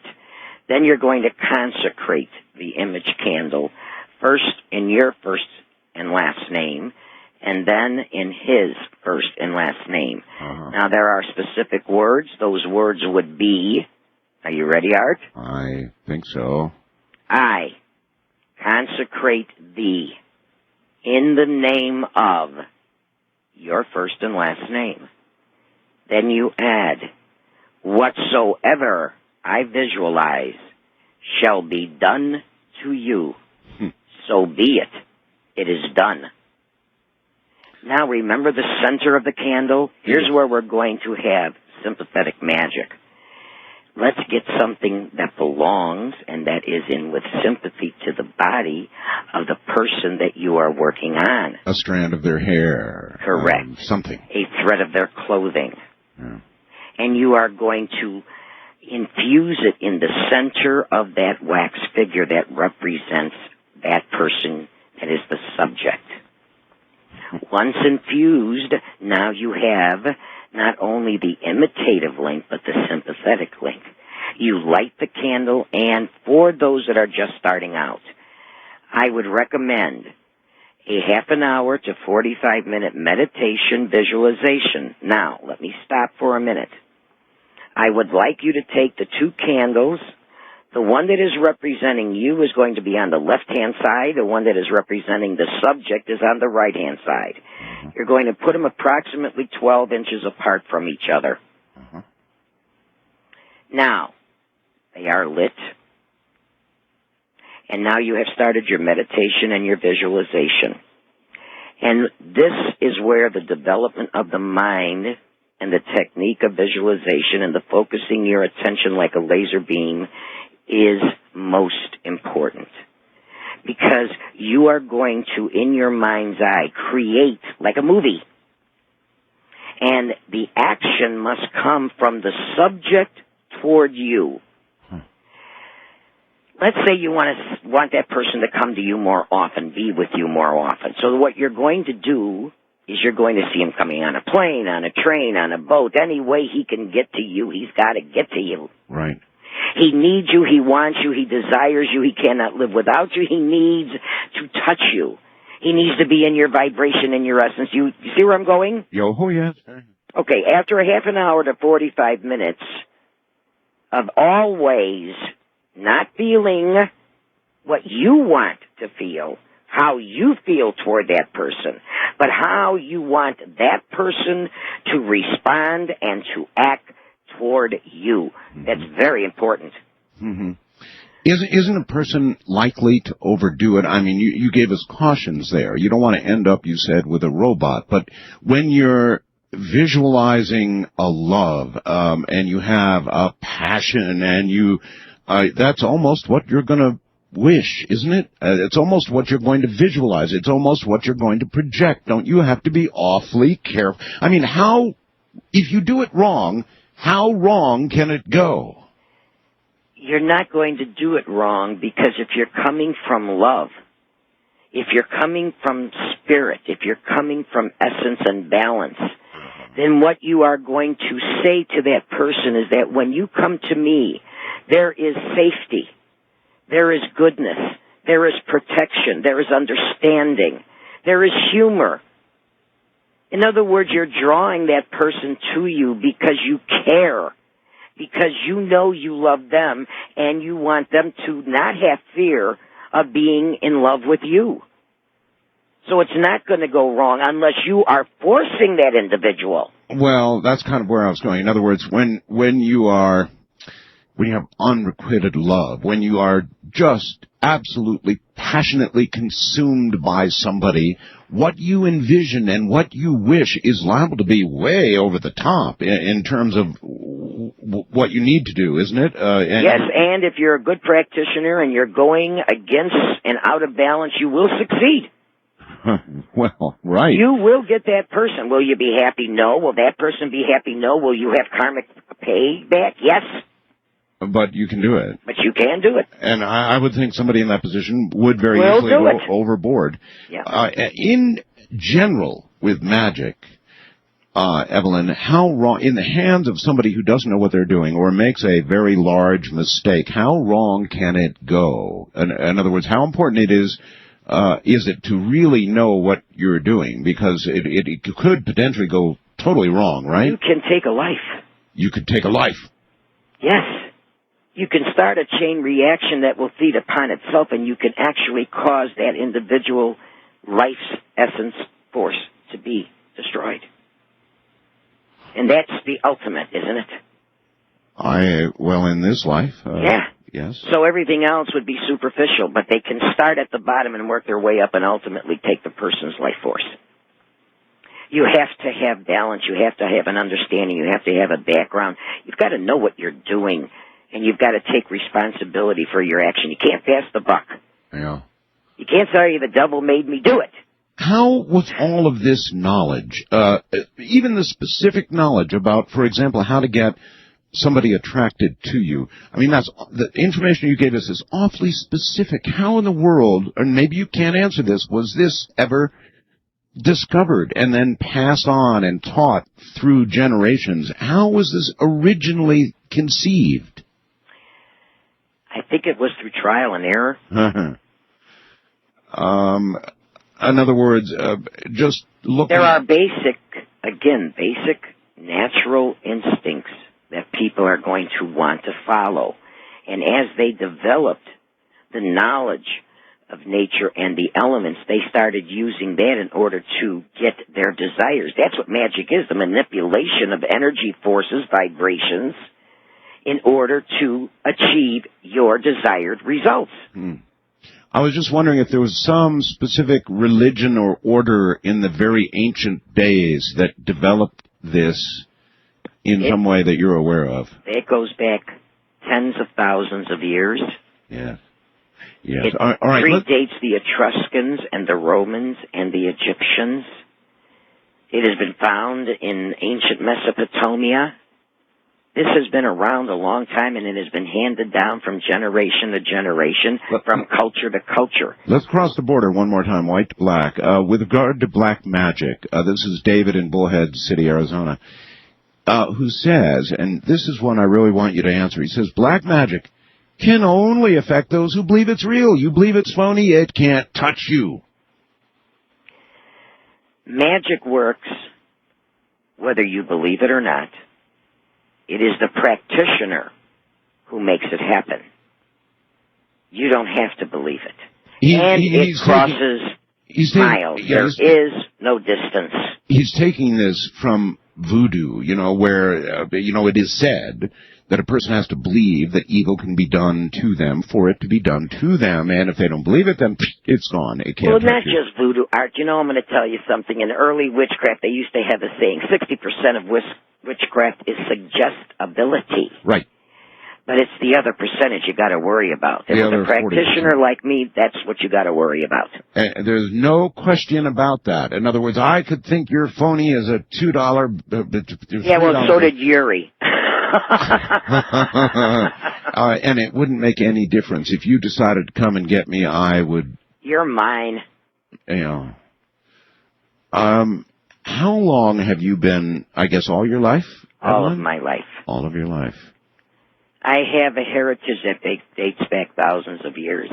I'm a Tuscany witch, a strega. If somebody needs something done, Evelyn, would they be better off trying to learn the basics of how to do what they want done, or coming to somebody of your caliber? I prefer people to have the knowledge themselves. Once gained, they can use it in other areas. Well, I hear you saying what you would prefer. I'm just saying that if you want something done, something big in business, or somebody who has wronged you, or, it's going to be a major operation of some sort, is this something an amateur really can tackle, or not? Most amateurs cannot. You will have to seek out a practitioner, and you have to seek out one that is trustworthy, one that has a background of balance in order to help you or to assist you. I still would recommend that the person learn how to protect themselves or how to learn the magic for themselves. Only because I've heard horror stories, Art. Like what? Well, people have gone to, let's say, specific medicine men or shamans or witches that are going to perform a ritual for them. They have paid dearly, all right, and have not had anything taken care of. All they've been done is taken to the cleaners. To the cleaners, yeah. And so, therefore, when something that important, unless you really know someone, unless someone is going to give you someone of excellent reputation, I would prefer the person learn it for themselves. Well, I don't do ritual for others because I haven't got enough nights in my life, okay, to do rituals. all right, but if magic is as you suggest it is, and this powerful, and you can really cause people to take paths, for example, they would not otherwise take, then what about our leadership in this country? What about targeting political figures like the President of the United States, like whoever? Well, that's always been done. Has it? Yeah, it's always been done. It's always been tried. It's always had magic as an influence. There is sometimes a succession because, remember, there is an opposing factor. But, yeah, it has been used. Well, I mean, if that's true, then it may be that our national policy, whatever it happens to be at the moment, is shaped by a force not inside the White House at all. Well, there's always been a rumor that there is a governing body that is within the government that no one knows thereof. And do you know anything about that? Pardon me? Do you know anything about that? Let's say that there are many societies out there that have excellent hidden agendas, and they certainly practice magic. Very well practitioners, very proficient practitioners. So you cite the rumor that there could be others actually pulling the strings. Do you? Yes, from England to the Middle East to here in America. Do you believe that to be? You believe that to be true?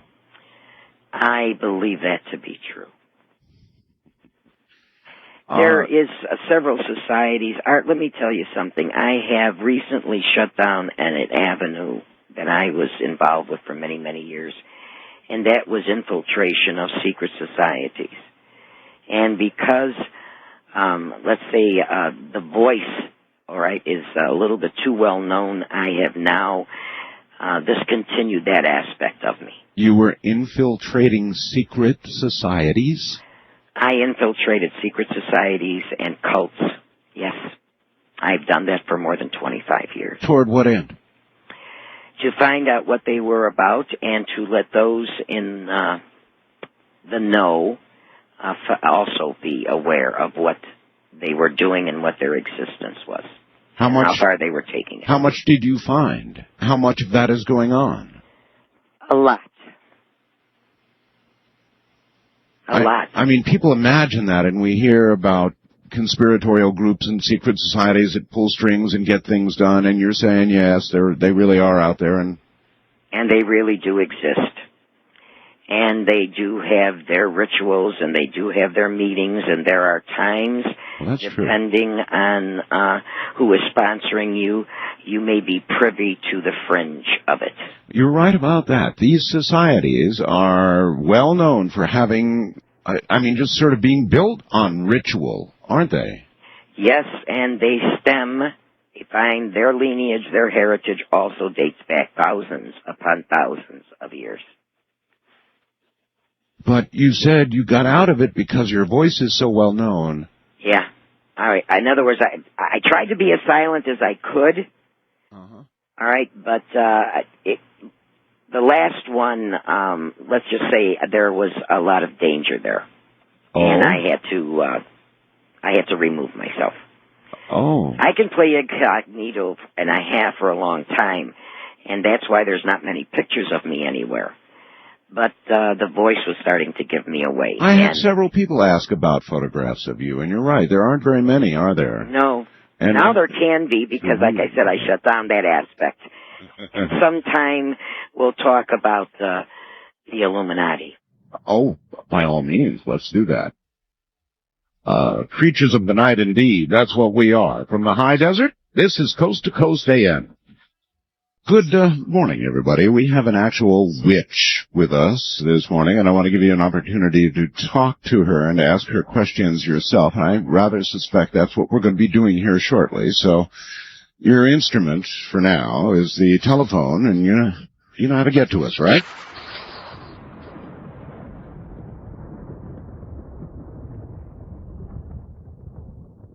Of course, I receive all these messages courtesy of Fast Blast, which is available on the website. You can send me a quick message. And I am being besieged with people asking me to broach the subject of the shadow people with Evelyn. And this is something that, I don't know, a couple years ago or more, we stumbled on here.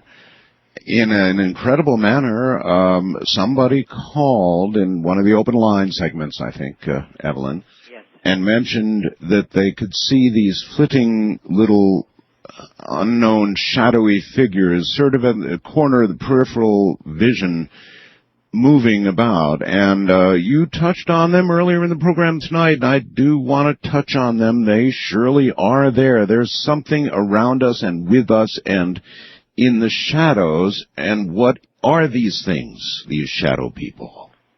We have a multitude of variations. That is why there are some people who are only getting a glimpse of a shadow out of the corner of their eye. Others see them full on. Oh, yes. Coming right at them. Yes. There are those that have described them only as a shadowy figure, sometimes almost in human form or cloaked. Others have seen them in animal. That's right. And so what we are dealing with are not only spirits and entities, but we are dealing with other dimensional beings that because the veil is being lifted and our own psychic ability and consciousness is being raised, we are able to perceive them. Now, many experiences, there has been noted that some of the shadow people do not know you are looking at them or are aware of them, and yet there are others that the moment they realize that you are perceiving them, immediately disappear. Exactly. So they are aware of your presence, and that says, boy, does that say a lot. In other words, there's... So therefore, you're dealing with other dimensional beings as well as spirits and entities. Exactly. Now, you can also be dealing with, and this is something that most people are unaware of, and that which I am, and that is a shadow walker. In other words, you can project yourself in an out-of-body type of way. Mm-hmm. And that can be perceived in peripheral vision. Somebody could see you in that state, is what you're saying. That is correct. And so that which you are perceiving may be a shadow walker like myself, another practitioner. But these shadows can also be many different things, no single thing. That's why you're getting all the variations of descriptions, and that's why the response of these beings, entities, and dimensional beings are different. Well, one night I had a Native American on, Red Elk, and as an experiment, we asked people to draw precisely what it is that they see, and I don't know, we came up with 30 or 40 descriptions that people had drawn and that we put on the website, and it took the man's breath away. I mean, he freaked out. That's right. With all the different things that people were seeing. He actually went through them one by one. Oh, my God, this is so-and-so, this is so-and-so. And he was describing the various beings that the people were seeing. It was incredible. Listen, I want to open up the telephone lines. I really want to give people an opportunity to ask you questions or to interact with you. And I have no idea what we're about to face. I'm just going to open the lines and do it. Can I do something first? We did not finish the love ritual. And I do have on my website, mysticalblend.com, love rituals on cassette tape and CD, as well as introduction to ritual for those people who want to get a foundation. And if they cannot get to a website, they can call me, and may I give that number out? Well, look, I also know that you have, because my wife receives them, essential oils, the various accoutrements that somebody who is going to begin to practice the craft would use available, correct? Yes, I do. Yeah, all right. Sure, you can give a phone number. Of course you can. My phone number is 818-407-1951. And for those people who would like a free brochure or catalog, they can write me at Paglini at P.O. Box 57932, Sherman Oaks, California, 91413. You're right down there where my network is, so you've been helping them out, haven't you? There's magic in these hills, honey. In those hills, and there are hills. All right, that phone number was area code 818-407-1951, right? That is correct. And people who would like these products might look at your website and then go to that, call that number. People who need your services might call that number. People who want to learn more might call that number. I don't know. I do a lot of consultations where I design a ritual for those people who have a situation or a problem. Well, don't we all? All right, here we go. Let's see what we get on the lines. First time caller line, you're on the air with Dr. Evelyn Paglini. Hello. Hello? Hi. Hi. I am Wiccan. I've been practicing for 15 years now. Mm-hmm. I am also a law enforcement officer in the Midwest. I'll say the Midwest because Dr. Evelyn, I'm sure, can understand why I don't tell my colleagues. Even I can understand. Yeah, yeah. I use my craft in my work a lot. Really? They call it my spider senses are tingling. May I ask in what manner, without being specific, how would a police officer use such power in their work? Oh, I can see people when they're trying to hide from me. I have the ability to detect better when they're lying to me or if there's something else that they're really doing wrong, kind of thing. And also, my quote-unquote spider senses have helped me to know when to look out for trouble. It saved my life quite a number of times. Wow. All right. Did you have a specific question for Evelyn? Yes. Originally, based on her last name, I was going to ask her if she is Stragan, but she already said that. She was Tuscan Stragan. Yes, I am a Tuscany Strega. Oh, yes. Oh, I love you. And I have family in law enforcement, and they, too, like yourself, use their magic in their law enforcement capabilities.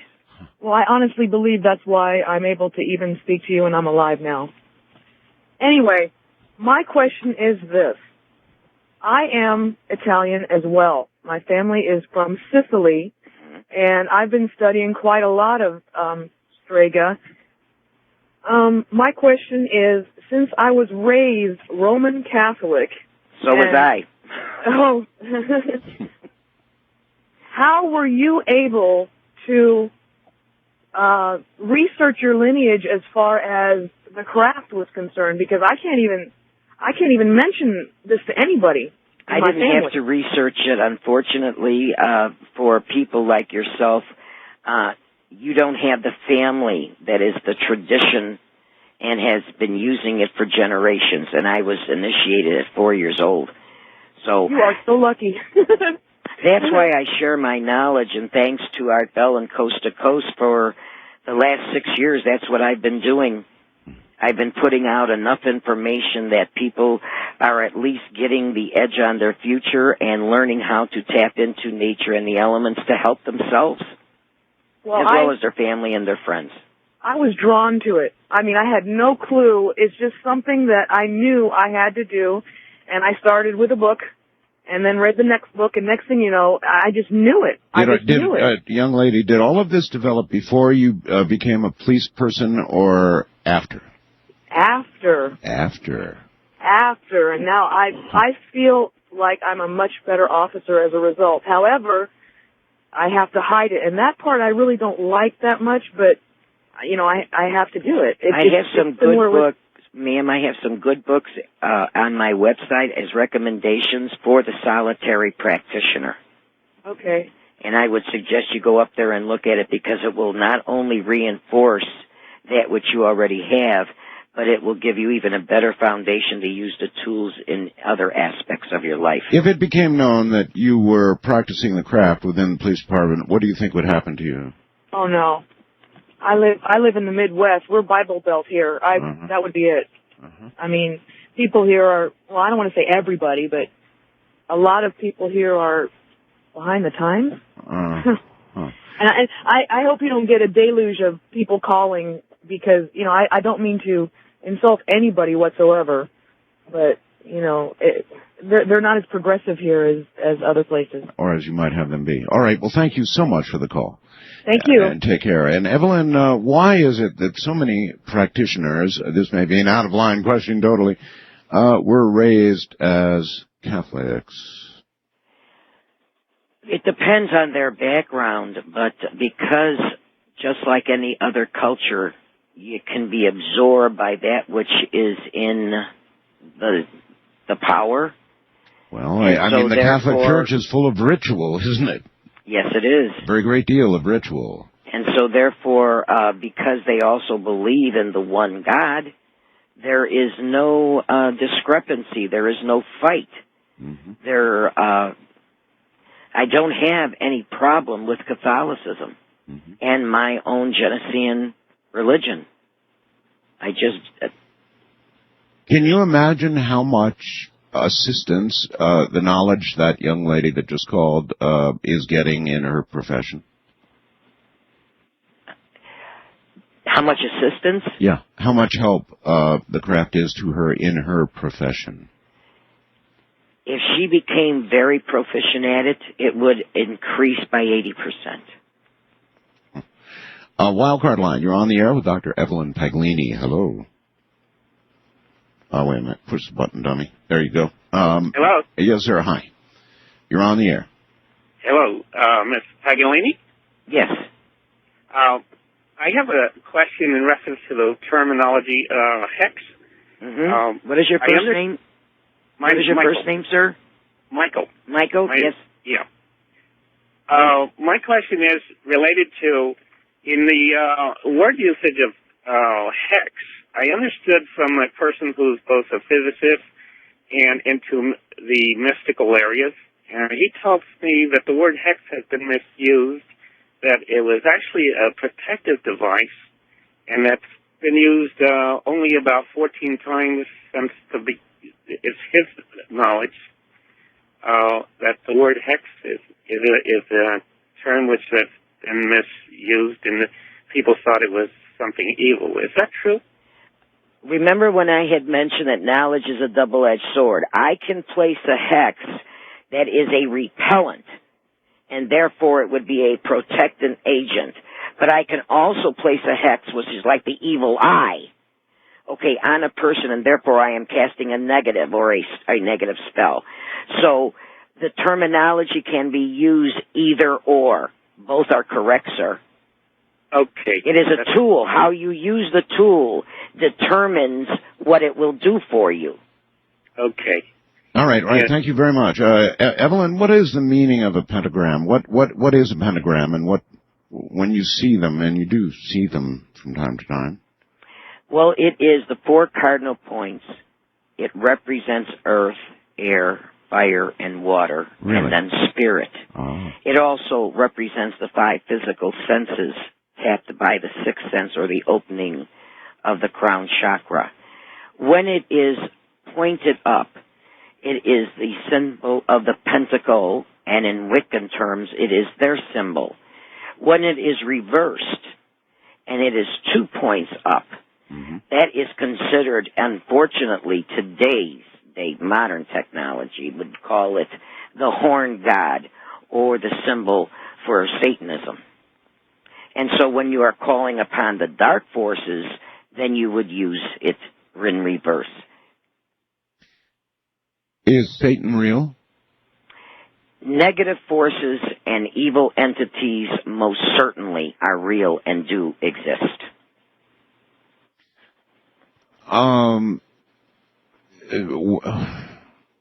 Would anybody be so crazy as to call on Satan? There are those who have, and there are those who will call on his underlings. There are minions that can be utilized. These dark forces are very willing and able to assist you. There's always a catch, though. There's always a price to pay. Yeah, always a catch. East of the Rockies, you're on the air with Dr. Evelyn Paglini. Hello. Hi, Art. Hi. It's nice to hear your voice again. Thank you. Where are you? North Central Texas. Okay. And this is Amber. Okay. And blessed be Evelyn. Blessed be to you. The question I originally had got blown out the window when you mentioned shadow walkers. When you mentioned that I got this real strong energy surge, it was real, I guess you could say yucky. So the current question is are the shadow walkers on the increase, on the negative side of it? Are you sensing the ability, many practitioners are not shadow walkers. It is an ability that is, let's say, reserved for ceremonial and ritualistic or high magic. Okay. It is on the increase. I will answer that question. Okay. It is on the increase. I may be combining two things into the term shadow walker, too. And I want to thank you for what you're saying and for implying the cautions. And I will back you up on that. If you want to practice, learn first. Thank you very much. I appreciate that. Are those the words of somebody who made a mistake? No, not somebody who made a mistake, somebody who practices. I understand. Well, we all make some mistakes, but I've always been very cautious all of my life, even when I was not a practicing. And what led you into practicing? That's a question that could get. Let me see if I can phrase that properly. Well, before I was into the craft, I was a Christian, and I had questions that couldn't be answered, that irritated people, and I always listened to my instincts, and they didn't like it. So instinctually, you were pointed in this direction. Yes. I'm also part Native American. And why did that question set you back so far? I mean, what was there that you didn't tell us that you probably should have? Well, I ended up basically telling you what the thing was, because when I was a Christian, I was asking questions that they didn't want people to ask, like what words in the Bible are the words that actually God gave, because it's historical fact that there are changes within the Bible that human beings have made, and their arguments could go both ways on that. Those answers that were not provided for you, once you took up the craft, I take it you would suggest to me have been provided? You now know the answers to those questions? No. No? No, I went off in a different direction, basically. There was no need at that point for those questions to be answered. Oh, I see. All right. Thank you very much for the call, Evelyn. Hold on. We'll dive into another hour of phone calls coming up shortly. Dr. Evelyn Paglini is my guest. In the nighttime, this is Coast to Coast AM.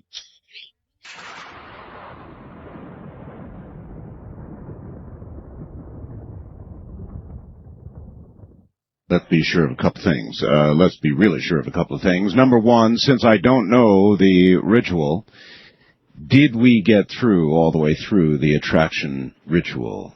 No, we did not. Okay, well then let's finish it up, please. Okay, after they have done their half an hour to 45 minutes, they can snuff out the candle, and because you started out 12 inches apart, what you're going to do on that first night is you're going to move the subject approximately 2 to 3 inches closer. You're going to do that every single night until one of the image candles reaches below the waist. Then you're going to put the two candles together. You're going to bind them with a red thread or with a red string, which is called a binding action, and then you're going to complete the ritual until both candles are completely burned. Half an hour to 45 minutes per night, and put emotion and intensity behind it.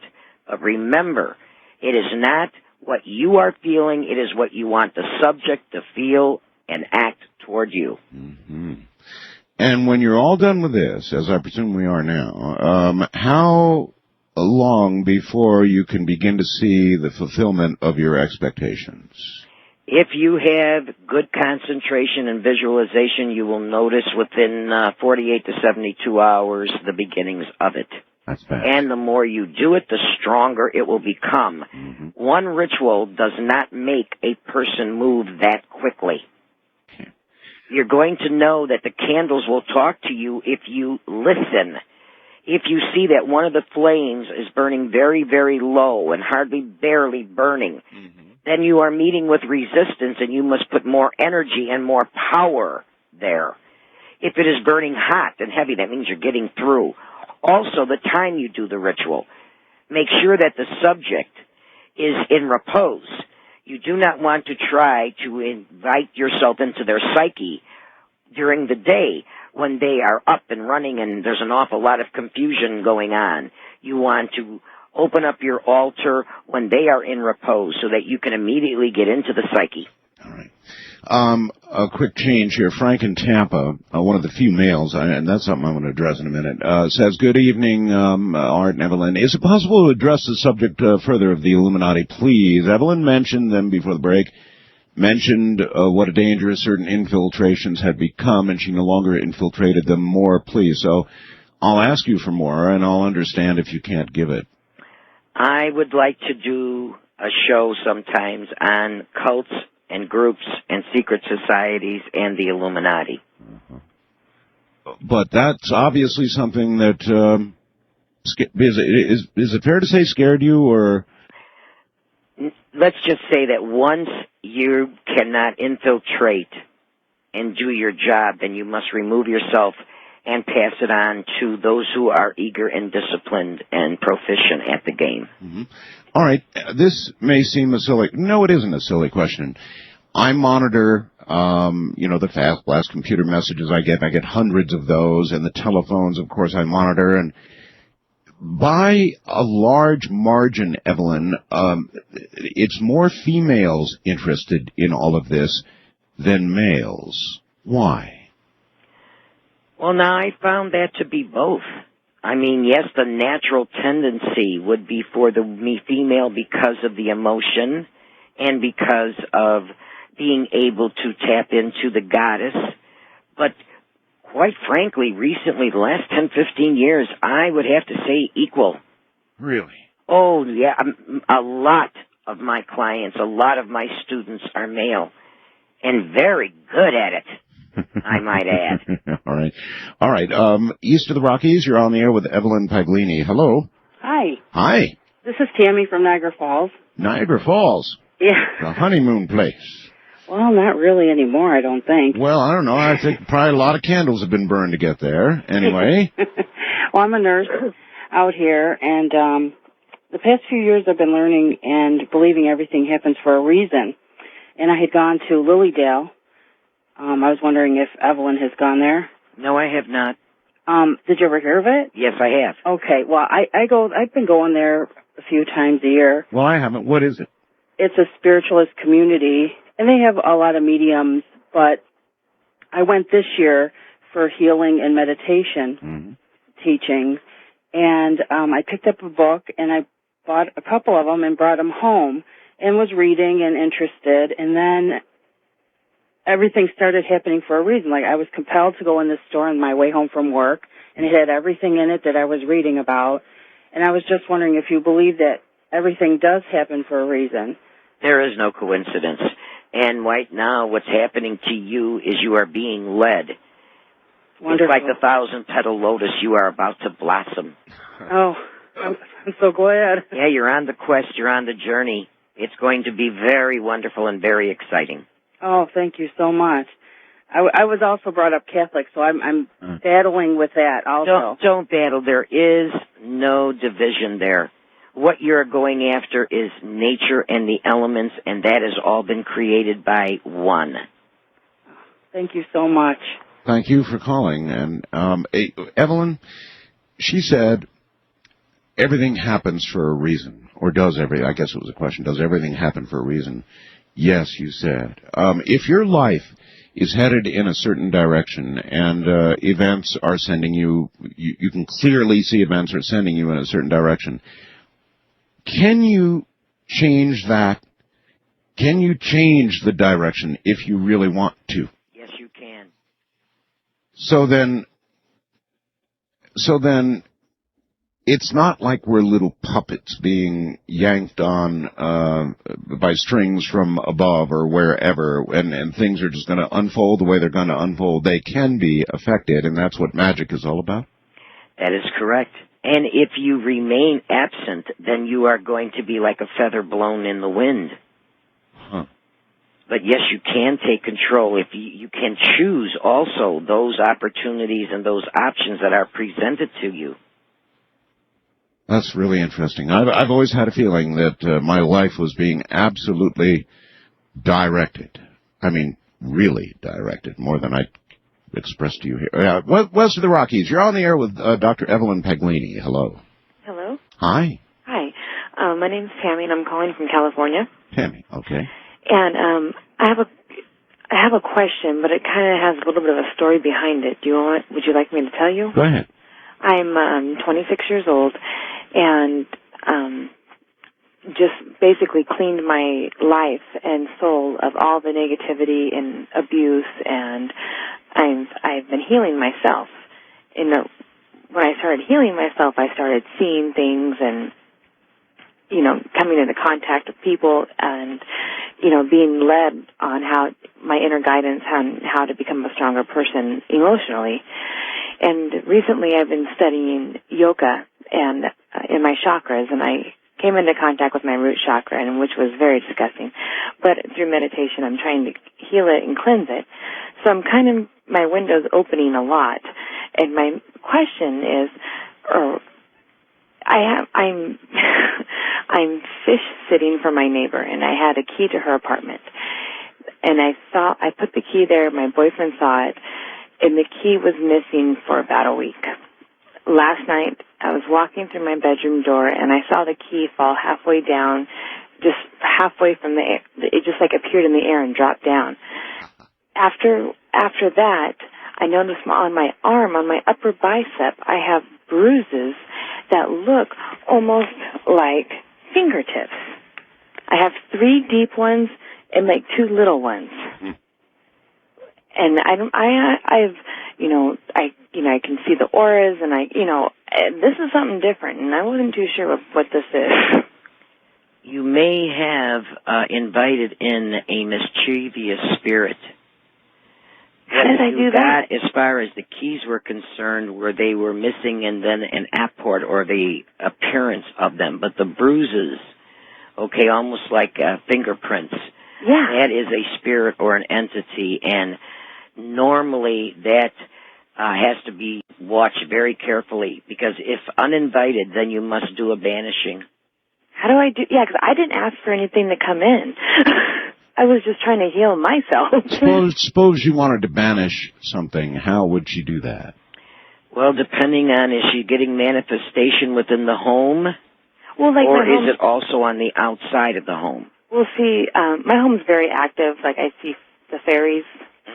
I'll come home, I'm a waitress, and I come home from work at night when the apartment's dark, and I can see the little white light bouncing around the apartment because I scared it. Do you have any negativity there also? No. See, my home is very positive, but all right, then it's only you. Negative. I would do a cleansing and protection on you and not one on the environment. If you were having things that were happening within the home, then I would have suggested that you first do a cleansing and protection of your environment, followed by a cleansing and protection of yourself. If you will go to my website, take a look at Psychic Self-Defense. Okay. But if anything goes on within the home, honey, please understand you must cleanse the environment before you put up a shield of protection on you. You must cleanse and put up a shield of protection on the house. Can I ask you a couple of other questions? Do you have a few? Is it okay? Yeah, go ahead. Okay. Very quick. If I'm at where I work at, it is a very active place spiritually, but there's a lot of negativity in there too. A lot. Rosemary oil, 5-finger grass, rue, Old leaves, sprinkle them around, protection oil, put it around your cubicle, around your domain. If you have problems on a problematic area, use High John the Conqueror to solve problems. But if it's just to remove negativity, I would use rose geranium, rosemary, myrrh, frankincense. Any one of those will put up a shield of protection and will remove negativity and only bring in balance and that which is of the spirit of good. Okay. And from where I work, is that where something could have, leached on Attach me? itself to you, absolutely, especially while you're blossoming, while you're opening. Yeah. So not only as you're healing yourself, you have to be very careful of what's around. It's like taking a shower, honey. Once you remove a negativity and you start to open yourself and blossom, if you walked outside, you'd catch a cold. Mm-hmm. So you have to towel dry and put something on.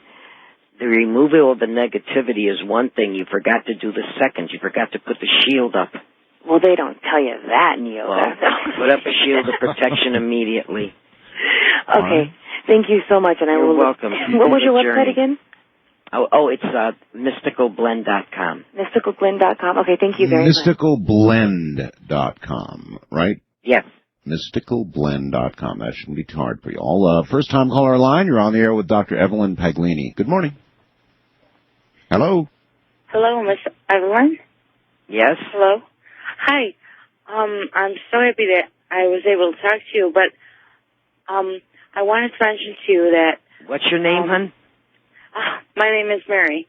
I'm from Chicago, and from everything that I've learned, there's really not too much to white magic as much as I've learned, other than teaching. Most of the magic that is practiced is gray magic. Gray magic. And gray is... There is no gray magic, honey. That's somebody that's sitting on the fence and would like you to believe that. No, now, honestly, I don't know who your magic, teacher is, but that teacher certainly is out of balance.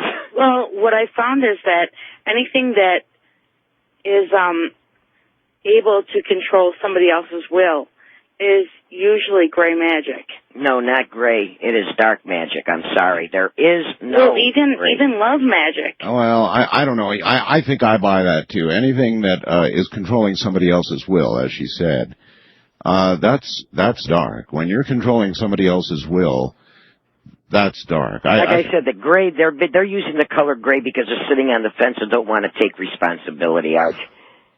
I mean, all of these are just words. This is a power, and how it's used determines, I guess, what color it is, eh? That is correct, and always will be. That's really important for people to understand, that this is all really one thing, one available thing. Not necessarily one power source, but it is a one power, and it can be used either positively or negatively, with positive or negative consequences. Wildcard line, hi, good morning. You're on the air with Dr. Evelyn Paglini. Yes, hi. Hi. I was wondering, since Evelyn was talking about secret societies before, yes. If she knew anything about Yale's Skull and Bones Club. Yes, I have and if they were Yes, I have heard of them, and I hear that they can be extremely proficient, extremely cunning, and extremely dangerous. Oh, that's what I was going to ask, if they were magic users. I think I just answered that for you. Yeah. Yep, you did. Oh, could you tell me one thing, too? Do you know if cats have magical powers? Oh, cats. Thank you. Cats have always been used. Why? Why? Well, first of all, they are extremely proficient and cunning, and because they like to do that kind of bidding, they are used so often as a familiar. You will see many depictions of Wiccans where they were familiar will be a cat. That cat loves to be able to go out and be, let's say, the observer for you. Through their eyes, huh? Well, I'll tell you something. I have 4 cats. We have 4 cats. I'm sure you know that. And once one of ours got sick, and we took it to one of the best vets in the entire United States. I mean, this vet really knew cats, saved our cat's life. But one of the things she said to me in an off moment when we were visiting is that the physiology of cats, she said, it is so different than any other mammal on the planet that she said, I'm telling you, Art, they might as well be from another planet. I'm not kidding. Everything about them, although you recognize them as mammals, is so different that they might as well be from another planet. And that's why magically they are used so often as protectants. Yes. So they can be your eyes. And what else? I mean, what? And they can also be, like I had used before, the panther. Yes. The cat family especially can be used as a destroyer. A destroyer? In other words, you can send that animal out to take care of a situation or a person. It has been done. Yikes. In other words, there have been people who have tried to remove themselves from a group or a cult or a society. Yes. And have started to give out information about that society and its agenda. And they have been killed mysteriously by some animal that escaped from a carnival or a zoo. Does this account for some of your reluctance to discuss these groups? We have in the past, and we shall again. I have some startling information that is going to be coming out very soon. Are you concerned? You know what I'm very proud of? Richard Hoagland has now turned his attention on ritual. Oh, he's been there all along. Yeah. Evelyn, I can tell you right now, he's been there all along, ascribing many of the ancient Egyptian ritual and belief to modern NASA. I mean, he'll tell you that it actually will cause them to launch and do things on certain dates. That's correct. And to the casual observer, that seems crazy, just crazy as can be. But it just may not be as crazy. That's when I say that there are societies with agendas that date back thousands of years, and we are now becoming privy to that information, and it is now being exposed by the likes of myself and by Mr. Hoagland and others. Don't you worry about your personal situation, personal danger in beginning to get into these areas. No. Well, maybe you ought to be. Hold on. That's Dr. Evelyn Paglini. In the middle of the night, in the darkness, coming at you like a freight train. This is Coast to Coast AM.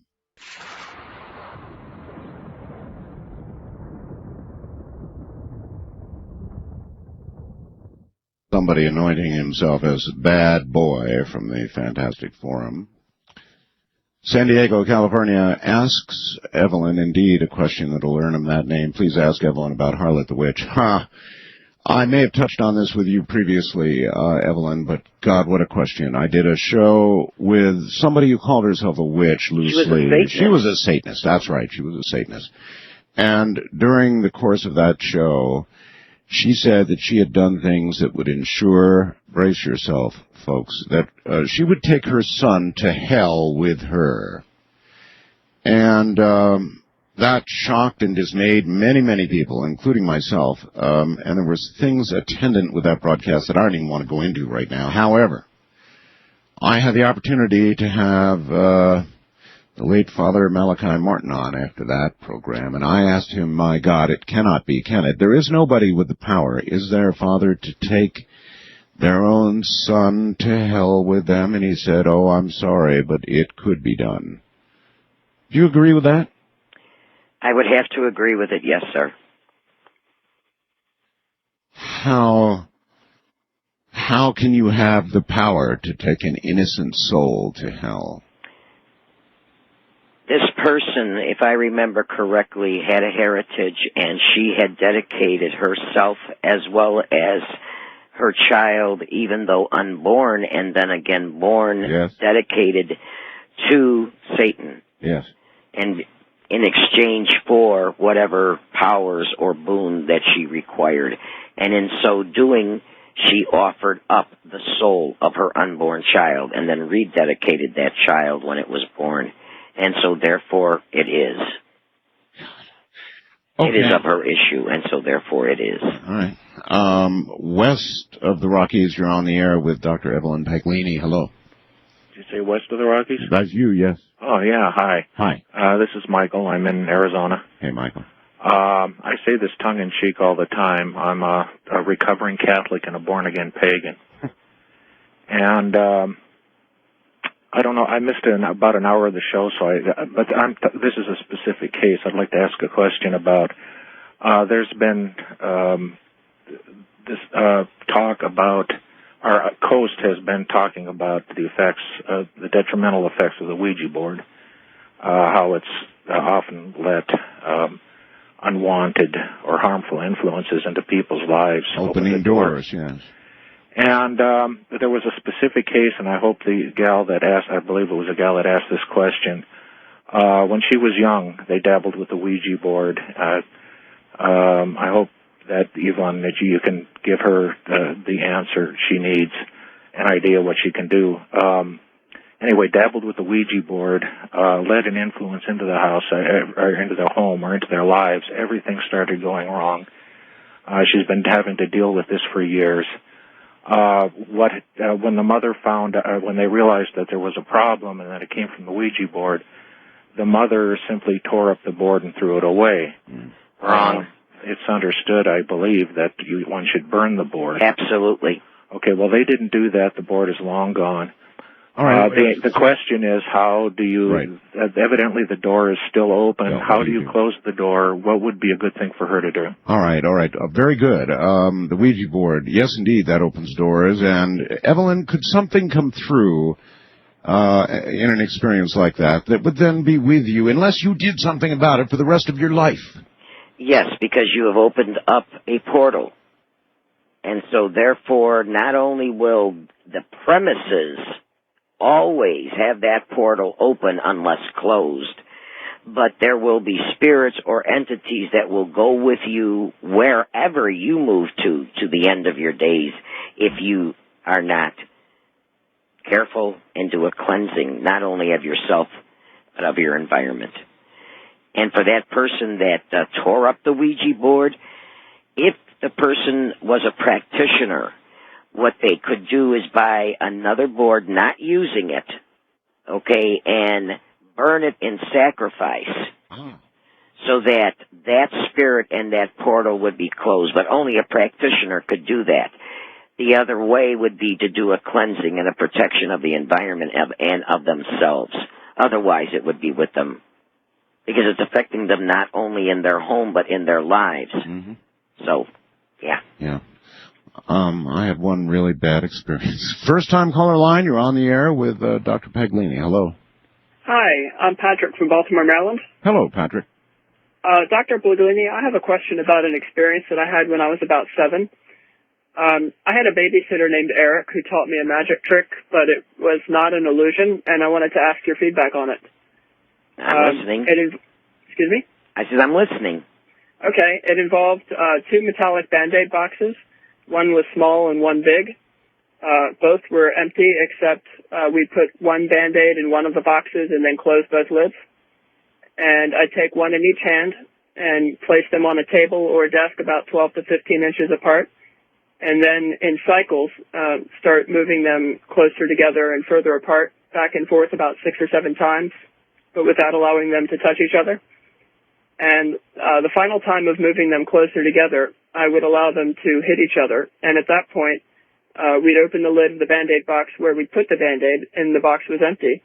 And we'd open the lid of the other box, and the Band-Aid would be in there. And naturally, I was very curious to figure out how this worked, so I kept repeating the trick over and over again. And I was able to do it whether he was there or not. But so he warned me. You're saying it's not the old shell game you were playing. You're saying the Band-Aid really moved. It really moved, yeah. Teleportation, yeah. All right, well, so, Evelyn, there's a good question. Magic, or what we think of as stage magic, and then magic magic. Is that kind of magic possible, the kind he just talked about, where there really is something that happens? Yeah, you can do a teleportation.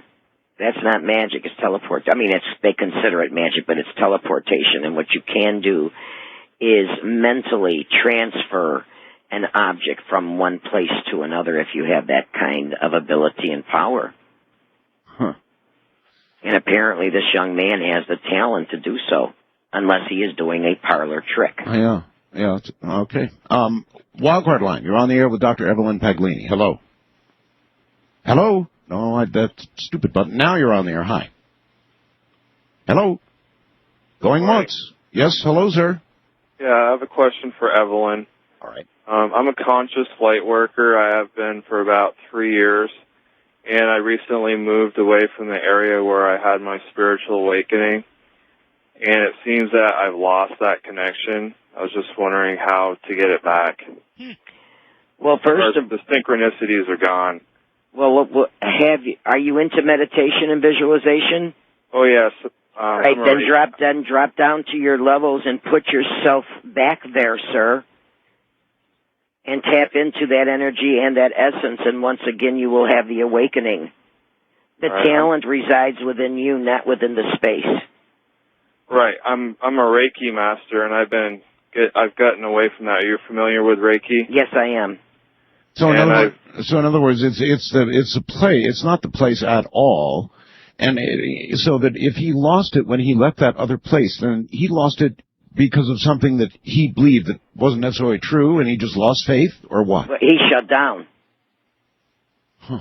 And so what he has to do is to reconnect. He has to reinforce himself, re-empower himself. Something must have gone on in his life that has made him question himself, and therefore he has shut down his abilities. But he can retap them. That's why I asked if he was proficient in meditation. Yes. Drop down to his levels, go right back to that scene, to that energy, tap into it, and open up again. The vast majority of people in the world that are not practitioners of any sort of magic, Evelyn, what of them? How are they regarded by people like yourself? Are they the sheeple that are out there, or, the potential targets, or just the unwashed, or, how do you think of them? Well, I think of them as untapped potential. Oh? In other words, once they are exposed to magic correctly, they can not only use it for the benefit of themselves and their family and their friends, but for mankind, for this nation. Mm-hmm. And so to me, it's untapped potential. Well, and the experience of tapping into the divine and the empowerment of yourself is truly a wonderful awakening. Well, that's very kind. I would rather be called untapped potential. All right, I want to do this for you again. Again, you've got the accoutrements that go with what you're hearing tonight, and you've got a website, and you've got a telephone number, and I'd sure like to be able to promote it for you. It's what you do, after all. And the telephone number, if you're interested in obtaining some of the accoutrements or whatever, is area code 818-407-1951. That's area code 818-407-1951. It'll help a lot if you write that down, folks. We don't have to answer so much email. There is an address. Evelyn, you want to give that again slowly? Yes, that is Paglini, Paglini, at P.O. Box 57932, Sherman Oaks, California, 91413. Okay. And I will send them out a free catalog, just have them request it. Do you take on big jobs? Yes, I do. Without specifics of what you've done, what's your batting average like, Evelyn?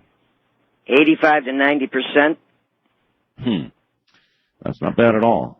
May I make a suggestion, sir? I'd like to give a warning out. You have been mentioning your book over and over again, The Coming Global Superstorm. And last time we did a show, I had mentioned that the elements had been called into action. Yes. You are going to see an escalation of this, and I'm talking about what we have experienced with hurricanes and tornadoes. We're going to have volcanic uprisings, and we're going to have major earthquakes. Mm-hmm. The elements have been called into action, so please tell your audience, your listeners, to become prepared. I think that a lot of people know that instinctually, as I did prior to writing that book. I just knew it. I could feel it with every fiber of my body. I knew what was coming, and I still do. All right, east of the Rockies, you're on the air with Dr. Evelyn Paglini. Hi. Art Bell. Yes. Spike Mike, also from the Fantastic Forum with you. How you doing, buddy? Oh, pretty good. Evelyn, good morning. Good morning. Art mentioned earlier in the show that you had set a precedent in a Texas court. And I was wondering, well, first I'd like to say, if you've set a precedent in Texas, you've moved mountains. That's what the judge told me. I was wondering about the particulars of that case and your participation. It was a child abuse case with ritual overtones. I see. And that's and I was called in as an authority on what this particular sect was doing with these children as they were passing them around and as they were dedicating them to specific deities. And from this, I was able to remove that child from that influence. I see it. How many times have you done this before? That was the one big case. That was the one case. I have certainly consulted on many others, but this one was tremendous only because of the money behind it. Oh, no, ma'am. I meant, how many children have you removed before? Oh, from other places like that? Yes. Several. Wow. Well, you're doing good work doing that, then. To even imagine this is going on is... I'll look at the breeding farms that are going on out there. Art, we did a show a long time ago. Do you remember? I do. And you had people who called in who had been abused and had given birth. I know. I remember. It seems beyond the pale, beyond all reason, Evelyn. It very really does. difficult to wrap your mind around that kind of horror. But then you hear from these people, and I don't know what else you're going to believe. They backed it up all the way. So yes. Let's see if we can take one more. First time caller line. Hello, you're on the air with Dr. Evelyn Paglini.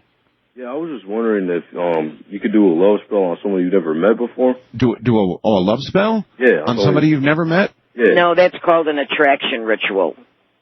In other words, what you want to do is call in a person that is going to meet, let's say, the criteria to have the attributes that you desire. So you put out a general call for a female with those attributes. After the poor lonely J-Lo, are you? That was a joke, sir. Sorry. No, I'm serious. I was wondering like a celebrity or something. No, you don't have to go after a celebrity. You go after not a person in particular, but the person that has the general attributes that you desire, sir. You know, there's a pretty interesting question, though. A lot of people would go after celebrities just because, I don't know, because they're exposed to them, because they see them, because they develop crushes on them, or for whatever reason, you know, out of sight, out of mind. But suddenly inside on TV and in the movie and the big screen and all of that, I would think celebrities would be the target of an awful lot of these attraction-type things, aren't they? They can be and have been, yes. And there are some who are proficient enough to worm their way into their influence and into their environment.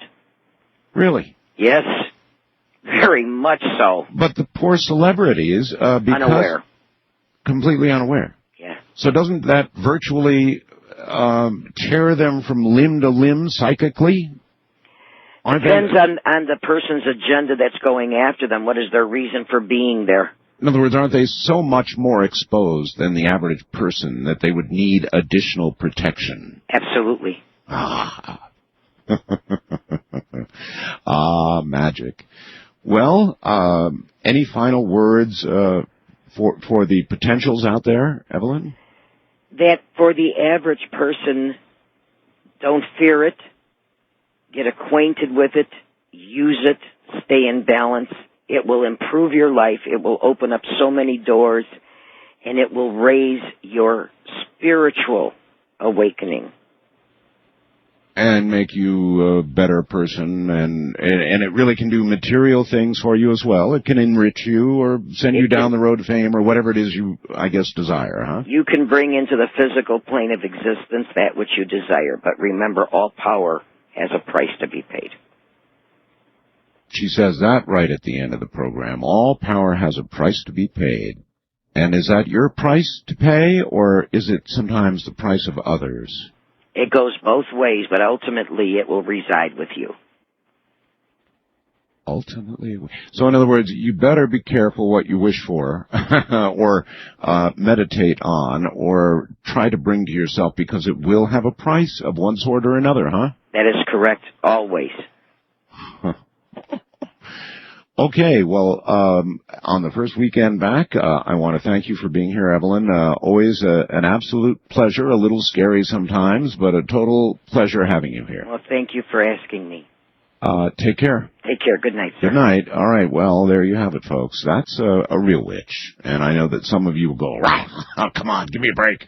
No, it's not. There is no such thing as a real witch. Well, if you are comfortable in believing that, then so be it. However, I can assure you what you just heard was the real McCoy. I think we'll let Crystal take us out this weekend. It's been a good one. From the high deserts. Good night.